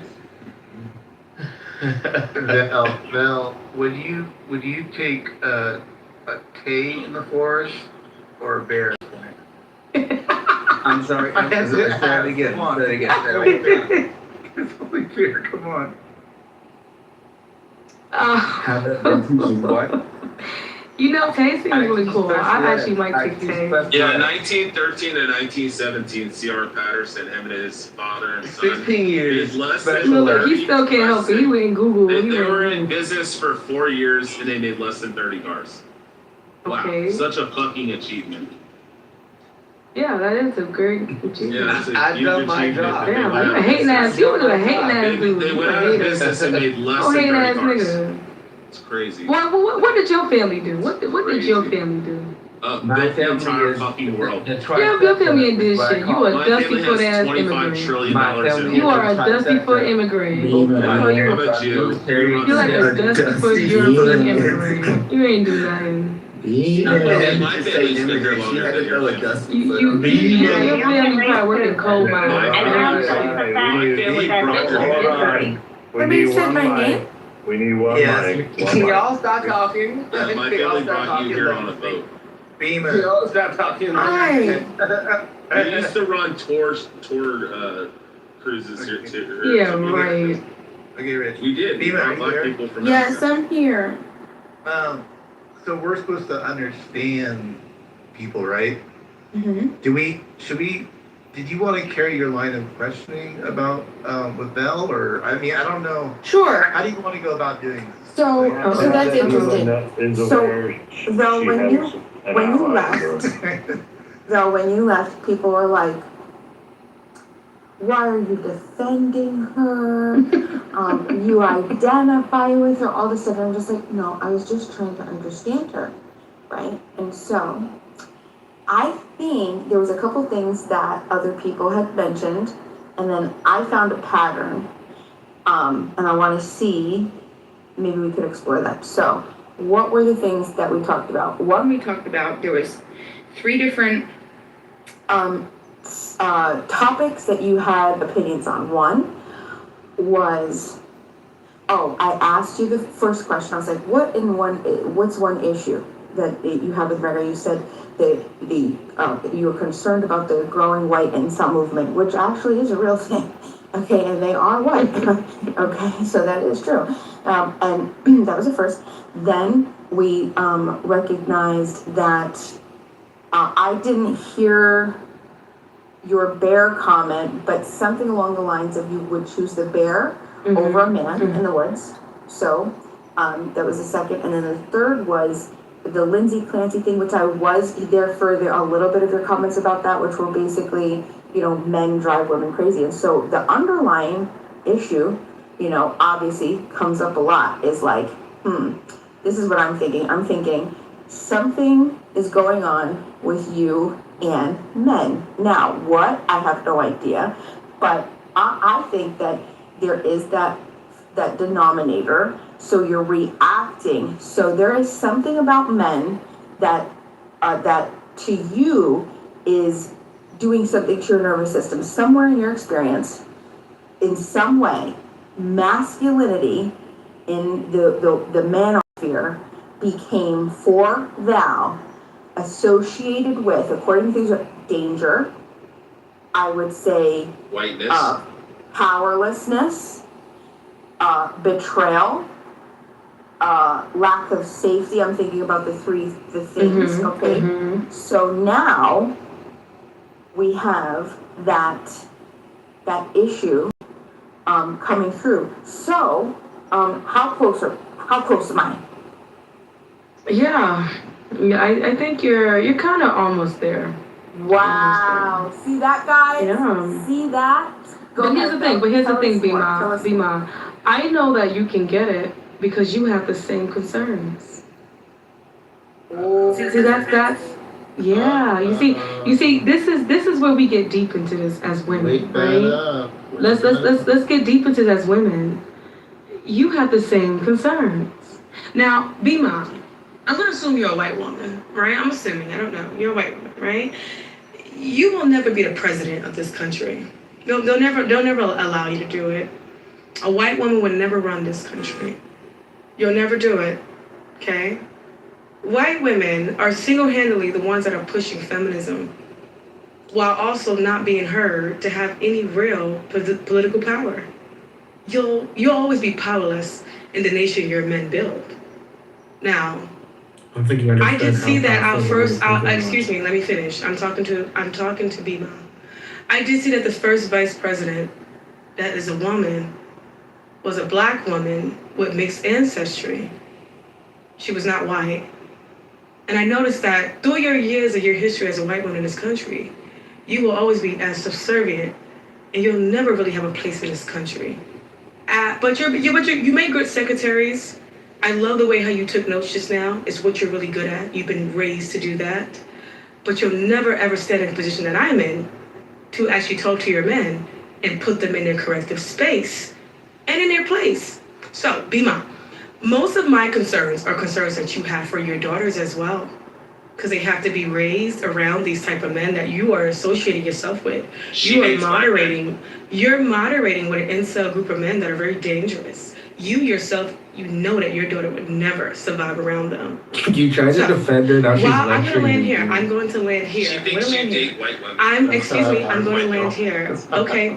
Girl. You got. Listen. This is what white men do. When they know that when the black woman and the white woman, when we actually talk one-on-one, we find that we have a lot in common. We have very much in common. But the difference is, your men actually do have some sort of respect for me. He'll never respect you. That's the difference, okay? So I'm pretty sure the next couple of years we might actually have an ethnic background of a woman running this country. It'll never be you though. So you continue to be the secretary that you are, continue to take notes, continue to be the good little helpmate that you've been for the United States, and know your position, know your place. Yeah, Bima, know your fucking place, Whitey. Yeah, white girl. That's why you shouldn't defend fucking randoms like that. Ah, ha, ha, ha, ha. Yeah. Skull. I think Bima, are you gonna take this shit? she's so stunned. I don't know. She said a whole lot. Now, hold on. Now, she said a whole lot. I want the room. Take notice. She said a whole lot. You took your notes, Now, right, Bima? Yes, ma'am. Yes, ma'am. You know that's why I'm quiet. Now, everything that is the actual issue was nothing of the words that she said. And I want to know if anybody in this room can pinpoint what her actual issues are. And she didn't talk about it. They weren't the words that she said. It was everything of what she meant and what her actual. Well, you're the what she really secretary. said. Tell us your notes. Yeah, she just hates white bitches. You see that comment? You see that comment? Yes. You've been dissecting me and I'm dissecting you. I'm dissecting you. I can dissect you, and you are a very good note taker. Tell us what your notes say. Bima, you should always listen to me. I'm batting 1,000 when it comes to you, so you should always listen to me. I can't believe Beaver, initiated all this with the bear crack. Beaver, you're a genius. I love you. Thank you. No homo. Peter taught me everything I know.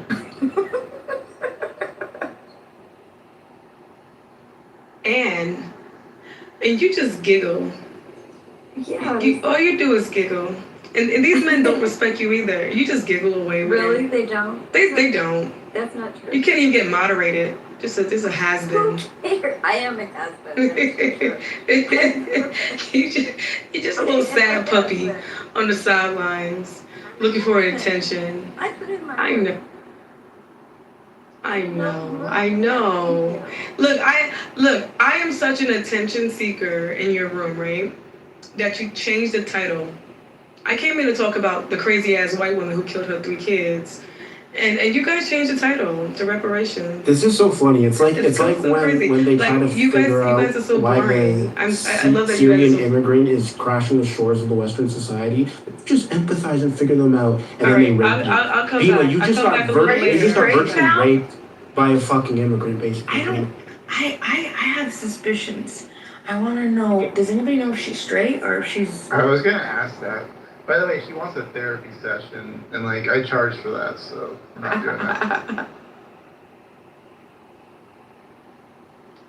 I mean, She definitely opened up some bigger worms. I wasn't expecting that. I wasn't expecting that. Did you expect that trauma dump? I mean, you just got dumped on. I mean, that's we're not here to just be trauma dumped. You were there. No, that wasn't a dunk. Hold on. No. That wasn't a dunk.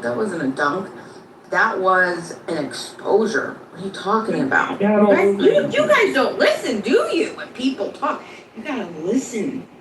It had nothing to do with me. Yeah, but why do you think she told you to sit in your place and take notes? It was absolutely nothing about me, okay? And I was trying to identify. I gotta hold you to the fire. Would you have said anything she said, or she said to her? Would you have told her to take notes? Would you have done all this stuff even to her? No. So why do you accept it? Come on, man. Because it's not about me. This is it. Because it's not about referring me. to you to take notes. Yeah, but it's not personal. You know? Okay. It's just this is she's saying, she's talking about, she's telling us who she is. She's telling us how she interacts with people. She's willing to sit there and try to attempt to humiliate, demean. She wanted to, did you see how she pressed? She had to make sure that she was the superior person in the room, not only just women, but men too. And then she wanted to make sure, so there's a lot of ego there. There's a lot of pain. There's a lot of self-esteem issues. A lot of self-esteem issues. I think that would be her core thing. I mean, like, you don't say that type of stuff to people. Like, that's, you know what I mean? I have a clarifying question, Dima. Is it because of the systemic racism that she lashed out? That she's...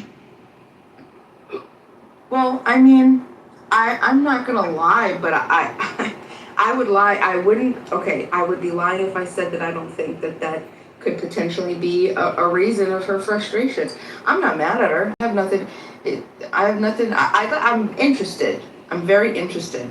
But she's too in defense mode and too, she wants to argue right now. So we gotta wait. We gotta keep reeling her back in. She admitted to being a status bootlicker, right? I mean, according to your own testimony from about a week ago, you said all veterans that have served in the military were status bootlickers. Or maybe well, I mean that's true, but I don't have a bad play. Like it's not a I don't have I'm not. There's no malicious intent. It's just like that's just the fact that it is. It's just that's what it is. You have agents of a state who are operating under the control of a ruling elite who are going to tell you what wars to fight. That likely. Then I'll pass the mic back to the other mods. Is why didn't you call her out for being status bootlicker like you do everyone? Because that wasn't the focus. Like we're trying to understand her. Okay, so look, when we interact with people, you got to think, like, what is the goal to interact with? Like, when you're talking to somebody new comes in the room, the goal here is to understand our American family, or just our worldly family, just to understand people, so we can have a better way of life, just everything, better society, better communication. We want to effectuate good understanding. And so, the first thing you want to do is you want to understand where they're coming from. She has some issues going on. I want to understand more about her issues, because then we could break them open. She's not alone in this. She's not one I'm sure that there are many people that feel the same way about the issues and concerns that she has. It might be being what is it called? It might be outwardly being expressed in her own specific way. But those underlying concerns could still be there, and those are the things that we could talk about. But the goal is to make life better. But she's not willing to have a conversation. She only just told you everything that she thought of you, or at least of white women, because that was the whole thing. Is she was saying that there will never be a white woman president. You remember that part too, right? Yeah. And that's okay. Like it only takes. No, it only takes one. Okay. Well, what I mean is in my particular case, for me, that's okay for me, because I'm in a position right now that I have the time, the energy to seek first to understand. I'm on a Clubhouse app, so that's all that I have the time to do is to understand somebody. So when she's coming in and she's saying these things, I'm just trying to understand like where she's at. Right. You're not looking to fight somebody. I understand that. It's like, let's face it, people, not everybody's here to have a battle. I know Beaver, we were looking for a little standoff. We will replace Beeman with Ann shortly, and we'll be able to have that standoff. Replace Beaman with Ann? I'm joking with you. I'm just kidding. But she, it was interesting. I don't know if she was trolling or not, but she did redirect her. She went white women seeking on the stage too. She found Ann. So I don't know if that's like, is she being serious, this lady, or it was just trolling, but it's really hard to tell this out these days. You would think I would be able to pick that up, but do you think she was serious too? I guess that's my next question then. Do you think she was serious about it, or was she trolling a little bit? What do you think, Dima? Or anybody? I can only say that she's very frustrated. That's the only thing I could say. And I'd like to know more about what her frustrations are. I don't know the seriousness of anything that she was saying. Only, yeah, wouldn't know.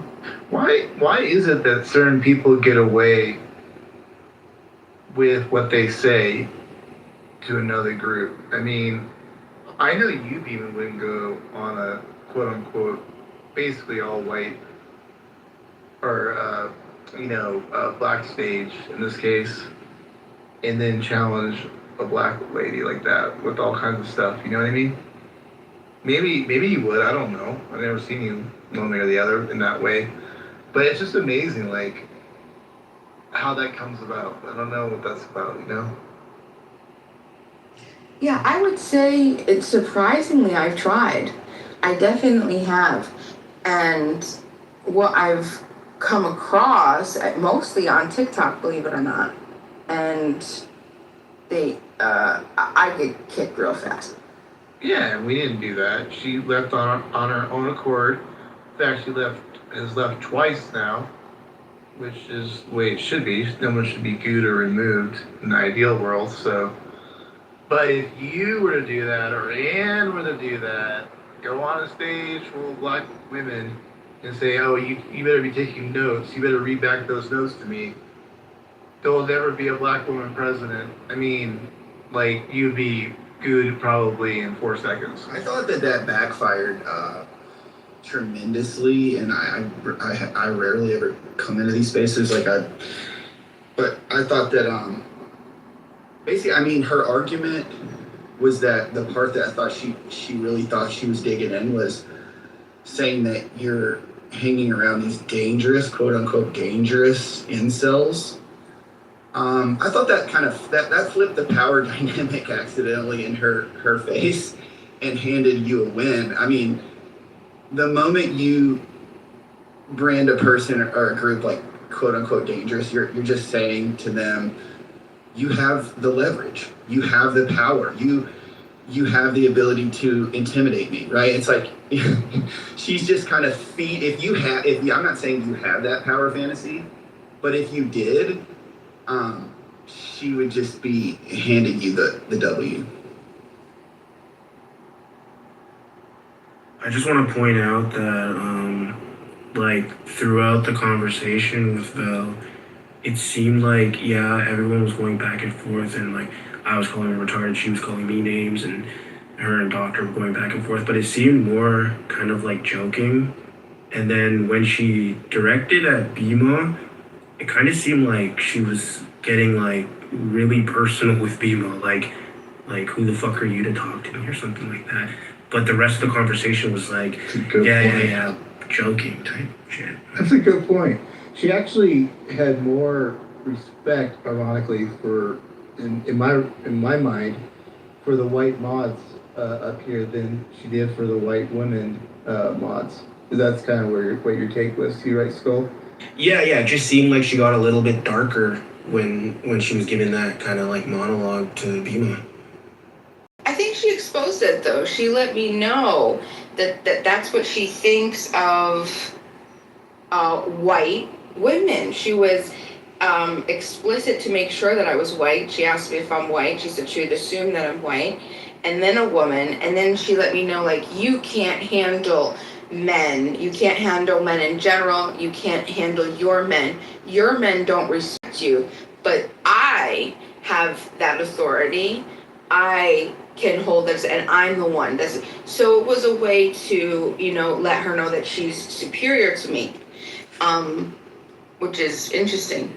Question: why did you withhold telling her that you prefer black men? I don't think that's relevant. Do you think that would have changed the dynamics at all, though? I mean, it is a fair question. That is your preference, maybe a little bit. She heard Rich say that, and then she turned on Bima after that point. Oh, really? Probably. Rich did say it, and that's why I was bringing it up. And again, the cat had your tongue. I think she's kind of has those black supremacist type vibes. But there's these types of people that, like on the left, who will see like a white woman trying to help and actually take that as offense to that, and then try to argue with the white woman, like, who are you to try to help me? That's why Beaver kind of says, well, he didn't really say this, but like it's kind of like there's no point of like having like kind of this empathy towards these types of people, because they actually see that as weakness, and then they'll actually attack you. You don't remember there is a black woman in this space. Like, I don't know what you're talking about. I'm talking about her as an individual having, from what my opinion, as black supremacist type of vibes, because she's hating white men, she's hating white women. So I'm not talking about you, Black Girl. But we should ask She Black hates Girl. white women. I don't think so. I don't think she hates Black white Girl. women. That's what I Oh, was she gonna ask. definitely hates women. Black Girl. Don't know. Black Girl, just to Sure. confirm. Sit down. Black Girl, just to confirm, you don't feel she was a black supremacist, right? Because you are the black girl in this room, so. No, I don't No. feel like she was a black supremacist. Okay. No. I didn't sense that, but I sense that she's like Bima said, she's extremely frustrated, and there's a certain sort of frustration there where I think it's moral. She thinks that you're bad people, basically, you're doing bad things. But I mean, and stacking on top of that, I think that she's scared. She sees you as a genuine threat, and but when she comes up here and frames it as like this danger, she accidentally just shows that she's very, very anxious. Was I wrong? I need some feedback. We don't know if she did do something in the past or anything with white men. We don't know that, so we're just doing a lot of this. Well, the white men she did mention. She said white incels, and then also remember when she was talking about what was it? The housing situation. Yeah, the poor food, like poor people in the housing thing. Yeah. I thought that was interesting that she brought up race with that, like you whites, basically you're failing, you don't have money, you don't have. Well, that's what I'm asking for. I'm trying to get some. I'm trying to figure out your question, Sam. That was. Who's that? What does Sam do? I put it in the chat so someone. Yeah. You always talk about black people in here. So what are you talking about? You're asking me? Because of your comment. Your comment? Yeah, so Vel came on your here. Your comment was toward me, right? Oh, it's towards you and Bima, I guess.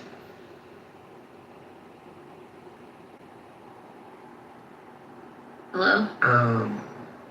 Yeah, I guess. Yeah, I'm trying to figure out what. Hello. Sam, what is your. Hello there.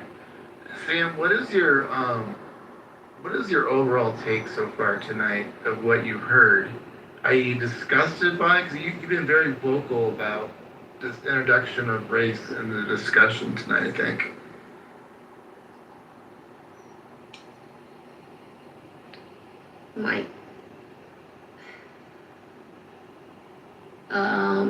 My overall opinion, I don't know, that's hard to sum up, but I think I was surprised at how much credit we gave Vel when she was like outwardly racist and just saying so many horrible things the entire night and really coming up with excuses for her.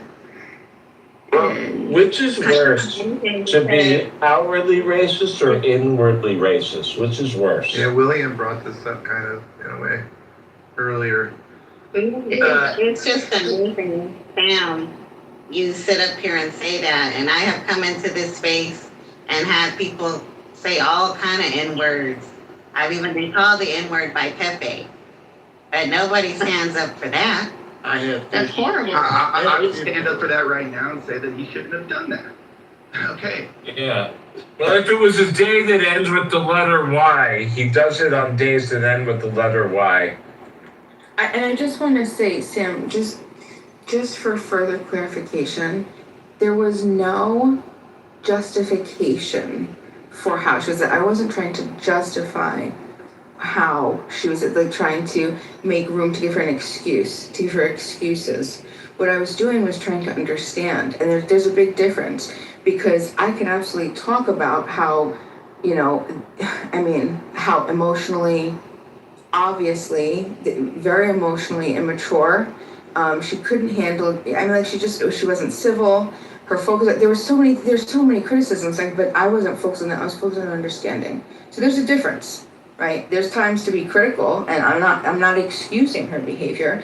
I would hope that everybody could gauge for themselves that that's definitely not the type of thing or the person that we want to be.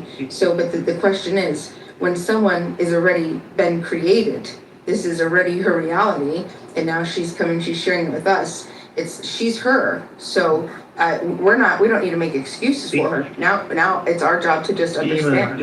I was trying to get some feedback anyway, but I would love to hear your feedback on me. Was my line of questioning, minus near the end where I wanted to put a leash around her, and yeah. I thought you did awesome. Yeah. Thank you very much. Whoever said that, I don't even know who that was. I should mod you right now. Mrs. Hero. It was me, Randy. Randy. You got a great voice, Randy. Thank you. You're welcome. Did my line of questioning go out of bounds? Because I honestly, I'm very much like you, Dina. I like to explore, get to kind of understand where people are coming from. That's all I was doing. And it seemed like it got very, very aggressive, and very up and really in my face. I don't know what I did wrong. Do you have any feedback for me on that, Dima? Where I could do better? I don't know. Yeah, just don't.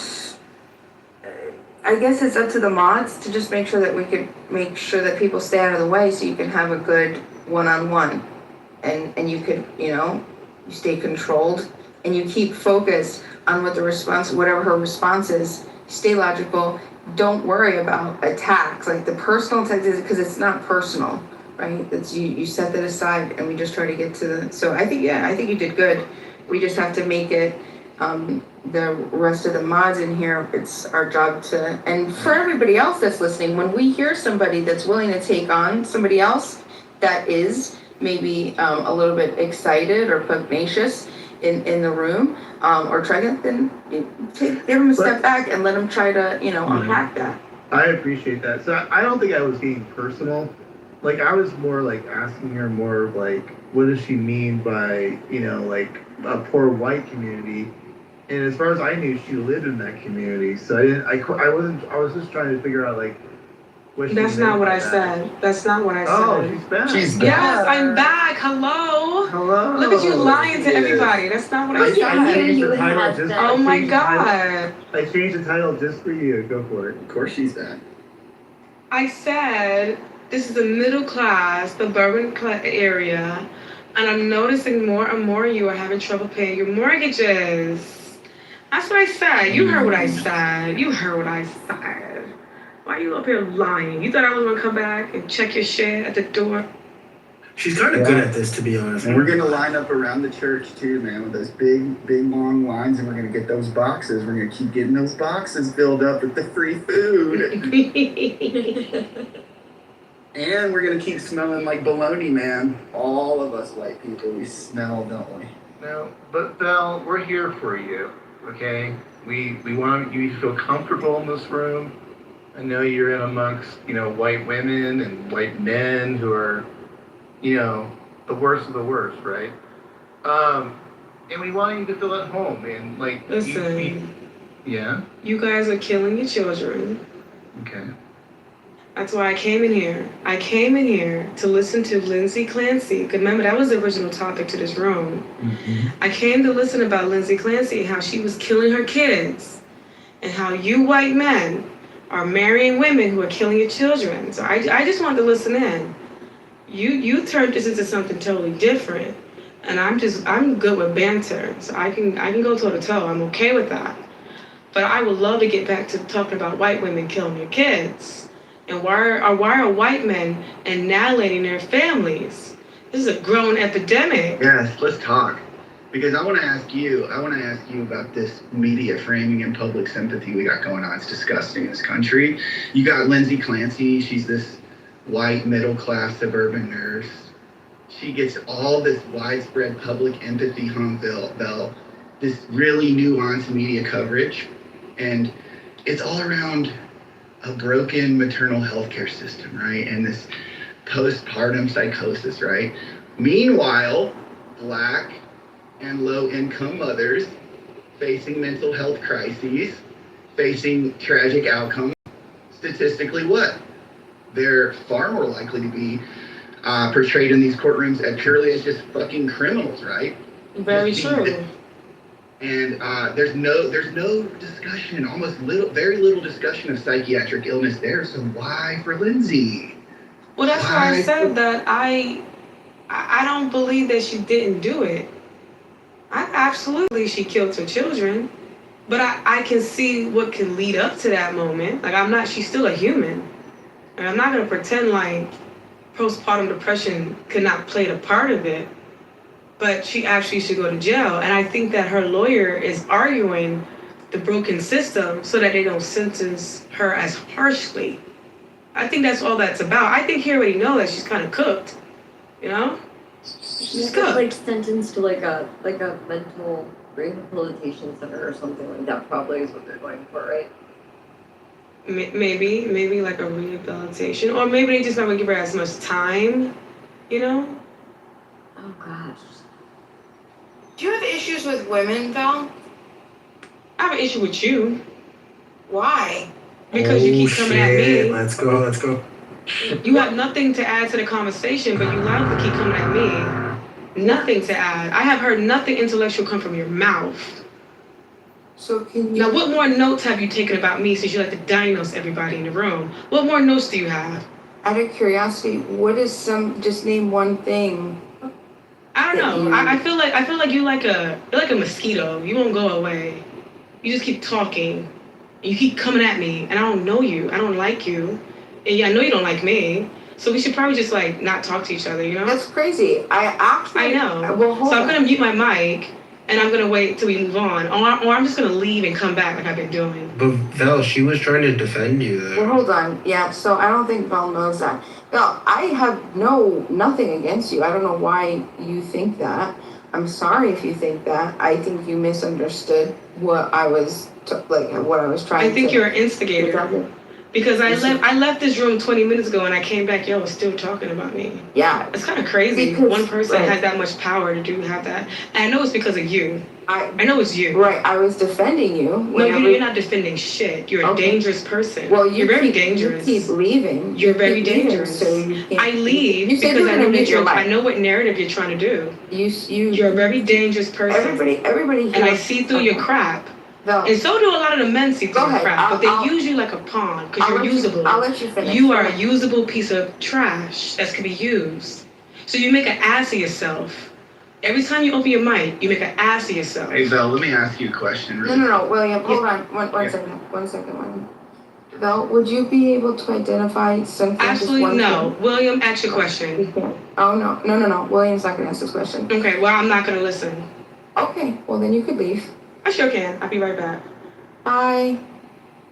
Sorry, William. Thank you for. I'm sorry. I didn't mean to like interrupt whatever you were trying to do. I was just trying to jump in, but if I was. Bima.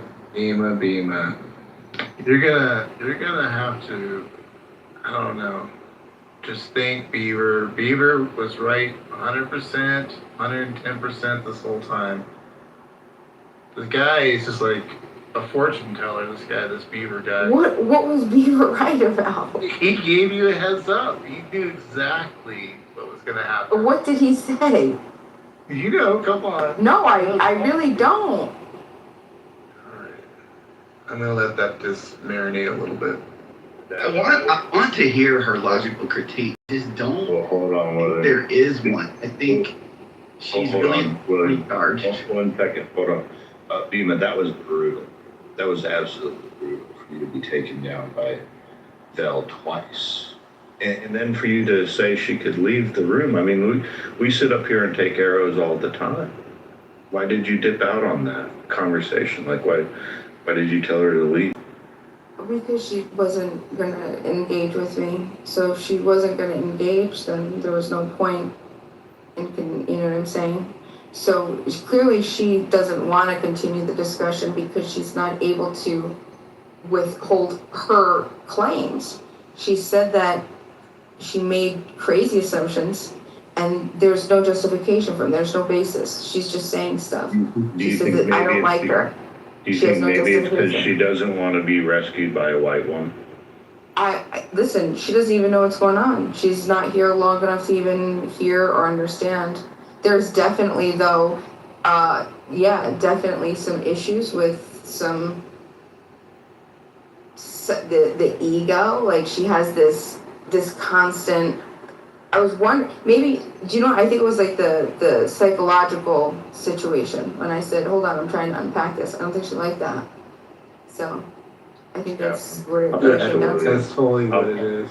You're right. I'll pass to William. William, sorry for the interruption. Go ahead. Again, I appreciate you guys being so polite. I was just trying to peel back the layer of the onion to learn myself in the sandbox a little bit myself because it could help. It could help me in the future with some of the relationships that I have to navigate. So I appreciate it. I appreciate it as a learning opportunity. I mean, I think I don't really understand what, like I want her to have a logical critique here. Like maybe she's saying like something like, if you're around people who are racist, and I'm not saying any of you guys are, I'm just saying maybe if you're around people and you're like on a stage, then like it's hard for you to like separate your reputation from theirs, and like maybe like people, like men don't care about women and all this guys. Like it's very confusing, and I don't hear critique in here at all. I don't know, maybe she's basically just trying to shift the debate from trying to say that you have bad behavior, right? She like to basically like just emotionally frame you, and I'm a little lost. I feel like maybe it's just a little bit of a waste of time for me to try to understand this anymore. Yeah, I get it. She did mention, and maybe could confirmed. I mean, I don't know. I mean, I guess I kind of do, but I kind of don't. I don't know, but like, I'm assuming the white incel men problem is referring to like mass shootings. I'm assuming, and that whole deal. I didn't. Maybe that is like a huge issue. I thought it was more like, because that was my thing. I just like I told her, I'm like, how can that be like your number one issue? Like of all things, you know what I mean? But it sounds like I'm in the minority a little bit sometimes on these things. But hey, Doc, I mean, there's a whole culture war streamers and reaction creators out there, especially on TikTok and YouTube and Twitch and places like that, and they build these audiences by dissecting the manosphere. Have you seen this shit? Like red pill, far right content. They host these debates live to call out the creators who like legitimize or feature like extremist male subcultures like Andrew Tate or things like that. There's a ton of digital activists, social critics, and streamers and like that are creating hundreds of millions of views, billions of views around this content. So it's pervasive, right? And I have a feeling that she's bought into that YouTube philosophy there. It's really thin and it's really sad. William, you made me sorry. Well, I was just curious, how do you explain though that she has much greater animosity? Joe, can I just? Hold on, I didn't get to hear what Joe was saying. I'm sorry. I just want to make a submission real quick, man. I'm not gonna cap, man. It's on the it's very beneficial to my white folks in here, man. You know, if I could just make a quick submission, if you guys don't mind, man. If you guys don't mind, man, I could wait. You know what I mean? But I just want to speak highly on the white folks right now, man. You know, it's very rare. Man, so, you know what I mean? I just got to the crib, man. Thank God, man. my phone died. I'm downtown partying, man, and I'm sitting at the bus stop, and this random white person is like, man, he's sitting at the bus stop with me. I said my phone died. Hello. Hey, Multi, And how he are you? said, So can you I give said, brother, people brown no, man? this some real shit right now. I'm not even trolling right now, man. He said, bro, I said my phone died, man. I'm just waiting on the bus type shit. Bro, this random ass white man, bro. The white man, brother. You feel me? I'm black. This random white man said, brother, I'ma order a Lyft and you can ride with me. Man, shout out to them white men, man. It makes me, man, every day, bro, I be thinking these, I come on this app and I hear these crackers saying niggers and all types of shit, man. And then I get into real life and the white man, bro, some white folks that really fuck with niggas, man. Like, this nigga paid for my fucking Lyft, man. I got to the crib safe, man. You know what I mean? I said, bro, I'm gonna send you $10, bro, when my phone get charged. He said, bro, you don't gotta send me nothing, man. Shout out to them white folks that really fuck with the niggas, man. There's some really good, genuine white people out here, man. I'm speaking from the niggas, man. You know what I mean? Shout out to the white folks there's some good white folks out, man. That's all I wanna say, man. I gotta change my opinion on some white people, man. You know what I mean? Brad blessed me on my B-Day. You know what I mean? And then 2 weeks later, a nigga let me hop in his Lyft with him. Like, I'm starting to see white people differently, man. Like, shout out to the white folks, man. That's all I want to say, man. That's all, brother. I love y'all, man. My views is changing on the crackers, man. I might just have to stop. I might just have to take that word out of my dictionary, man. I apologize, man. Let me start calling y'all good at, you know what I mean? Let me shout out to the white folks, man.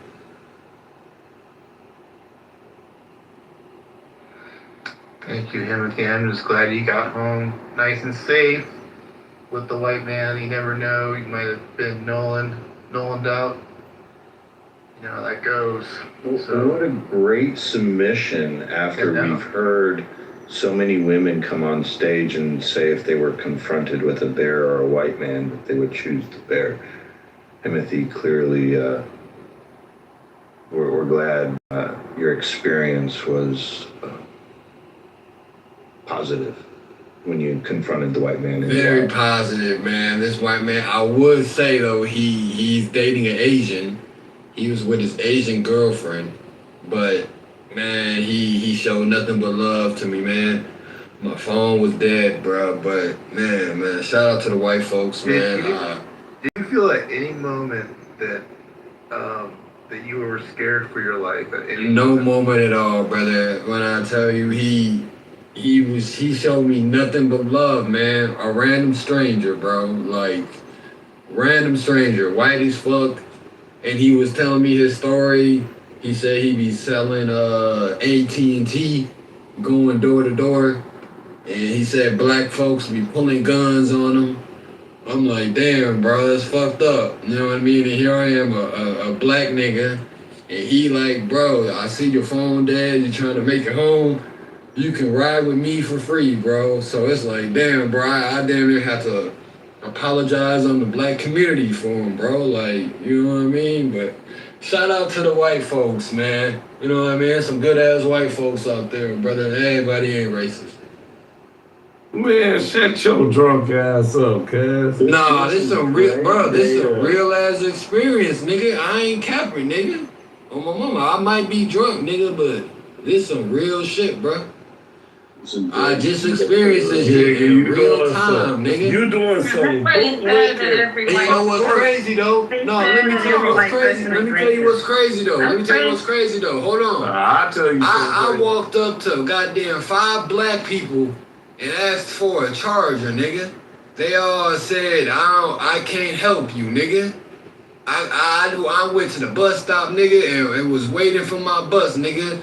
It was a random ass white nigga that was said, hey, I see your phone dead. You can ride with me, bro. You can catch a lift with me, nigga.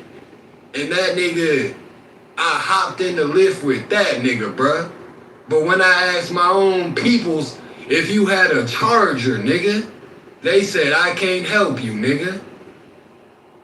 Because I be all for my peoples, nigga. But this is some real shit, nigga. This is a real time. We in.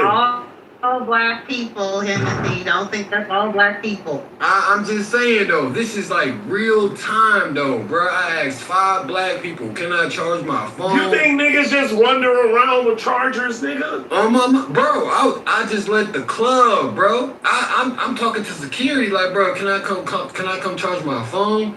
He said, nah, you can't go back in. So I'm walking up to random black people, bro. You got a charger? Nah, I can't help you. Bro, I go to the bus stop. I'm sitting at the bus praying that I'm at the right bus stop, bro. Right hand of God, nigga. Random ass white person. Bro. I don't know this nigga for a grain of salt, nigga. He said, nigga, I asked the nigga for a charger. He said, no, I don't got no charger, but you can catch a ride home with me. Random ass white person, bro. Kidnapped your ass.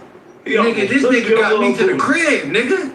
I'm at the crib right now, nigga, in my bed, laying down because of a white man, nigga. Not because of no black people, nigga. I'm glad you got home.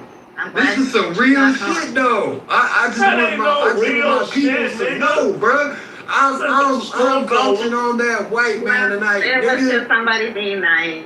I'm vouching on that white man tonight, man. Shout out to white folks that really show love, nigga. I'm vouching on the white folks tonight, nigga. Honestly, I'm because scared. when I went to go seek help from a nigga, from my own peoples, nigga, they said, nigga, I can't help you, nigga. But I went to a motherfucking cracker, nigga.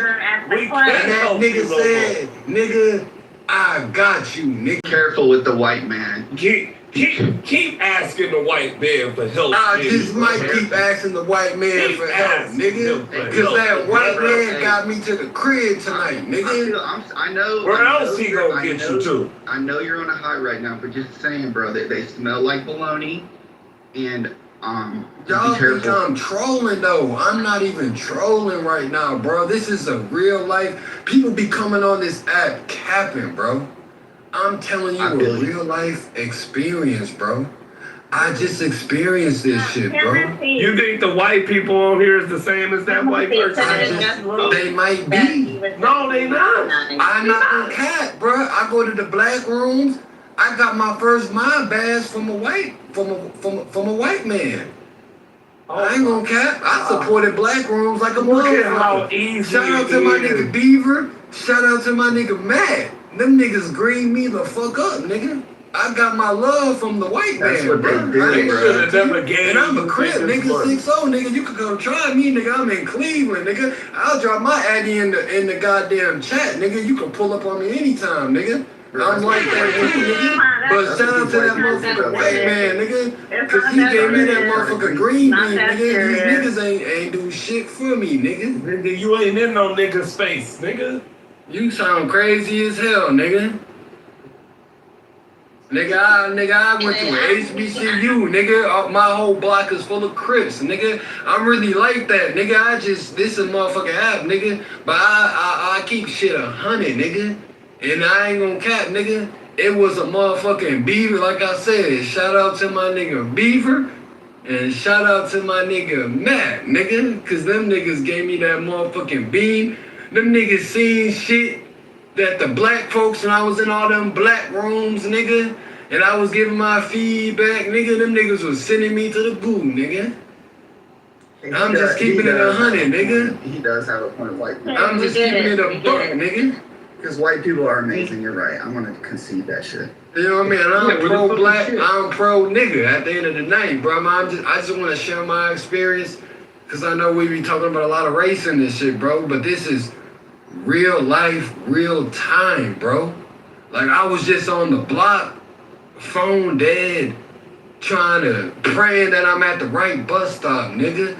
And it was a random ass cracker that said, hey, your phone dead, nigga. He didn't say nigga, but he said, your phone dead.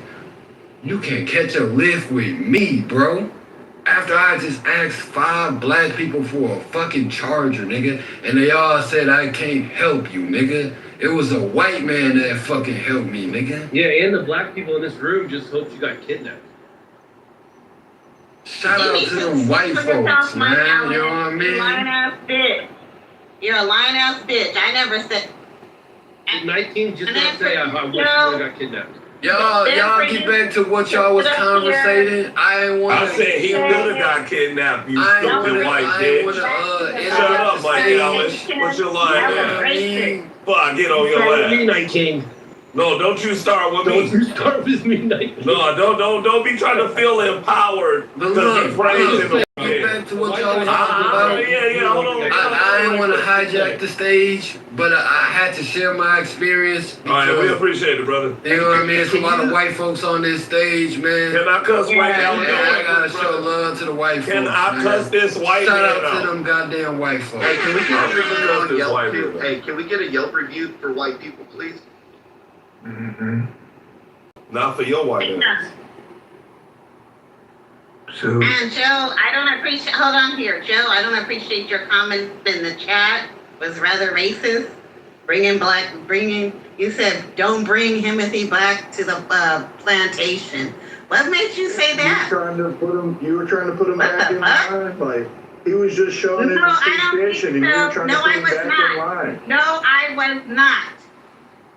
No, I was not. Let the man show appreciation. Right, man. I'm pro-black like a motherfucker, but real is real and fake is fake, man. I'm just keeping it in the buck, Great, man. you got her home. Glad you made it. I made it home, bro, and them black sisters and them black niggas, they didn't give a fuck. We don't give a fuck. It was a random ass goddamn cracker that said, hey, your phone fucking dead. You broke I'ma make sure that you get to the fucking crib, nigga. Fuck black people, nigga. I'm about to paint my skin, nigga. That's how I feel tonight, nigga. I might just paint my shit white, nigga. Y'all can have this crooked gang banging nigga. You know what, white people? Since y'all started this, y'all created a monster. Y'all can have him. Okay? We don't need this nigga no more. You'll be I getting might a white just paint my skin white, nigga, after tonight, nigga. I've seen enough, nigga. We'll take orders. Your care package. No more washcloths. You get a loofah now. If buy a watermelon, say hello to Kim. We do brother for brother. We'll trade you Timothy, and you give us Florida. But why it gotta be like that, though? But why do I hop on this app every day and I hear my Florida want to say nigga. I hear my people's talking crazy about white folks, racist this, racist that, and then I step out my crib and my brothers and sisters don't even want to let me charge my fucking phone. Your brothers and sisters broke. Some simple ass shit. I ain't asking for no money. I ain't asking for no favor. I'm asking, can I charge my phone? Time is money, brother. My black brothers and sisters looked at me crazy as fuck, bro. And the white man, a goddamn white man that I don't even fucking know to be like, hey, yo, you done have more than me. You at a random ass bus stop. I'ma make sure that you make it to the crib safe. Tequila. Nah, it ain't the tequila, nigga. I'm talking some real shit, nigga. Yeah, like I said, nigga, this is a real life experience, nigga. You a Don Julio hooligan. This is real shit. Nah, all jokes aside, brother. I wanna wake this shit up, nigga. It's one of them nights, nigga. I don't know what the hell y'all was talking about, nigga. But I'm sharing a real life experience, nigga. Like I just experienced this shit in real time, bro. I didn't know this cracker for shit, gang. Timothy, your segment fit in. That has helped you. Hold on, Black Girl. Timothy, your segment fit in perfect with the content of the room tonight. It was just, it's a breath of fresh air to hear about this. So Because we had people in here that were very concerned about what it would be like coming across a white man in the wild. And your testimony tonight was rather refreshing. Bro, No, this ain't no white man in the wild. Look, I'm talking to this white man in the Uber. I'm trying to get to know the nigga, you know what I mean? No homo. I'm like, bro, what you do for work? He said, bro, I'm a salesman. I go to I be in the hood. I go to black clients. I done got so many guns pulled on me. I said, damn, bro. You know what I mean? Like, I apologize for the black community. Like, niggas is pulling guns on you. You know what I mean? Like, that's fucked up, bro. You know what I mean? But at the end of the day, bro, the black community. bruh, we in Cleveland, Ohio, bruh. I can believe it though. Nah, fuck that. I was believe it, traveling. bro. I was a door-to-door salesman at one point too. That Bro, nigga they said he was definitely getting pulled guns up. pulled on him. But look, I don't want to hijack the room. I'm gonna go back on mute. I just wanted to share my experience and show my appreciation for I don't even do this. This is a rare occasion, man. You know, I'm pro-black, you know. Shout out to my niggas. Shout out to the Crips, man. Anybody want to come see me? Like I said, I'm in Cleveland. I ain't too far, but this is a real life experience. I'm gonna show my love to the crackers, man. That nigga made sure I got into the crib. I was gonna get to the crib regardless. My phone was dead, bruh. I walked up to 5 black people, bruh. They looked at me like, nigga, figure it out, nigga. I ain't even walk up to the white man. That nigga walked up to me and said, bro, I'ma make sure that you can ride with me tonight. Free of cost. I'ma make sure you get to the crib. Shout out to them white folks, man. I think it counts as reparations. No, it doesn't. Can't do. I'm gonna issue him an honorary privilege card. Yeah. Yeah, I'm as a spokesman of the white community. I'm going to issue him a white privilege card for the evening.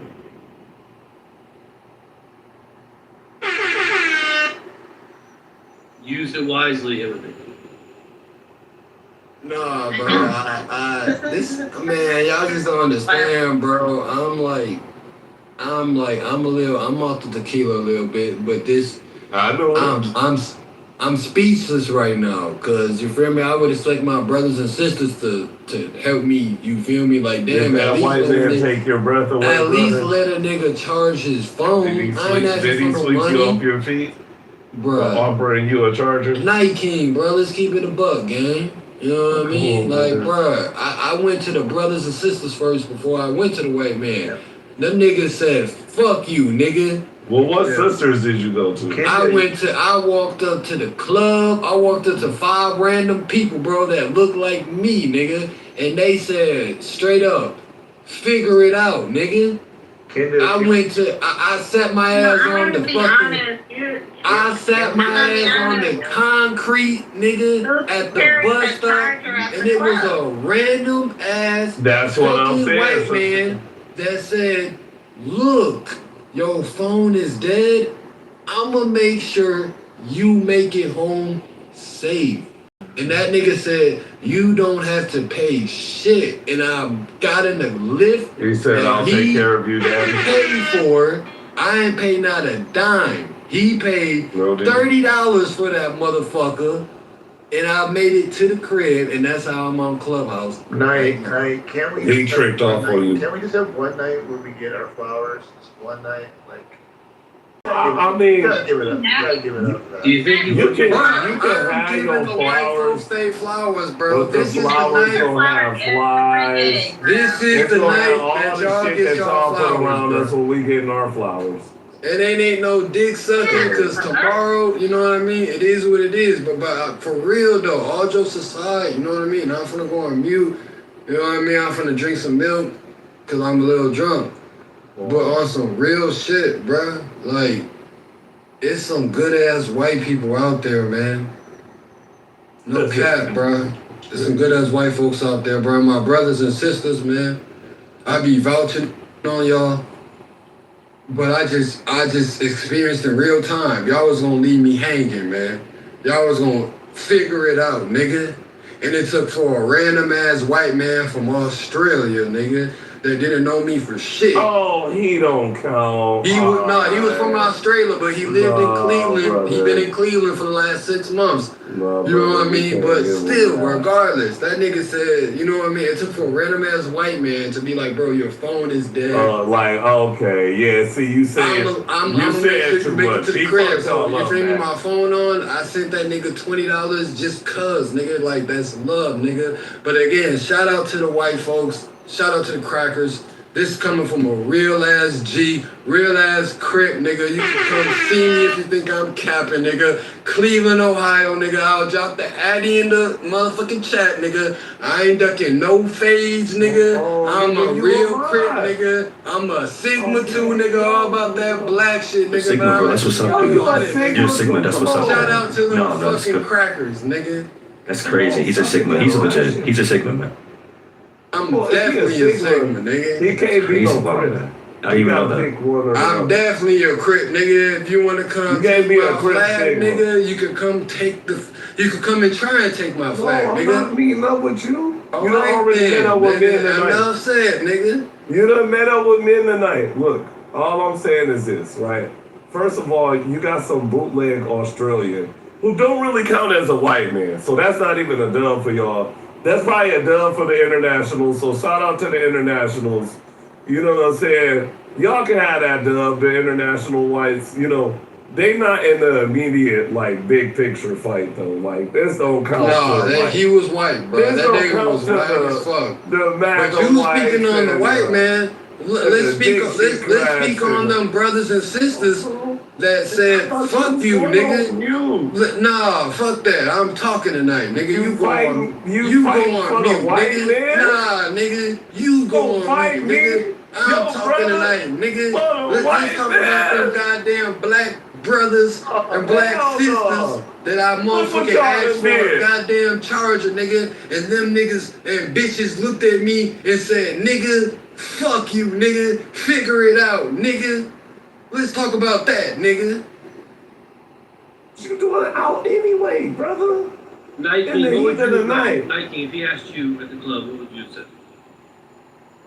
First of all, nigga, I don't carry no charger to the club. Unless I work there. Number one. Okay.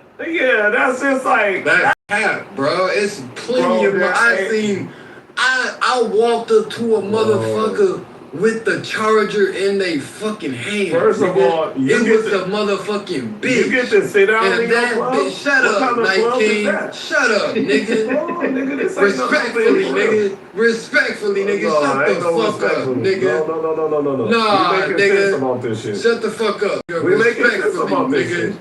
Respectfully, wait, I walked up to a black brother with a charger in his fucking hand, nigga. I said, can I charge my phone for 5 minutes?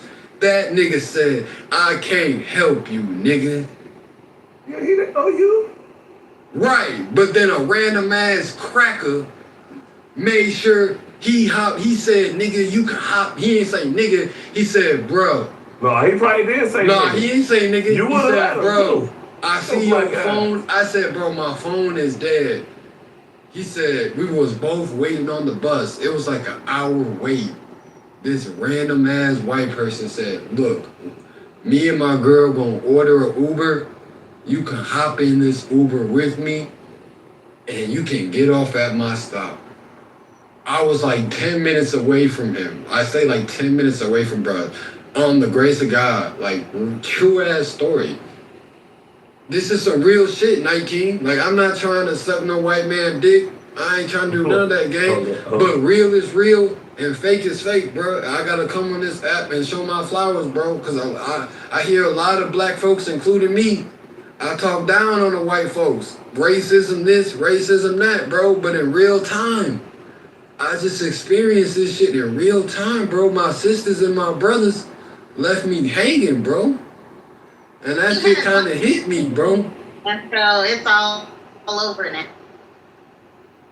I ain't over. This shit sticking with me, bro. So now I damn near might be a coon now at this point. I ain't gonna cap. I might be making that transition. Well, congratulations. I ain't gonna cap, I mean, bro. on a serious point, Timothy, like his story is kind of similar to what I hear a lot from a lot of us in the community, like that experience the same thing. I mean, you have a lot of us that are good, a lot of us who are bad, but I mean, let's just tell the truth. I mean, in our community, we are pretty tight with each other, and we can attest to that to being the historical roots of our community, the trauma that we have. But I mean, just telling you the truth, we are pretty tight. We can be tight. Let's just say the facts. Tight as in like we're uptight with each other. Uptight with each other. Like a lot of us. Listen, think about it, Black. Like when I was growing up in school, whether it be Indiana State, Arizona, it could be California. A lot of my brothers and sisters, we have a lot of love for each other when it comes to having a common enemy. Now, when it comes to fighting against racism and white people, yeah, like we get together. But when it comes to the solidarity amongst each other, we can be a little tight with each other. And what I mean by tight, I mean, look, we would, at times, if you're looking for help, oh, I don't know you, or compare each other with our successes, or it has to be some sort of X, Y, Z, A, B, C. Case in point, you can be anything. If you don't fit the mold, you just, I don't know how to put it into words, but overall, we're uptight with each other. That's all I have to say. Yeah, well, let me tell you this. I have met some great Asian people, and I've met some bad ones. I have met some great Black people, and I have met some bad ones. I write for the San Francisco Bay newspaper, and I was trying to put an article into this Black community paper, and I went with this Black-owned paper in Chicago. They didn't accept my article, but I went to a Black community paper in San Francisco, and it's owned by a white lady, and she took my article. So with that being said, I have had help with white people as well. They have given me help, and they have showed me love. But that doesn't mean that Black people are just, no good anymore. I'm turning over to being white now.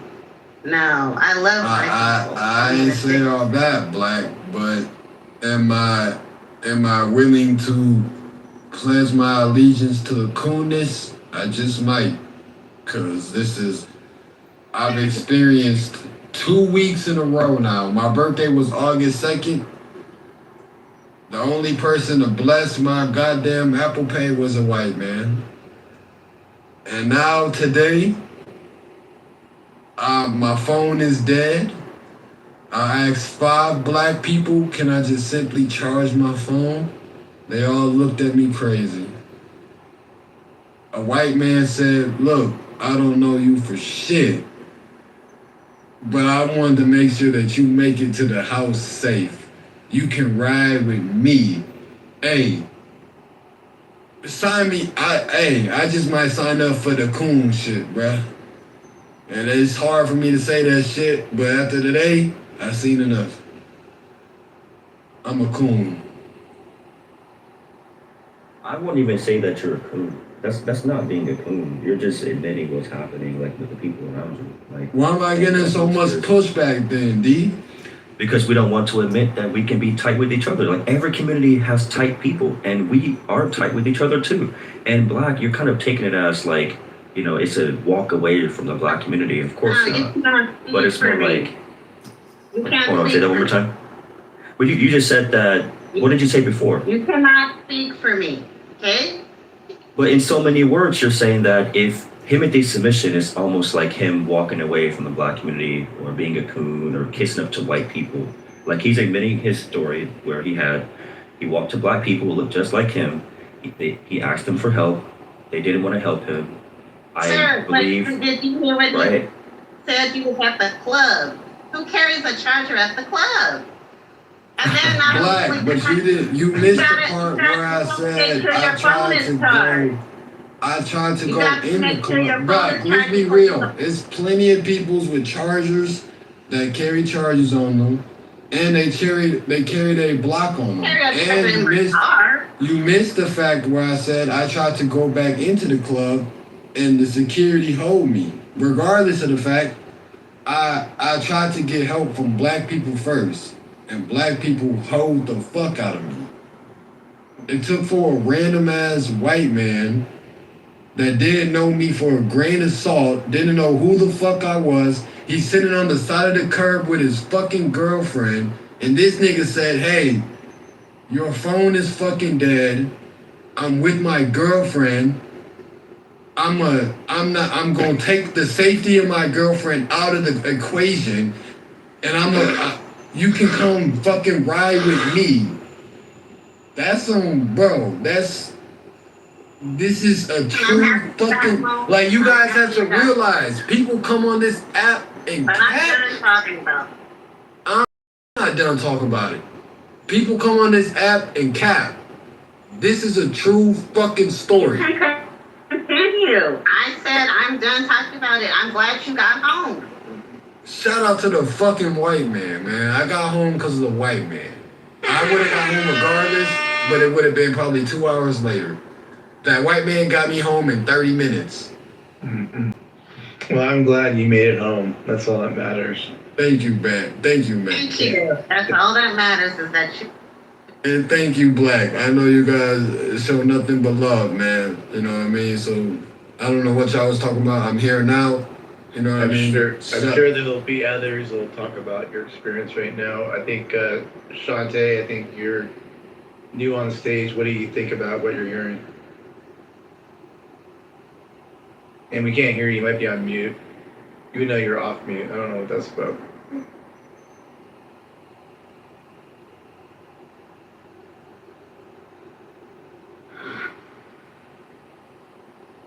Anybody here or no? Okay. Nah, not at all. Okay. She's like off and on. It's kind of strange, but okay.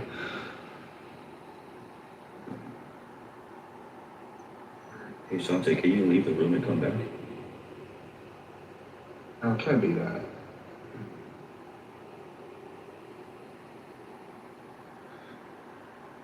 Well, I'm sure someone else will say something here and get more people coming up. Yeah, we need to wake this shit up, man. Hey, yo. Yeah, CJ, man. Hey, I'm gonna be the one to wake this shit up. Everybody needs to wake up. Ain't no sleeping in this bed. What y'all doing? Yeah, guys, stop taking drugs, stop taking Hey, what the hell? Stop taking weed, be American and vote. Stop it. I'm gonna keep on smoking my whole life. I'm wake up, wake the fuck up, man. I'm gonna smoke and smoke and So, smoke. CJ, man, how you feel about me asking 5 black people to charge my fucking phone, and they hold the fuck out of me? Hold the fuck out of me. Said, nigga, figure it out. Now, hold on, let me finish, nigga. I asked 5 black people can I charge my fucking phone just so I could try to get a ride to my fucking bus? And they hold the fuck out of me, nigga. They said, figure it out, nigga. No, I asked. And then I walk. Hold on, let me finish, nigga. Yeah, story gets And then I better. walk to the fucking bus stop, praying that I'm at the right fucking bus stop. And a random ass cracker said, nigga, you can ride with me in my Lyft, nigga. Hold on. And he said, nigga, you don't gotta pay shit, nigga. Tell me how that shit make you feel, nigga. Now look, no, that sounds just like the story of when these 2 white motherfuckers walked up on me, stole my barbecue chips, and ran off on me. But they beat my ass before they did that. That sounds like a completely different story. No, that's the same shit. We both got harassed. CJ, I'm not trolling, bro. This you is dead like ass? you, brother. No, I need you to realize, brother, this is a real life experience, nigga. I experienced this shit. Listen to me. All right, in you said real, how I feel no, about listen that. to me, brother. It's This a is rape a crime. real life experience, bro. Like, I'm not trolling right now, bro. Like, y'all might hear some slurs in my voice, but I experienced this in real time, bro. Like, I'm a real person, bro. I'm not lying to you, brother. So tell me, brother, why is it that black folks turned on me and I come on this app preaching on black power, black culture, black this, black that, and then it was a random ass Some black cracker people don't like that them made fucking sure I crackers. got to the crib, nigga. Some black motherfuckers don't like fucking crackers. I'm just letting you know, man. You don't like you motherfuckers like that. You niggas, that's why they didn't let you use their charger. We're not like that. We don't mess with motherfuckers like that, dude. Y'all motherfuckers don't mess with us like that, dude. Literally, man. It's like ever since I'm black like, though. I just I'm went to black Minnesota. though, nigga. But like What though, you dude. mean? But like though, dude. How do you I not just know went he's to black in this Minnesota place? to try to get a job, dude. Bro, I'm black as fuck, nigga. I'm black, nigga. Hey, look, I just went to Minnesota to try to get a job at every job place I walked in. Man, fuck you, nigga. You not serious, nigga. Shantae, are you there, nigga? Are you there? This is a serious conversation, man. I want somebody to answer this fucking question for me, man. Cause I'm about to become a fucking coon after tonight. I'm about to go to sleep and wake up a coon. Literally, like that's how I'm feeling right now. No, So you're not. somebody, please. Nah, I'm dead serious, D. I'm dead serious, bro. Like, I'm about to. If I go to sleep tonight, I'm waking up a coon. Like, so if I need some black people to convince me why I shouldn't be a coon. All right, I got your back. All right, so I would say this. Yeah, we have a lot of work to do in the community to be just more kinder to each other. Like, and I'm at fault too because I'm also type myself. Like, we need to be more kinder, more open to each other. I think we are too quick to criticize each other too much. And it's given from our history. I get that point too. A lot of us grew up in a hardship. A lot of us have traumas. A lot of us want to make it out of the mud, and we often, criticize each other, one up each other. And so when you come up asking for help, it does kind of rub people. Where A it's like, charger though, D? I ain't asking for that's- no money. I ain't asking for no food. Right. A charger, bro? Right, even if it comes to a charger. Imagine this, right? You walk up, imagine this, because at the club, this is what people do at the club. They compare each other with their J's, they compare each other, their clothing style, everything comes down to comparisons. And when you walk up to them and they see you and you say, hey man, can I use your charger please? I need some assistance, my phone is dead. First thing that comes to mind is, okay, what is this guy wearing? What is he dressed with? Who are you? And it's going to be some negative assumption, and it's like, oh, I don't know this guy, I don't like this guy, let me just, go somewhere else. That's kind of the mindset that we have. We need to start changing our mindset to be more positive to each other, just be more gentle to each other. I'm sorry that you had the experience. I think the people that you came across were just the wrong kind of people. If it happened to be a different area, maybe a more kind of town, you probably have some good people. Bro. I asked specifically 3 bitches and 2 niggas, and then I asked security as well, all black. They all hold the fuck out of me. How did they respond to you? Was it like really harsh, or was it like, nah, I don't have a charger? They said, nah, I don't have a charger. And then one of them said, the security said, I said, can I go in the club to charge my phone? He said, nah, you can't go in. I asked 3 bitches. They said, nah, I don't got no charger. I asked 2 niggas. Nah, I don't got no charger. I said, fuck it. Let me walk to the bus stop and pray that I'm sitting at the right bus stop. I sit next to a random ass white man. We just start conversating, just because we sitting right next to each other. We start conversating. I tell a nigga like, hey, my phone is fucking dead. I'm just praying I'm at the right bus stop. This man, right hand of God, this man said, bro, you can hop in the lift with me. Random ass fucking white man. I don't know this nigga for shit. Random ass white man. So somebody please tell me why the fuck I'm a part of a black fraternity. Hop on this app and vouch for fucking black people every fucking day on this bitch. And yet my fucking peoples couldn't even fucking let me charge my fucking phone. Yeah, Case and I hear you. And I hear him at the. This is what I'm saying is this. I'll land with this, right? The brothers and sisters that you met that didn't have a charger, they probably didn't have bad intentions in their heart. They probably didn't have a charger.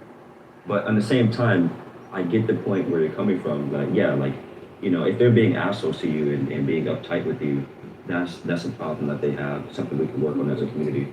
And like, shout out to you being Pi Beta Sigma. That's awesome, dude. I love the Sigmas. They really supported me a lot when I was in college. I love those guys. Shout out to the D5. God bless. But anyways, man, yeah, we have to work as a community to be more kinder to each other. I'm thinking more of like, were they being mean to you? Were they just giving you a nasty look? Or was it just, hey man, sorry brother, I didn't have a I'm gonna be target. honest, you know, I mean, I'ma say out of the 5, 4 of them was like, nigga, you know what I mean? They gave you that nigga look. Like, nigga, you know what I mean? Like, you black, you know what I mean? They gave you that look like, nigga, who is you, nigga? Like, move around, nigga. He thought You he know what I mean? finally found a white man to feel sorry for him. It had nothing to do with individual character. It's something to do with the skin tone. I'm trying to figure out what was about the skin tone that you think really helped this man help you in this situation. He probably what makes it even more fucked up is the fact that this nigga, while we was just conversating, sitting on the side of the curb, the white man started telling me about his personal life, and he was telling me how he's a fucking he's a salesman, go door to door selling AT&T, and he said black people curse him the fuck out every fucking day, pull guns on him every fucking day, and he didn't use his experience that he experienced with black people like, hey, the black people that I experienced, I'm not gonna judge, I'm not gonna use that and put it on Timothy. And he looked at me as a random separate black person and said, hey, you can ride with lift with me, bro. Like, it just shows me I may have been looking at white people the wrong way, and I might just wake up a coon tomorrow, man. I might just have to change my PTR. I might just have to change my rhetoric. I mean, dude, if you want a coon. I might just be a coon. You're instigating. I the back of my head. I work with white people every day. I'm about to be a coon. I'm just letting y'all know. If This is really instigating. I have still yet to hear one black person come on this stage and give any validity as to why I should even spare the black person, bruh. Like, at this point, I'm about to side with my cracker brothers at the top. All of them 3. Hey, look, you look at the top of that fucking room, it's 3 crackers up there. It might. I'm about to side with the crackers now. When you're on Clubhouse and outside on the street, that's it. It might take another white to make you back to black, if you know what I'm saying. Hey, I'm as nigga as they come, bro. But I mean, some of y'all trolling right now, you know what I mean? And I'm not trolling, bro. Like, I'm really not, bro. Like, I don't, you know what I mean? I could have kept this experience to myself. This is a real life experience that I just shared to the President Trump house, man. So I think you're farming for attention, and you got this really crazy. No, not at all. Cause I be in this bitch all the time. This is just a real experience, bro. It just seems like you kind of maybe like feel a little bit lonely. Oh no, not at all, brother. We talk about race in here all the time. We talk about blacks. We talk about rights. I don't really recognize you, brother. So I don't know if you're really too familiar with me, but I'm pro-black to the motherfucker. I vouch on black folks for the longest, bro, but I'm just speaking on some real life, real time experience, bro. Like, I'm not trolling, bro. This is some real shit. As a fellow black man, I have your back, man. I mean, I'll support you no matter what. Like, I'm not one of those type of people. If you come to Japan, you know, my door is always open. I'd love to escort you around Tokyo and show you a lot of businesses and get into a lot of fun stuff. I have all love for you, man. So I don't know about those people, man, but I'm always open. I don't care, like, where a person comes from, what their background is, or whatever. As long as they're a good person I see today, hey man, you're family to me, so I'll support you. Yeah, I'm cool on that. White or black. Hold on here. White or black. If I go up asking people for a charger, they'll probably turn me down too. White or black. I'm gonna stick with my philosophy of I don't fucking trust anybody. How about that? I don't give a fuck. That don't got nothing to do with you fucking having, That have a lot to That don't got nothing to do with you asking for a fucking charger, I don't care brother. if you like white people or black people or Mexicans. I don't give a fuck what you think. I don't trust you, and I Look, never I fucking will. could put 100 on it. If I was to ask 10 black people if I can ride with you and live for free, I can put my life on it. They will hold the fuck. All right, well, out. answer me this, man. How And I'm black. I could put my life on it. They would say, fuck no. Let me But what reason This do you random think ass that cracker. they should just let a stranger in a Uber Random put ass them down? cracker said you can ride with me for free. Wow. That was Janice. Janice was speaking before. Janice. Okay, she doesn't have to. Janice, go ahead and comment on this. Yeah, because I really don't think it has anything to do with race. I just think that people are scared nowadays. Like, it's so much stuff happening all over the world to where people just shut people down just because they're scared. It don't have nothing to do with race. Who's to say if I give you my charger, you're going to give it back? Maybe mine's finna die. Now I give you my charger, you take it. I don't have a charger. Let's keep it real, Janine. We at the club. It's about 150, 200 people in this club. The club just ended. Everybody outside front. Come on now, be realistic. The fuck you scared for giving your fucking charger for, bruh? It's a fucking charger. Let's be realistic. Everybody have different traumas, but why? Nah, bro. Why just because I'm black? Why do I have to give you my charger? I don't know you. You don't got it. I I'm had the charger. drunk, I'm just and I'm asking for a going home. goddamn charger You're a back. random man to me, and I'm drunk, and I'm going home. Why am I even stopping and communicating with you? Like, come on, We we just outside outside. of the Well, club. but 3 of the niggas, you trying to get some bitches. So you outside posting. You trying to get some hoes. The other See, 2 look, you just bitches. went all the way left. We talking about the charger. This is some real shit. Now You you just said, talking why about am I even trying to fucking give you a somebody. charger and I don't even know you? 3 of the 5, I talked to 5 people. 3 of them were niggas. I'm a nigga. 3 of them niggas was posted up trying to get some fucking hoes. You not worried about shit. Yeah, so why 2 would of they them, be 2 worried of the about other ones you were getting a bitches. charger and they worried about getting a bitch? You're a distraction. Alright. You can't You do have it like received that. a You can't call get mad. You can't say you want to be a coon and all of that stuff. Nah, I'm I not just might racist. be a coon. I ain't I'm never dead had no serious. experience like that, but I do agree with some of what you saying. I have like when it comes down to white people, like I don't know if it's because my lighter skin. I've never experienced like the racist situation, and I did travel nursing for 5 years, and I had to go work in the suburbs, like the areas where they really don't fool with black people like that. But I have never got treated like that. But I've been in those same areas with people that have darker skin, and I've watched them experience it. It's just, I don't know. People just different. I'm not gonna cap. You know, I've been drinking a little bit of tequila, but it fucked me up a little bit because I try to speak so highly about, you feel me, my peoples, my culture, man. Like, you know what I mean? Everybody, man, these motherfucking mobs will tell you, man, I'm pro-black like a motherfucker, bro. But to experience the shit in real time, and I'm off the tequila, so it's like it hit a little bit harder. It does. When you off that tequila, you know what I mean? So it's like, damn, bro, I went to my peoples first, and they said basically, fuck you, you know what I mean? And then it was a random ass white man that said, I got you. So this is like, I'm not making this shit up.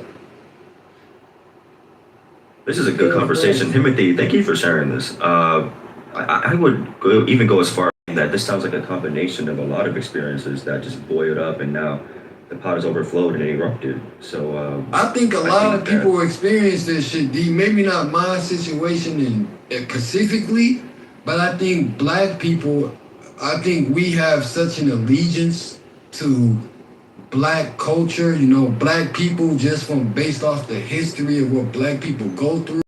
We kind of give a pass to the bullshit and, you know, just the bullshit that black folks put upon black folks. And this is like a prime example, bro. Like, what the fuck? You can't let me charge my fucking phone? I got the charger, bitch. I just need the plug. I just need the wall back. You can't let me charge my fucking phone? It took for a random ass white man that I don't know for shit to be like, nigga, you can't, not even nigga, to say, hey, you can ride with me? Keep your money. I said, bro, I'm gonna send you $10 just off the love when my phone charge up. He said, nah, keep it. Like, somebody please explain to me, bro. Am I tweaking? I think it's the same as when, like, if you go to the Philippines or you go to Thailand, Mexico, you know, people there are savages, dog-eat-dog society where they don't even care about each other. They would literally embezzle, fraud, and scam each other and their whole families to get profitable gain. It doesn't even matter who they are. They don't care what color they are. They will destroy each other like wolves. And so when they go to America, and they're the minority in America, these so-called groups of people was being more in solidarity because there's less of them and they miss each other a lot. And it's kind of the same effect as when the black community here in Japan, since there's so few black people here in Japan, whenever I see a black person, it's almost like, oh man, it's a long lost cousin. Like what? Oh, what's up, bro? Yo. It's just like mad love and support, and we kind of go out the way more than we normally would just because there's so few of us here. And I think you live in America, you live in a place where it's probably like there's a lot more black people, and so people are used to each other. Probably the environment's not as nice where you're at. Guaranteed that if it happened to be, I don't know, I'm making an assumption. I have a lot of faith in humanity. I would say if you would have walked up to a D9, if it's your group of brothers and sisters, they would have your back. I can't even say that deep, but look, man, my bitch, I done missed 3 phone calls from my bitch, man.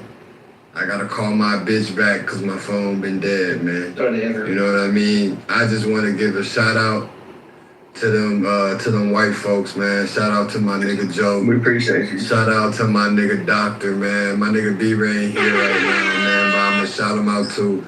Fuck that nigga William, I ain't shouting you out, nigga. You still out, nigga. But other than that, man, I love you, shout out man. to I the love white you. folks, man. I still rock with my black peoples, man. You feel me? I still love y'all, bruh. But you feel me? It sometimes. Shout out to Black too. I ain't forget about you, sister. Timothy, do I yes. just stop you? Because I don't know if you're going to regret this in the morning. What do you think? No, not at all, bro. This is a real life experience, bro. Like I bless Clubhouse with a real life experience, man. People come on this bitch and troll and cap. Okay, so I want to ask you a question. This is a real life. You I experienced this shit at 2:30 p.m. Eastern Time, Cleveland, Ohio. Downtown Cleveland, like real life experience, man. Shout out to the crackers, man. Let me go ahead and call my bitch because she think I'm cheating on her right now. So I gotta give her some reinsurance. Judy, ask your question anyways. I'm sure he's listening. Go ahead. I just wanted to know, what did he learn from this situation? All right, let me tell you what I learned. Every life experience is a lesson learned. Good question. What I learned from this situation is some good ass white folks out there, man. Today I thought at least over 50%. That's cute. White people were racist. I'm damn near finna drop that percentage to about 35, maybe 30. You're cute. And I'm losing respect for my brothers and sisters. Cause it's like, goddamn, you couldn't even let me fucking charge my fucking Martin phone, Luther bro. King would be super proud of you, brother. So go have a good night. Get some pussy, all right? That's all, bro. I'm not even trolling right now, William. This is some real shit. I'm just trying to. And don't forget to take your box with you. When Martin Luther King Jr. and Malcolm X, and when they all stood up for black people, I'm more black than you can ever be, bro. I went through HBCU. I pledged the fraternity, nigga. I'm in the gang. Nigga, I'm as black as they get, nigga. Yeah, The here real you is are. real, Here and you are fake is fake, bro. And I'm just whining keeping it a buck, for fucking nigga. 2 hours about how black people didn't help you with the fucking cell phone charger. Real shit. Real shit on my mama. They didn't. Real shit. Okay. All right. Have a good night, man. Yes, sir. Let me call my bitch, man. Shout out to the Trump house. Bye-bye. Thank you, Timothy. Now, I suspect there will be some blowback. Anybody on stage have an issue with this happening? You have a black man, a very good black man, who made it home tonight. How can you not want that? And in the dark. Yeah, thank God somebody finally did shit.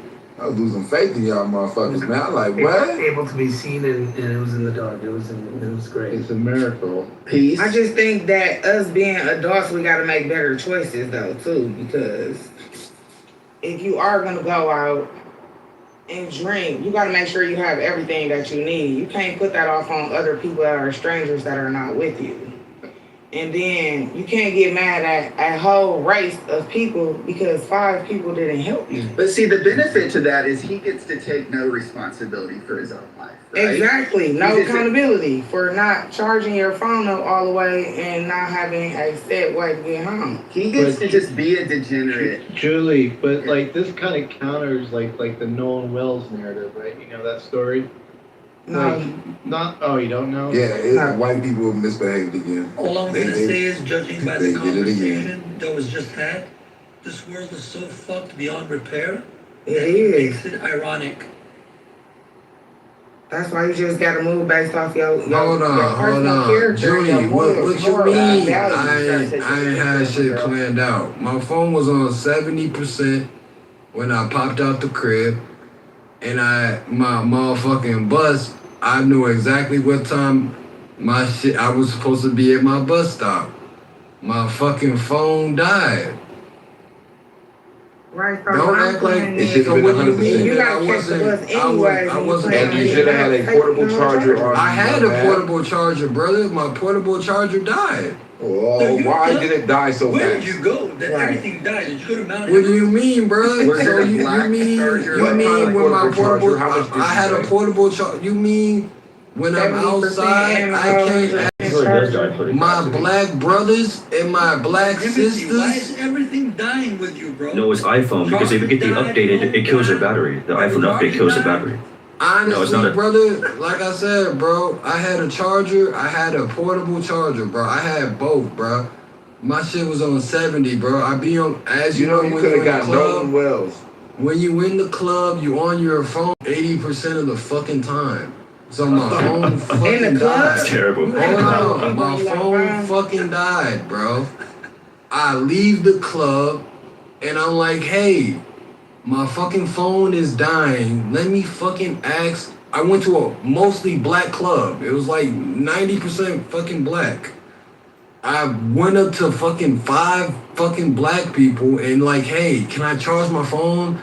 Like, I got the charger. I just need the back. Or I even tried to go back inside to the club. You know what I mean? To use the charger port. They say, hey, the club is closed. You can't go back inside. Okay. So I walked up to 5 random black people and they hold the fuck out of me. So I said, fuck, let me just fucking, grace of God, let me go to the fucking bus stop that I think is the right bus stop and let me just sit my ass at the bus stop and pray that I'm at the fucking right bus stop. And a random ass white man, I don't know this nigga for shit, sits next to me and just starts talking to me. You know how white people just start talking to random people? Shut up, William. I'm talking, nigga. Shut up. I'm saying you're right. I was wrong. All right, please. Well, I'm not trying to be mean to you or anything, nigga. Just shut up. You're right. A random ass white man sits next to me and starts conversating to me, bro. And he says, we start talking, and I tell the nigga like, hey, I'm trying to catch this bus. I'm praying that I'm at the right bus stop. My phone is dead. And the nigga says, hey, not even asking about what I did. why don't you have no phone charger? Like, what's going, like, you know what I mean? He ain't asked no fucking questions, bro. The nigga said, look, you can hop in the lift with me. Straight up, bro. Like, straight up. So I don't understand the pushback that I'm getting from my brothers and sisters that failed to help me when I was in a time of need. All I'm hearing is people that positivity from the crackers that helped me. And your prayers was answered. You said you prayed, your prayers was answered. You know what? He came and said somebody right next to you that was gonna help you. You mad because of the color. Yes, I'm mad because I hop on this app every day. I hear goddamn Pepe say the hard ER every other hour. I hear people talk crazy about my motherfucking sisters and my brothers, ratchet, all types of shit. Right. And I be on the front line defending my peoples every fucking day on this app. And then I hop out in real time and it's a different world. So you damn right, sister. Because of 5 other people. Because of 5 people, yes. You wouldn't even get Because of 5 black people to one white person. You are damn right, sister. You're right. You could have been a Nolan Wells. They could have Nolan Wells your ass. No. We looking out for your safety by telling you to charge that phone. I would never answer his prayer. That's a big submission. I'm more on the accountability side because I'm not going out to a club. First of all, I'm not going to a club and catching the bus. Oh God. I'm gonna be drunk. I need to be able to. I mean, shit. I got a car, but my car down. So it happens, bro. I'm not going to the club and being on the phone where my phone's 70% and it's dead, and my portable charger is dead too. You going to the club because you want to mingle. Why are you in the club? Well, all right. Well, we not gonna act like though we ain't never popped out. We ain't never been in public, and our phone fucking died. It's a normal thing. You're just saying the club just to make it sound better. I don't your fault. Nobody else. I understand that, but at the end of the day, I leaned on my brothers and sisters to be like, hey, my fucking phone is dead. Brothers, sisters, I think you my black people, opportunity to bring this down. let me fucking charge my phone just to 5%, maybe 10%. I ain't asking to steal your shit. I ain't asking to borrow your shit. I'm just trying to get a little bit of juice. They looked at me like I asked. They asked for some fucking bread. Yeah, because you don't know what they experienced from random black men, though. You gotta so why you take for a random white man? And what type of random black men ask for a charger in the middle of nowhere? No, but it's simple question. Answer the question. Or did they tell you, now fuck with you? How did they say no? And how did you ask? It doesn't matter, babe. It doesn't matter, babe, because that random white man gave me a fucking ride to the No, but I'll put a good point. Like, the thing about it and you're not getting your way. Like, but Timothy, I have empathy for Timothy. Why? Like, I have empathy for the brother because, like, he like so many of our brothers and sisters have experienced going through a lot of BS from our community, and then it warps the perception, and they walk away from the community. Now, I have empathy for it, but no, I'm not finished. I'm not saying that it's right. Of course, like, not all of us are bad people. Not all black people are the same. Not all white people are the same. Right. He met a good white guy that helped him, but there's a lot of white people who would be just as mean, who would not give a charger, and you might find a good black guy that would drive you home. It just depends on the experience, but I don't dismiss Timothy's feelings. Like, it's real. It's something that I take into account where I can say, okay, you know what? He had this experience. It makes me want to be more, just more gentle to our brothers and sisters. Now, the way they rejected him, I disagree with that point. Like, the way that they were giving him hell for asking for a charger and being assholes about it, that's not right. They could have been more chill about it. Like, hey, you know what? Sorry, I don't have a charger. Thank you. Move on. But to be an asshole about it, I think that's the part where. Bruh, one of them niggas was charging. Bruh, one of them niggas was charging their fucking phone in my fucking face, nigga. But that's why they didn't give it to you. One of them niggas had the fucking charger in his fucking hand, charging the shit in my fucking face, nigga. No phone, dog. the fuck you mean? And I see what Rob's saying in the chat, nigga. You know what? Why You know we what? He having charged it in these your face. conversations Screw these in people. front I'm of tired of them white too. folks, He nigga? charged it in your Man, face. nigga, come up here and tell me why the fuck did my peoples betray me like that, nigga? But I would like the real, like, honest, the truth on, like, how they responded to you. Bruh, Because I'm like, I feel like know, you I see you got a exaggerated a little pink bit, ticket. especially because liquor involved. No cap. I see you got a pink ticket, so you probably, you know what I mean? You're not familiar. I actually still have the pink ticket because I couldn't find y'all and I don't want to leave, but I joined y'all house. Yeah, I'm on God. I feel you. So, you know what I mean? First off, I want to say appreciate you for pulling up to the Trump house. You know what I mean? We get real lit over here, but on some real shit. I'm not trolling. I'm off a little bit of tequila, but I'm my mama. Sister.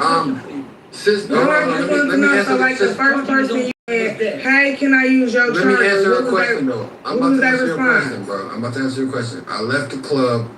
I said, I walked up to 3 niggas first. I walked up to 3 niggas. I said, hey, bro, my phone dead. Can I charge you got a charger? All 3 niggas, that's exactly how I said it. Hey, bro, do you got a charger I can use? I got the charger piece. All 3 niggas said either, no, I can't help you, or no, I don't got no charger. The 3rd nigga had a fucking charger in his fucking hand and said, no, I can't help you. I said, all right, bet. So then I went up to 2 bitches, black. Like I said, it was a majority black club. I went up to 2 bitches.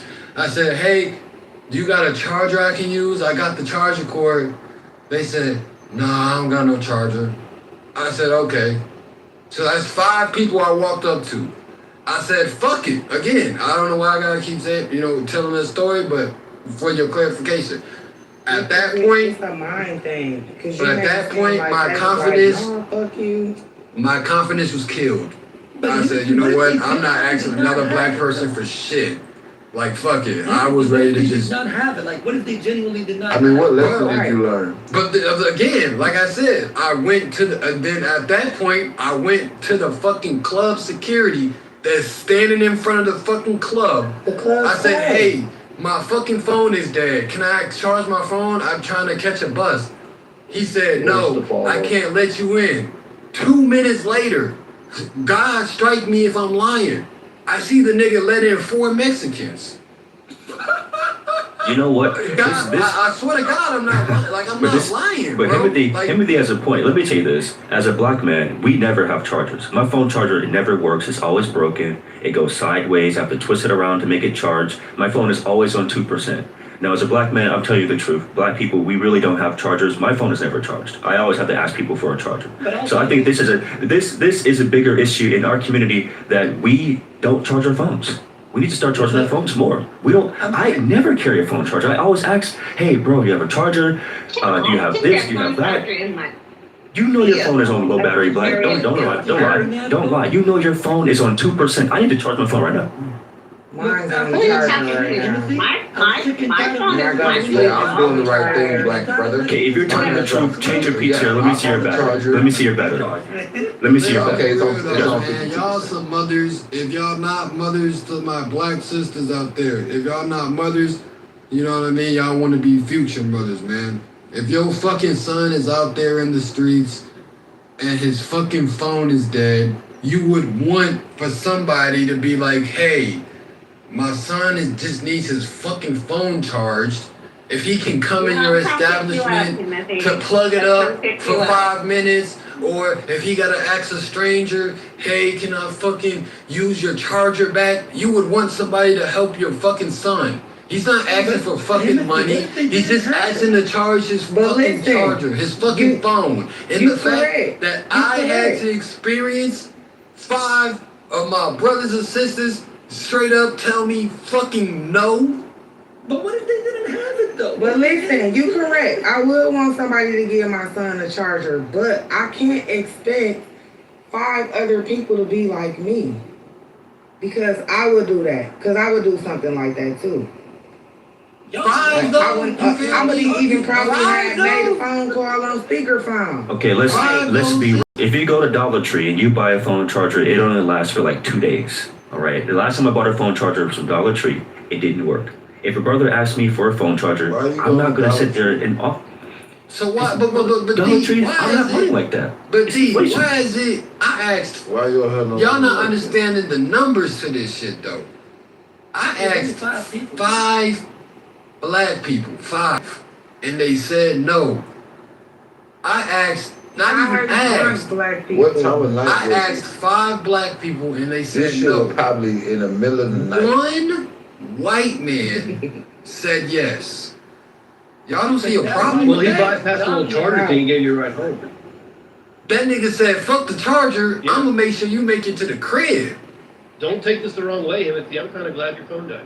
No, I, for once, like I said, I'm aligning with the white folks tonight. But to my brothers and sisters, like, that's a 5-to-1 ratio.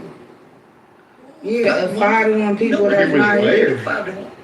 Listen, I'm sick and Are you tired sure he of was people white though? charging Them white folk carried him. I'm sick and You tired of right. Mexicans winning the Get lottery. the right I'm white sick and tired person. of You know how they get. Himothy just proved the point. He proved the point that there's a pay gap. There is white privilege. Why? Because number one, if a white guy drove you home, it goes to show that somehow he has money, gas money, to drive you home.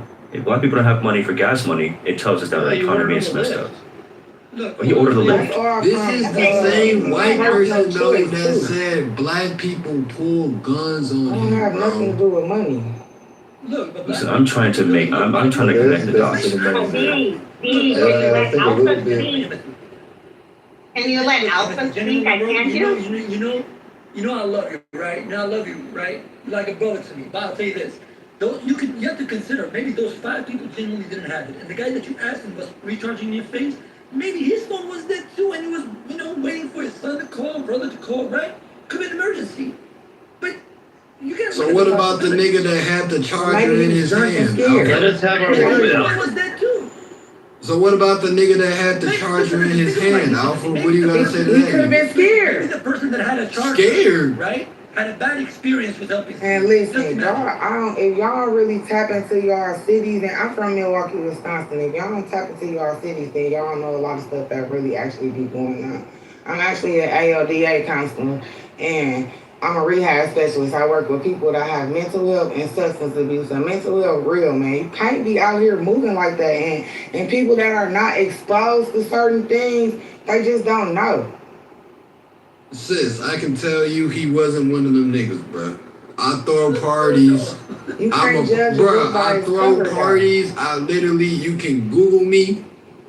Real Mike Freeman, you will see my parties on the internet. I throw fucking parties, bro. Them niggas, the nigga that had the fucking charger gripped in his fucking hand, he was not one of them niggas, bro. The nigga just simply didn't want to fucking help me, nigga. That's just what it is, nigga. I don't know why black people like to sit up here and act like we don't want to help each other out, nigga.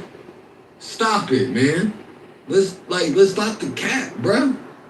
And I'm pro-black, bro. That's why this shit hurt me to say this shit, for real. I ain't gonna cap. This shit hurt. Well, that's what I was gonna say. You just drinking a little bit and you just in your feelings about that. I'm definitely in my feelings. That response didn't even sound as bad as the response that you told us after. Nah, I'm definitely in my feelings, but this is a true story. So I just need for people to understand this is a true story. If you talk to Timothy more often, Junie, you'd understand why this is so mind.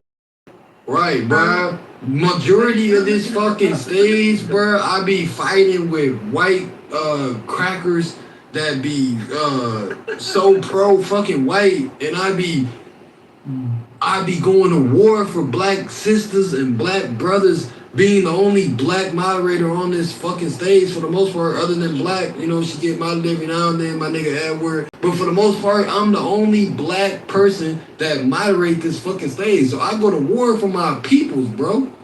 But yes, this shit kind of hit me different, bro. Experience this shit in real time, bro. A random ass cracker helped me get to the crib, bro.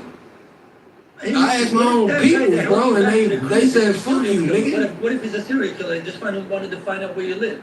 Nah, that shit happened to me before, man. I ain't gonna lie. I'm trolling, bro. I'm not trolling. Nah, I ain't even trolling. That shit happened to me before. You feel me? You can troll with the next nigga, bro, but I'm not trolling, bro. You see me walking, he took me home, and I was walking a while, nigga.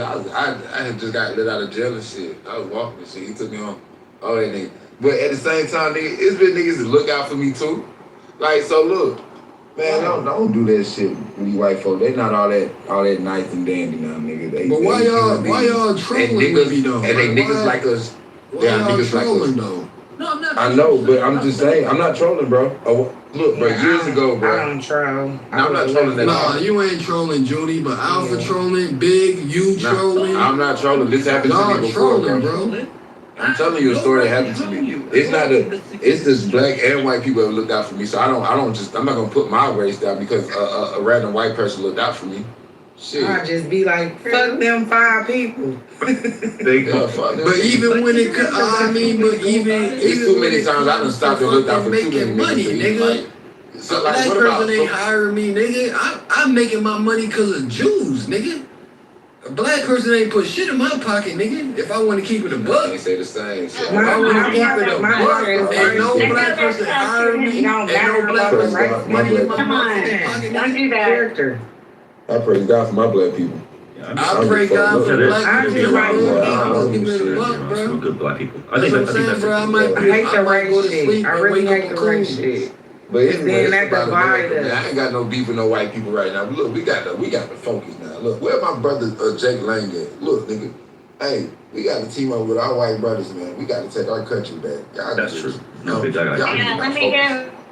Let me give a shout out to Matt. Yeah, take back our country, nigga. Like, what the fuck is this? I don't give a fuck.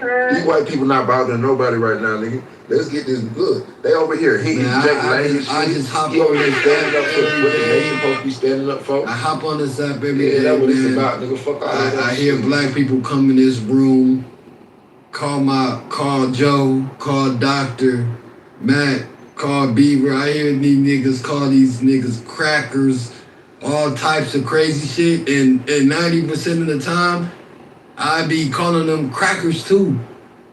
But I think, you feel me? I think I'm finna lay in my bed tonight. I think I'm finna lay in my bed tonight. I'm finna wake up. And I'm finna rate that word is not gonna be in my vocabulary anymore. And I blame the black folks for that. Look, blame it on you live and learned, and now you learned that some white people are different. Man, shit, they was all drunk. Amen, Junie. I fuck with you, man. You're the only one that ain't troll me tonight, man. I'm gonna give you a follow, man. I appreciate you. That Matt's not adding up because I'm one too white old to person, you're willing to say, you know what? All white people are good. And for 5 bad black people, you say all black people are bad? The math is not adding up, bro. It's just I think Timothy's bringing it deeper. Bro, I'm about to take the cracker out of my vocabulary. This is probably the last day you're gonna hear that word don't even do nothing. That shit make them chuckle. Yeah, but still though, you know what I mean? It's still a form of disrespect. You know what I mean? So yeah, but look how many times you done said nigga. What's the difference? I mean, I'm a nigga though. I can say a nigga. What you mean? Yeah, I just never really understood that part neither. Bro, I'm a nigga. Man, we gotta stand Now, with it'd our be a white problem brothers. for somebody that's not black to say nigga. We are being invaded by some curtain mummified motherfuckers. Listen. I have a lot of love for him. And I've been listening to him in this app for a long time. He's definitely not trolling today. When it comes to Chargers, yeah, I do admit that we don't usually have Chargers as black people. But aside from that point, the deeper topic I think Timothy's bringing to the table is more than just the Charger. I think he's going to the fact that like we, as a community, we have to be more look gentle. out for us, nigga, and I'm tired of us and I think that's the bigger bitch part. coming to this motherfucker acting like we fucking do when we don't, man. Wake that shit up, man. I'm waking that shit up tonight, nigga. So what we should do as a community, I take the submission of this. A lot of people don't look out for you. Not just black people. A lot of people that don't look out. And that's the only thing that I wanted him to understand. Stop just saying black people. People are people. It has nothing to do with race, man. It do got to do with race, bro. It don't. You just that particular day, it just happened to be 5 black people, bro. Wonder if they wasn't even black. What if they was mixed? Fuck that. If They was Timothy black needed, as I was the fuck, first bro. white Come on dude. now. They was Timothy black needed to me, to be bro. the Like, first that's what I I'm can saying, bro. guarantee you, Like, if I I'm on the asked first five white people. people for a charger, they would look at me crazy. And Why I are you would say asking no for a too. charger? Black. Look, it's simple. From now on, everybody carry a charger. Everyone. And that's what I said. it's not even When you about know, the when you charger, know though. you Y'all out here just and you looking gotta at be the catching a charger bus, part. to pack you a Right? bag and have all your essentials that you need, sir. You don't need See, and this nobody. is why white folks That's what say that people they have a higher problem be IQ nowadays. than black Anyways, people, we're bro. grown Because as y'all fuck, just looking man. at the The charger. charger is Y'all irrelevant in the can't, story. y'all can't look past the You gotta charger, take care bro. of you and not expect nobody else to fuck take that. You're a man. This is why That's great. white folks say they have a higher IQ than black people. Because black folks, Who give a fuck y'all about all just of that focused shit? on the If we fucking all charger, pop bro. our motherfucking You're not W2s and shit I on just here, gave a whole that's what hour don't matter. soliloquy, and all I'm fucking hearing from making my them up brothers money? and sisters Who really is a big dog? fucking Race charger. don't matter. That shit don't matter. Yeah, but Alright. that's And a talking different about a topic. And it's- privilege, nobody it's has a very- fucking privilege. It's broke ass white people too in the system. I respect Timmy's point too, and Alfred also brings a good point. But like the biggest submission is that we have a brother here who has experienced black people who have gave him a hard time for whatever reason it could be. Not even a And hard from time, D. They left me hanging in the Just streets. you left him nigga. hanging, right? Right. They So left me hanging in the streets, nigga. Right, left him hanging in the streets, right? So from his submission, we can take that he's not the only one who felt this way. And it's lots of people just like Timothy who walked away and labeled themselves as a coon because of these experiences. What can we do as a community to save our brothers and sisters from having these feelings and bring them back in to feel more included with our community? If there was only black people there, he'd still be sitting there. Mike Allen, the club was 90% black.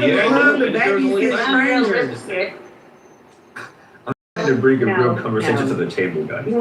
But we have a brother named listen, there's another guy named Anthony. What you mean, Junie? Like, what the fuck? Hold on, bro. What mic on? Oh, man, I ain't trying to get disrespectful. One mic, man, Junie. It's nobody else's responsibility to charge your phone. You gotta think. You gotta get all the way to the source. The charger is irrelevant, is what he's trying to say. Y'all are focused on the charger. No, it's not. He tripping, man. No, that's his focus. And he's making his one. He's making this one isolated incident. Black people. And he's turning it. It's not isolated. Really, Like, it's really guaranteed if I pop out disrespectful for those of tomorrow us and who really it's looking out not for niggas on the isolated. Like, stage. guaranteed, if I go to the club again and ask 5 black people for a charger, they gonna hold the fuck out of me, bro. So Yeah, it's not isolated. It's not isolated. I look out for niggas on the daily, bro. It's not isolated. Look, Stop. look, Don't let me say tell you, it's bro. I'm isolated, reaching though. profits because I'm looking out for niggas on the daily. I Look, don't it's want to hear really this fucking simple. shit, If bro. you're in the Like club real and you're talk, busy bro. watching porn, then your phone's definitely going. It's not isolated, though. I can pop out tomorrow What are you and watching? do this same fucking experience. Looking out for And what are you I can watching? put $100 Just to listen to this that bullshit. black motherfuckers will crazy, hold the bro. fuck out of me. Lord have It's mercy. not Nipsey isolated. Hussle tried to help. Nipsey Hussle tried to help. That's not hoeing you. That's That is saying no. hoeing me, bruh. No, it's not.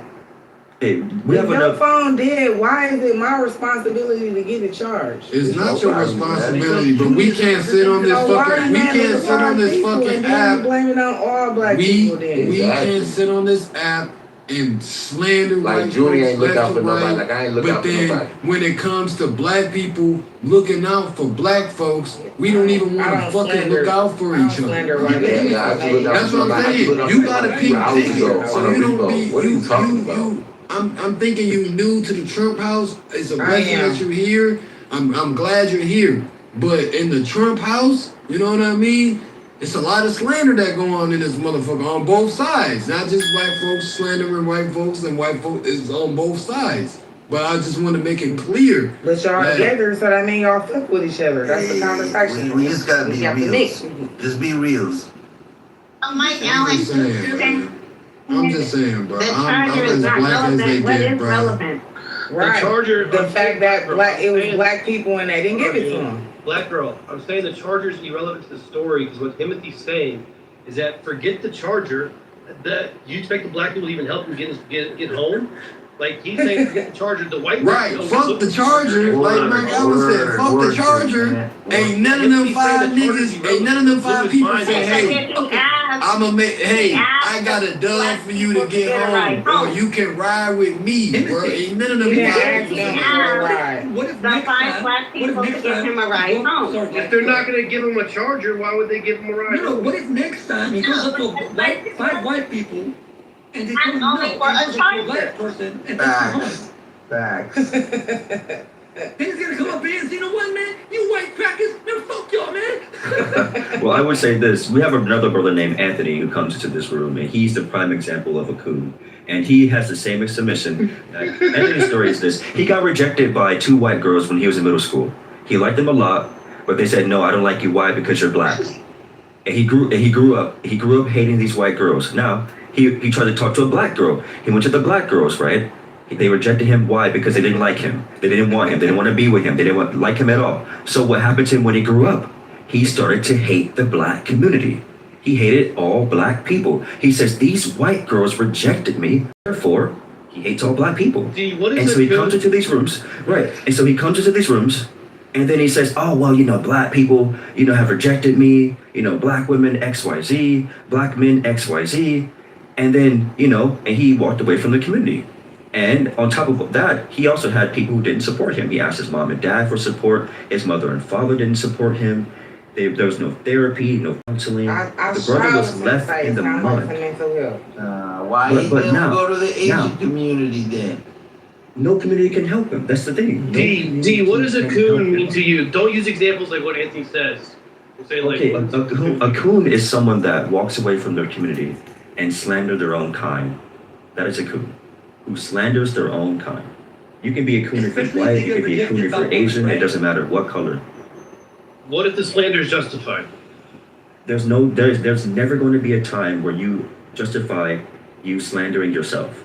Mike, that's Because like there's always good and bad not people just everybody. I don't care if every black It person is- in it the is world what it is. happens to be bad No, I'm or not do saying bad this, I'm things. saying what. I would never slander my own community because I'm black myself. It's like forsaking yourself. Now, Timothy, he has a good point. Timothy's story is not really about the Charger. It's deeper than that. You're right. Right, but the Charger, The Charger. it's deeper than the Charger. And that's what I'm trying to say is what can we do as a community to kind of help people or stop? It's nothing we can do with the Even Charger. if you didn't have the Charger, they could have been like, hey, I got $2 for you. Now he want them. I got $3 for you. You feel me? Or shit, you know what I mean? You could have did something, my nigga, my sister. You said fuck Timothy. When Anthony That's was what the rejected, fuck do, man. Consider where you're at. the girls rejected him by saying that he had a big Where you're forehead. at. You're in a club. And they hurted him. It scarred him. I'm not in the hood. I was downtown Cleveland. I was not in the hood. I was in downtown Cleveland. That's in the hood. You were in So the club. D, would I you was say outside of Timothy the is cooning club. out right now, or is he just on stage? Okay, so Mike Allen asked a good question. Yes, please repeat. Is Timothy cooning out right now, or is he just calling a spade a spade? Right now, cooning out, I would go as far as to saying, cooning, forsaking your own community, yes, yeah, it would be cooning, it would be cooning. Yes, it would be cooning, And yes. that's what's wrong with black people, man. When you have black folks that bring real situations to the table, they call you a fuck. Now I You see know what I how mean? Edward feels. I know how Free feels. I know how goddamn KP feels. I know how all the black niggas feel when their own brothers and sisters call them fucking coons for speaking the truth on this fucking app. You see where he's going? Now, if you can read between the lines, right, just listen to what he says. Listen to Timothy. It's bigger than the Charger. It's bigger than being called a coon.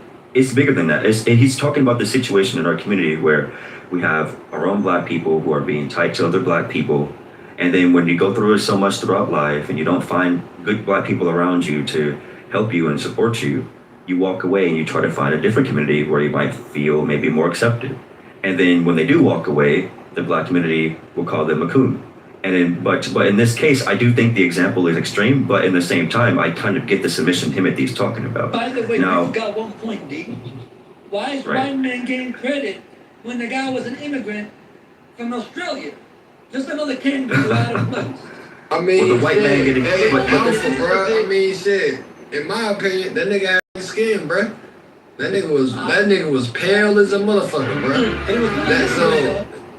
That nigga was pale as fuck, bro. You looked at that nigga, you would have said he was white too, nigga. So that don't mean shit, bro. Indeed, don't you think it's a bit counterintuitive? Like, if someone's gonna get labeled a coon, then the backlash of being labeled a coon means they probably won't ever even call anything out. So here, Timothy is just keeping it real, and people are all over him for it. well, right, yeah, and that's the problem that we have is that we're too quick to like dismiss people and their experiences. And I get it, but I get the reason why people call people a coon too, because it's like, yeah, you know, like if you see a black person go off the way and slander your own kind, yeah, you're gonna get angry and defensive about it. I mean, I would too. But I do get the point where it's like calling people a coon for every little thing is not really helpful. It's not bringing us together. So I get the part. When did you ever? You've been coming in these rooms for a long time, bro. When did you ever hear me talk crazy or talk down on black people, bro? Never, not once, not once. But yo, you just called him a coon. That's what I'm saying. So this is a real like this shit. But he's not talking down on black. In this case, he's not talking down on us. I mean, he's not saying bad things about us. He's just saying that, hey, listen, I've had this experience with these people who were giving me hell for asking for a charger, and then this white guy helped me and took me home, and therefore I'm starting to think that not all white people are racist, and that I'm finding people in my own community who are giving me shit. How's that the case? How is it that when all these white people are racist? So that's the submission Timothy's making.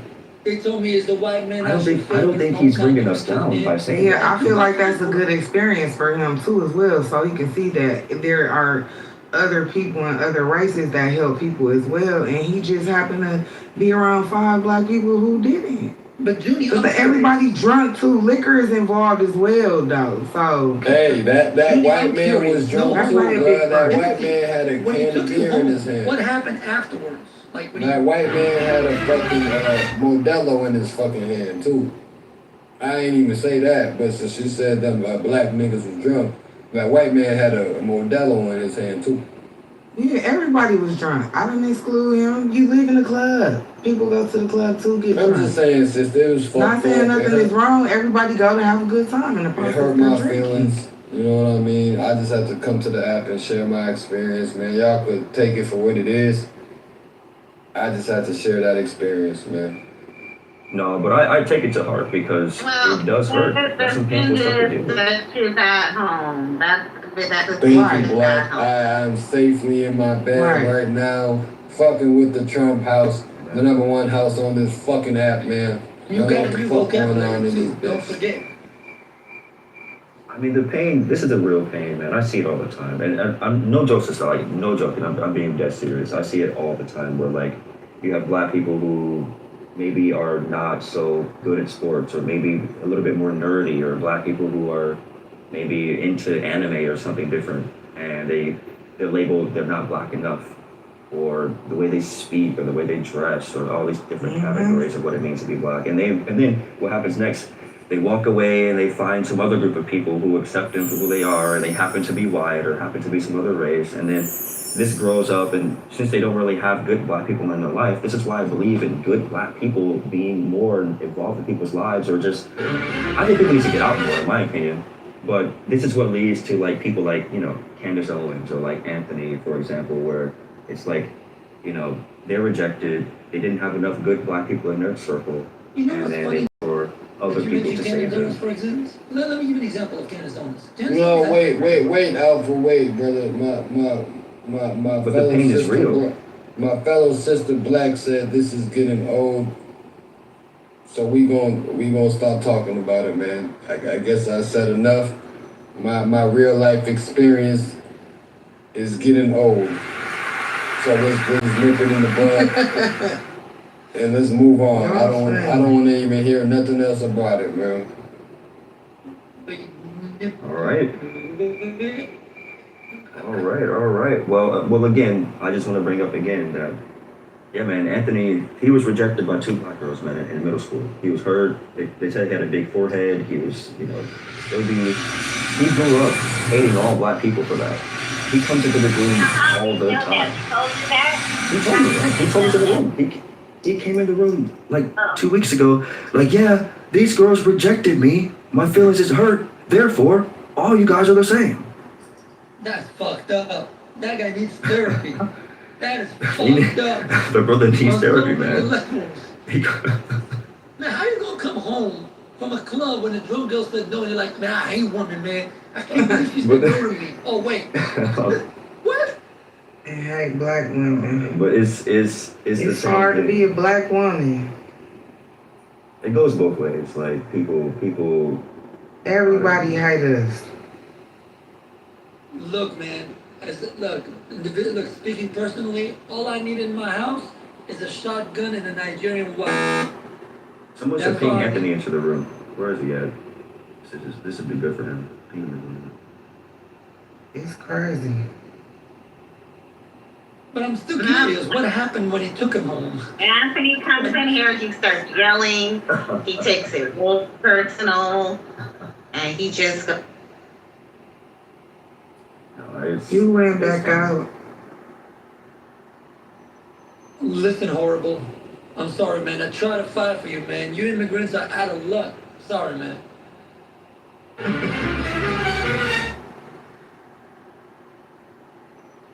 Hey, Sam, be careful with that plane, bro. We don't want another building going down.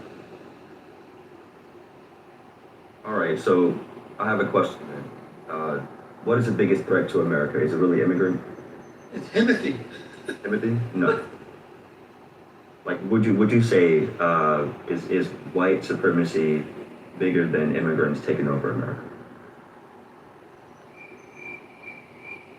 Come on, bring up. The biggest threat to America is. That's kind of a freaking topic. To America, the biggest threat Don't bring crickets. is the lack of respect. Yeah, that's out of my scope of practice. Lord of mercy, God, no, just no, working. I'm trying to bring that topic to the room. The biggest threat to America is socialism. Yeah, I agree. Socialism is the biggest threat to America. It's obvious. You sure about that? But what's the root though, Yes. Mike? 1,000%. Don't you think it's lack of community? The biggest discourse, threat to lack of- America, the biggest I threat feel to it ain't enough support. is independent women. Why do you say that? Crazy. Why do you say independent women? Like, why are they the biggest threat to America? You mean people like Junior the threat? Oh, damn. You can't make a submission without explaining. Independent. What does it mean? Like, what is independent to you? What? How does an independent woman make it a big threat? Damn, it's tough. I'm telling you, it's tough. She gonna be on your ass. I mean, I don't know, man. You know what's funny that D, now that you mentioned it, when people say, man, independent women, dude. And it's funny when you get a dependent woman, they get like, yo man, she can't do shit by herself. Yeah, then they be mad about that shit. What's wrong Bitch can't even get tissue without me and shit. You're damned if you do, you're damned if you don't. But Yeah, cause it's just a whole bunch of unhappy ass men who don't know what the fuck they want. Everybody trauma bonded any motherfucking lives. Instead of healing, then trying to go date somebody else. They dating while they hurt, and they everything that's going wrong, they blame.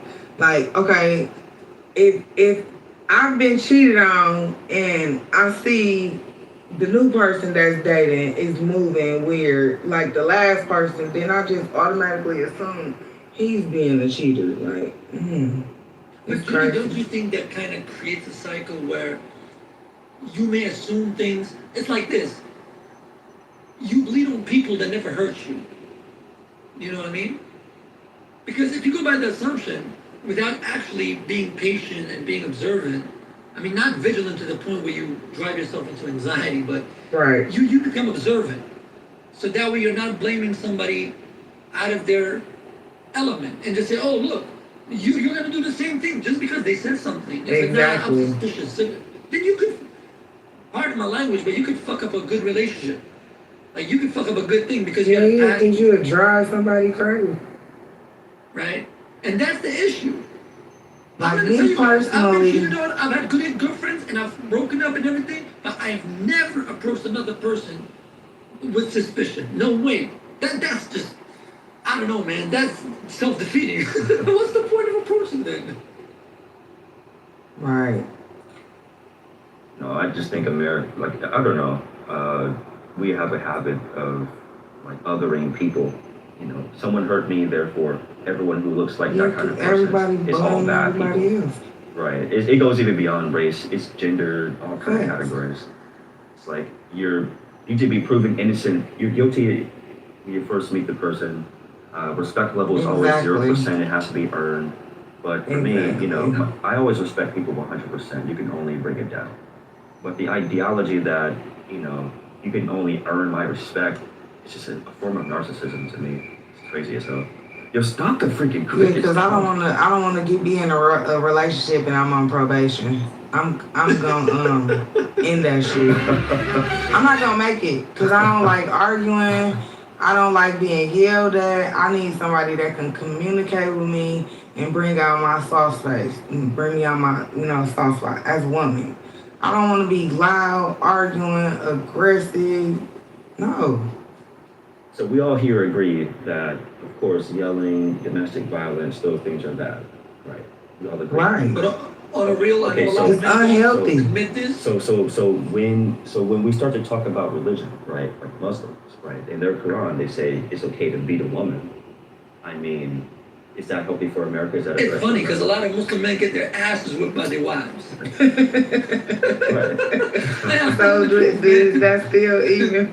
Is that still the reality that they could beat their woman if they fighting back now? They in America now too. She gonna beat that ass, whether you like it or not. You know. It's also not true. The woman can ask for a divorce from the imam if the nigga. Hey, shout out to my nigga Skrilla, man. They can get a divorce. They can go to their imam and say, "Hey, this nigga keep on hitting me." But it's true, Skrilla. Yeah, because I don't want to get hit. What the fuck going on? I want a divorce, and the imam said, "Why?" He said, "I'm tired of beating his ass." But no, but for real though. If they get their ass whooped like that by that nigga, they can go to their mosque. No, the wife was beating the man, bro. I know that. That's for divorce because she was tired of beating his ass. No, that ain't always true. Some of these guys, they be real aggressive. Are you seriously gonna tell me you're gonna marry a Muslim woman from Philly and you're gonna beat her ass? I'm not marrying a Muslim because I like bacon. I'm with you. All right, would you think love is worth me giving up bacon? Would you allow your kids to marry a Muslim person? Like, would you allow your kids to marry someone who's Muslim?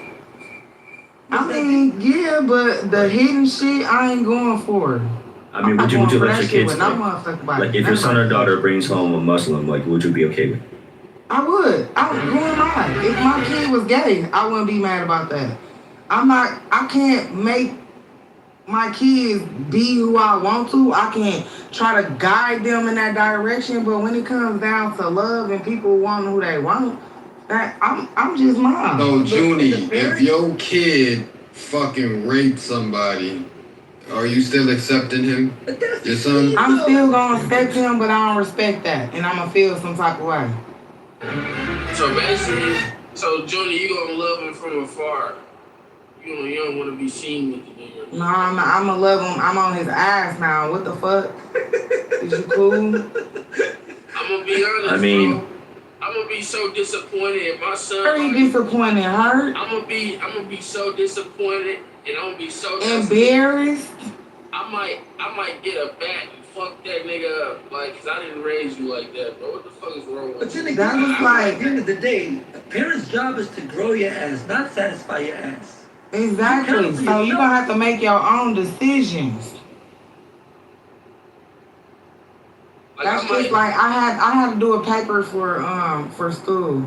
I'm finishing up my master's, and one of the questions that they had asked me, being a therapist, what what would be the hardest thing for me to deal with, and that was one thing that I had actually said, somebody molesting kids, because I love kids.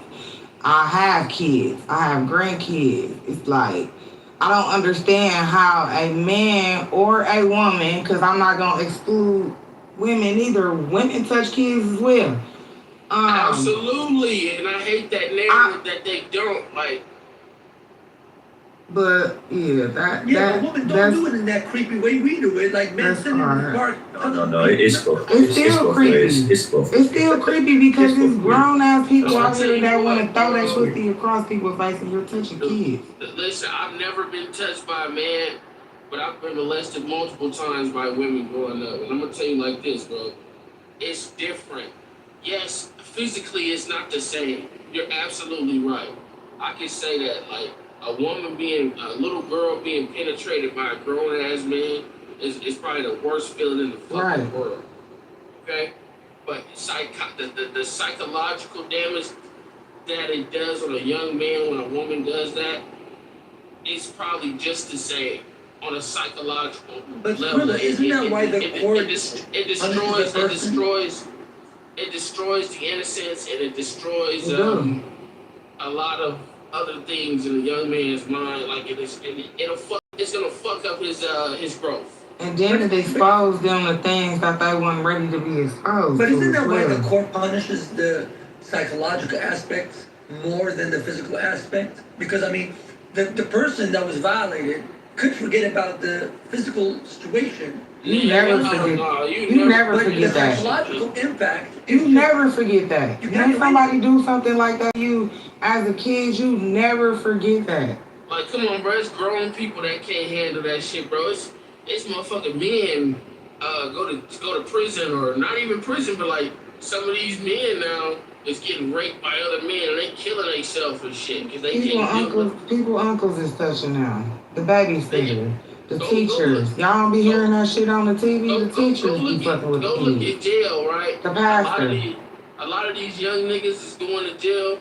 I can't say a lot, but I read this story. I want to say it was around Chicago. I want to say it was in Stateville, where this young man, he was known on the streets for being a killer. He killed this nigga, that nigga. He went in jail. He went to that prison talking that killer shit. Man, one of them niggas got a hold of him, raped the fuck out of him, bro. He fucking killed himself. The American prison system is absolutely horrific. You guys don't understand just how sick that shit is too. I mean, the fact that a person can get a speeding ticket and go to jail with a bunch of freaking... that's propaganda, bro. You gotta be racking them bitches up to get to go to jail. You gotta I mean, but right. But I'm just basically saying, like, right, but I'm just saying, like, if you go to jail for a separate crime, like, let's say, like, armed robbery, right? I mean, it doesn't justify a person going to jail getting raped up. I mean, like, if it didn't kill anyone, or, like, let's say robbery or embezzlement, fraud, you know. I just think the fact that they put everybody together in the same space is kind of crazy. And why jail becomes a deterrent? I mean, isn't that the it doesn't work, because why is American crime rate so high compared to other countries? Like, because half of them motherfuckers is disabled or they got mental health. Man, y'all ain't been in no jail for real, man. Y'all ain't been in prison for real, man. Knock it off, man. I ain't never been up in there before, but I know for a fact. One place a year and a half. Everyone Man, I would never want to go to jail, man. They don't have charges for it. No, I could believe Skrilla. I could believe you've been locked up. I'll give Junie the benefit of the doubt because she seems like a pro-black. I was a sheriff for a year and a half, and I worked in the jail. I did some days in DuPage County. I did some days in. I believe you. That's what actually made me do what I started doing now, because while I was working in the jail, I realized it was so many people that was in there that really had mental health, man, that needed to be put in programs that could help them so they can be independent in the community, so they can become successful. You gotta think about it. If we don't help the people that's at the bottom, this shit is gonna be like a crab in a bucket. They gonna continue to pull people down. They're gonna rob, they're gonna kill, they're gonna go everywhere too. It's not gonna be just in the ghettos. They're gonna go everywhere, just like the Kid Boys. Do y'all know where that came from? Milwaukee, Wisconsin. Literally, they stole the bin symbol off of my truck. Like, the shit was bad. They stole the fire truck, y'all, and was playing one of the Milwaukee rappers. Like, you know how the sirens be going off on the fire? They had the Milwaukee rapper music. They Bluetooth they phone to the damn fire truck and was doing that shit. Like, it's crazy. But if you have those communities that don't have shit going on for these kids, what do you think they're gonna do? They're gonna be linking up, and when they link up, it's gonna be crazy. Then now you gotta think about it. Whoa, I'm gonna take it a step further though, bro. Yeah, you ain't lying. My son, I spent a lot of time in Milwaukee. My son was born in Milwaukee. These motherfucking niggas' parents, the same thing in Chicago. The parents is motherfucking, these niggas 13, the mama 24, the mama 26, 25. She don't give a fuck. She's Nah, Milwaukee ain't no Chicago gang. You can't compare that. No. Let me finish. Nigga Milwaukee fucked up. It ain't Chicago, but nigga Milwaukee fucked up. Oh God. I wouldn't really say it's fucked up. It's a lot of money out here, but it's a lot of people that's fucked up, dog. The whole Midwest is messed up. Toledo, Milwaukee, Gary, Chicago, Detroit. All that shit fucked up, man. Where it's fucked up, it's fucked up. And what I'm saying is we got a trend of there are no more like real parents. Like I want to say my generation is the last generation. Like these motherfucking mamas be in their late 20s but fucking early teenagers and shit, bro. They out here and the grandma be barely fucking 45 and shit. Yeah, I've seen videos where like grandmothers and fucking and exposed to that shit. A lot of that shit go back to them kids being touched so fucking young, to where now I want to actually see how this shit feel, or now I feel like this make me feel like I'm loved because the person that's fucking touching me, I'm little, I'm easy to manipulate, I'm young and dumb, so now I think because they want to play with my little pussy, they love me or however, and then now I want to actually meet somebody and go through this damn. I'm not educated about sex because guess what? They took that shit out of school. When I was in school, we had gym, we had home ec, we had to swim. I had to have me a motherfucking note every motherfucking year because I was not getting in the pool. We had all type of shit. Like, they took all of that shit from these kids that's coming up. And I think that another thing that this world fucking up on is we not even teaching these kids how to budget, man. We not teaching them shit. The shit that they teach us, what did y'all actually have to use as being an adult? Algebra? Who do algebra in their daily life? Nobody. Yeah, nobody said nothing. Like, yeah, so a lot of that shit that they had sent us to, like, come on now. And a lot of the shit was bullshit. Mike Allen, tell me what Y equals MX plus B means. No. I suck at math. I passed with a D in statistics. And I was happy because I feel like D for done. Shit. If a that's D not for statistics me. is actually pretty good compared to what That shit is hard. And my Statistics is school actually was advanced, so it was 6 weeks of that shit. Like, I couldn't catch it. I just couldn't. It's too much. When the accelerated program is too much, too fast.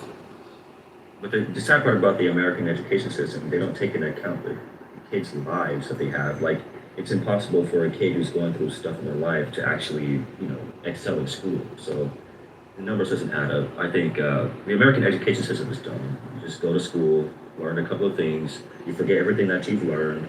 Yeah, The job, like you don't they even just use what you've babysitting. learned. It's a free babysitting situation. D. So the parents can go work. D. So Can they you tell go me back what? to the economy getting money. Can you tell me what Y equals MX plus B mean? Anybody on stage, please tell me. I just said I got a D in statistics. I know you told me, Jump. We I talking about understand. adding some money up. Nah, I got you all day. Tell it. Y equals MX plus B. I got $50 for anybody that can tell me what the fuck it means.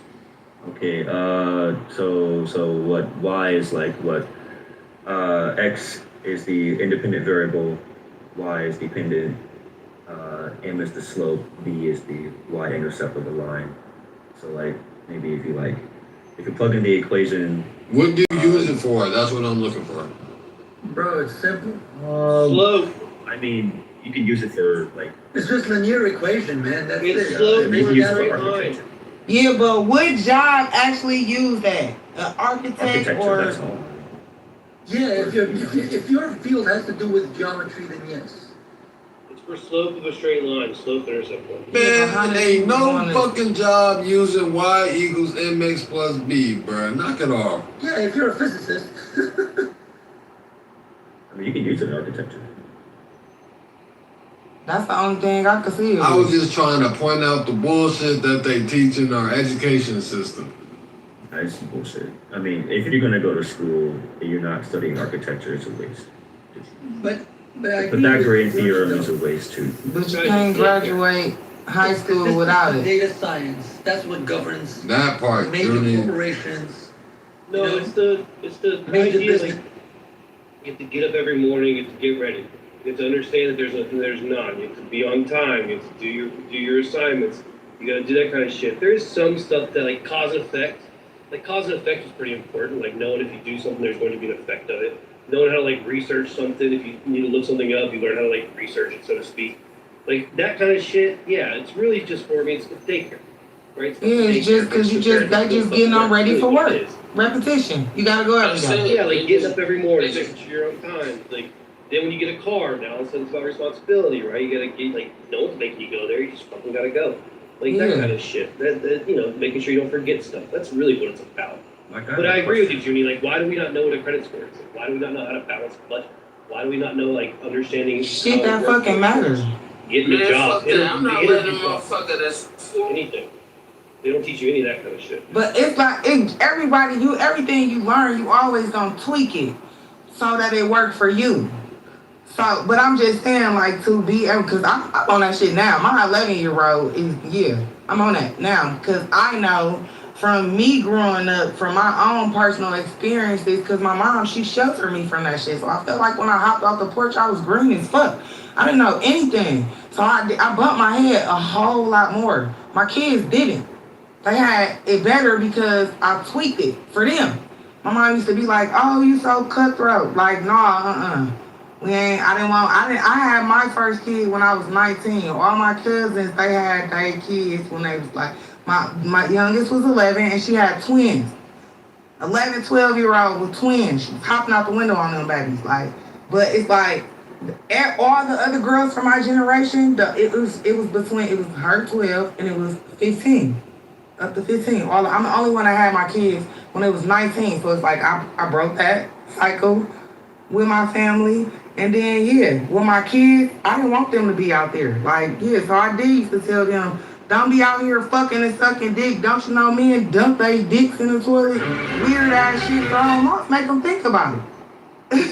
Junie, that's amazing because I would even go as far as saying that like what you did was broke the chain of the process of elimination because the academic system is basically one big process of elimination. We need people at the bottom and people at the top, and they know that if they make the requirements unnecessary and harder and long, more people than often than not are going to quit along the way. I've met so many friends of mine in college, university that dropped out freshman year, sophomore year. They couldn't even afford it, or they just got burned out. And so I realized, I said, wow, this really is a process of elimination. It is. It really is.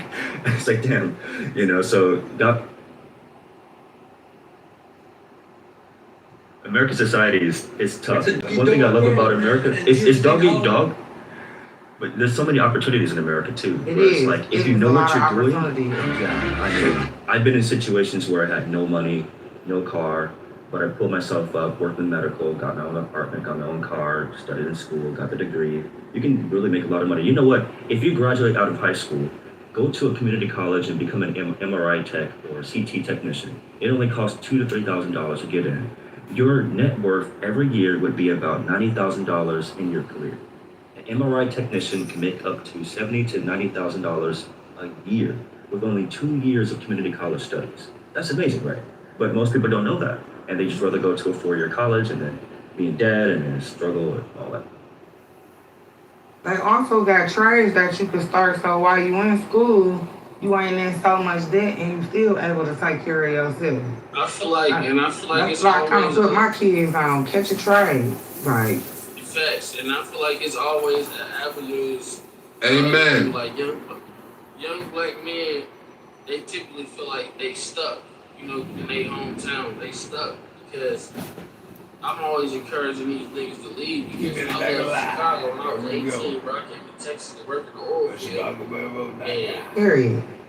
bro, you can fucking do it, nigga. Niggas just gotta move around, man. They gotta Go to ChicagoMayorVote.com. This is the end of the live stream. We're going to restart.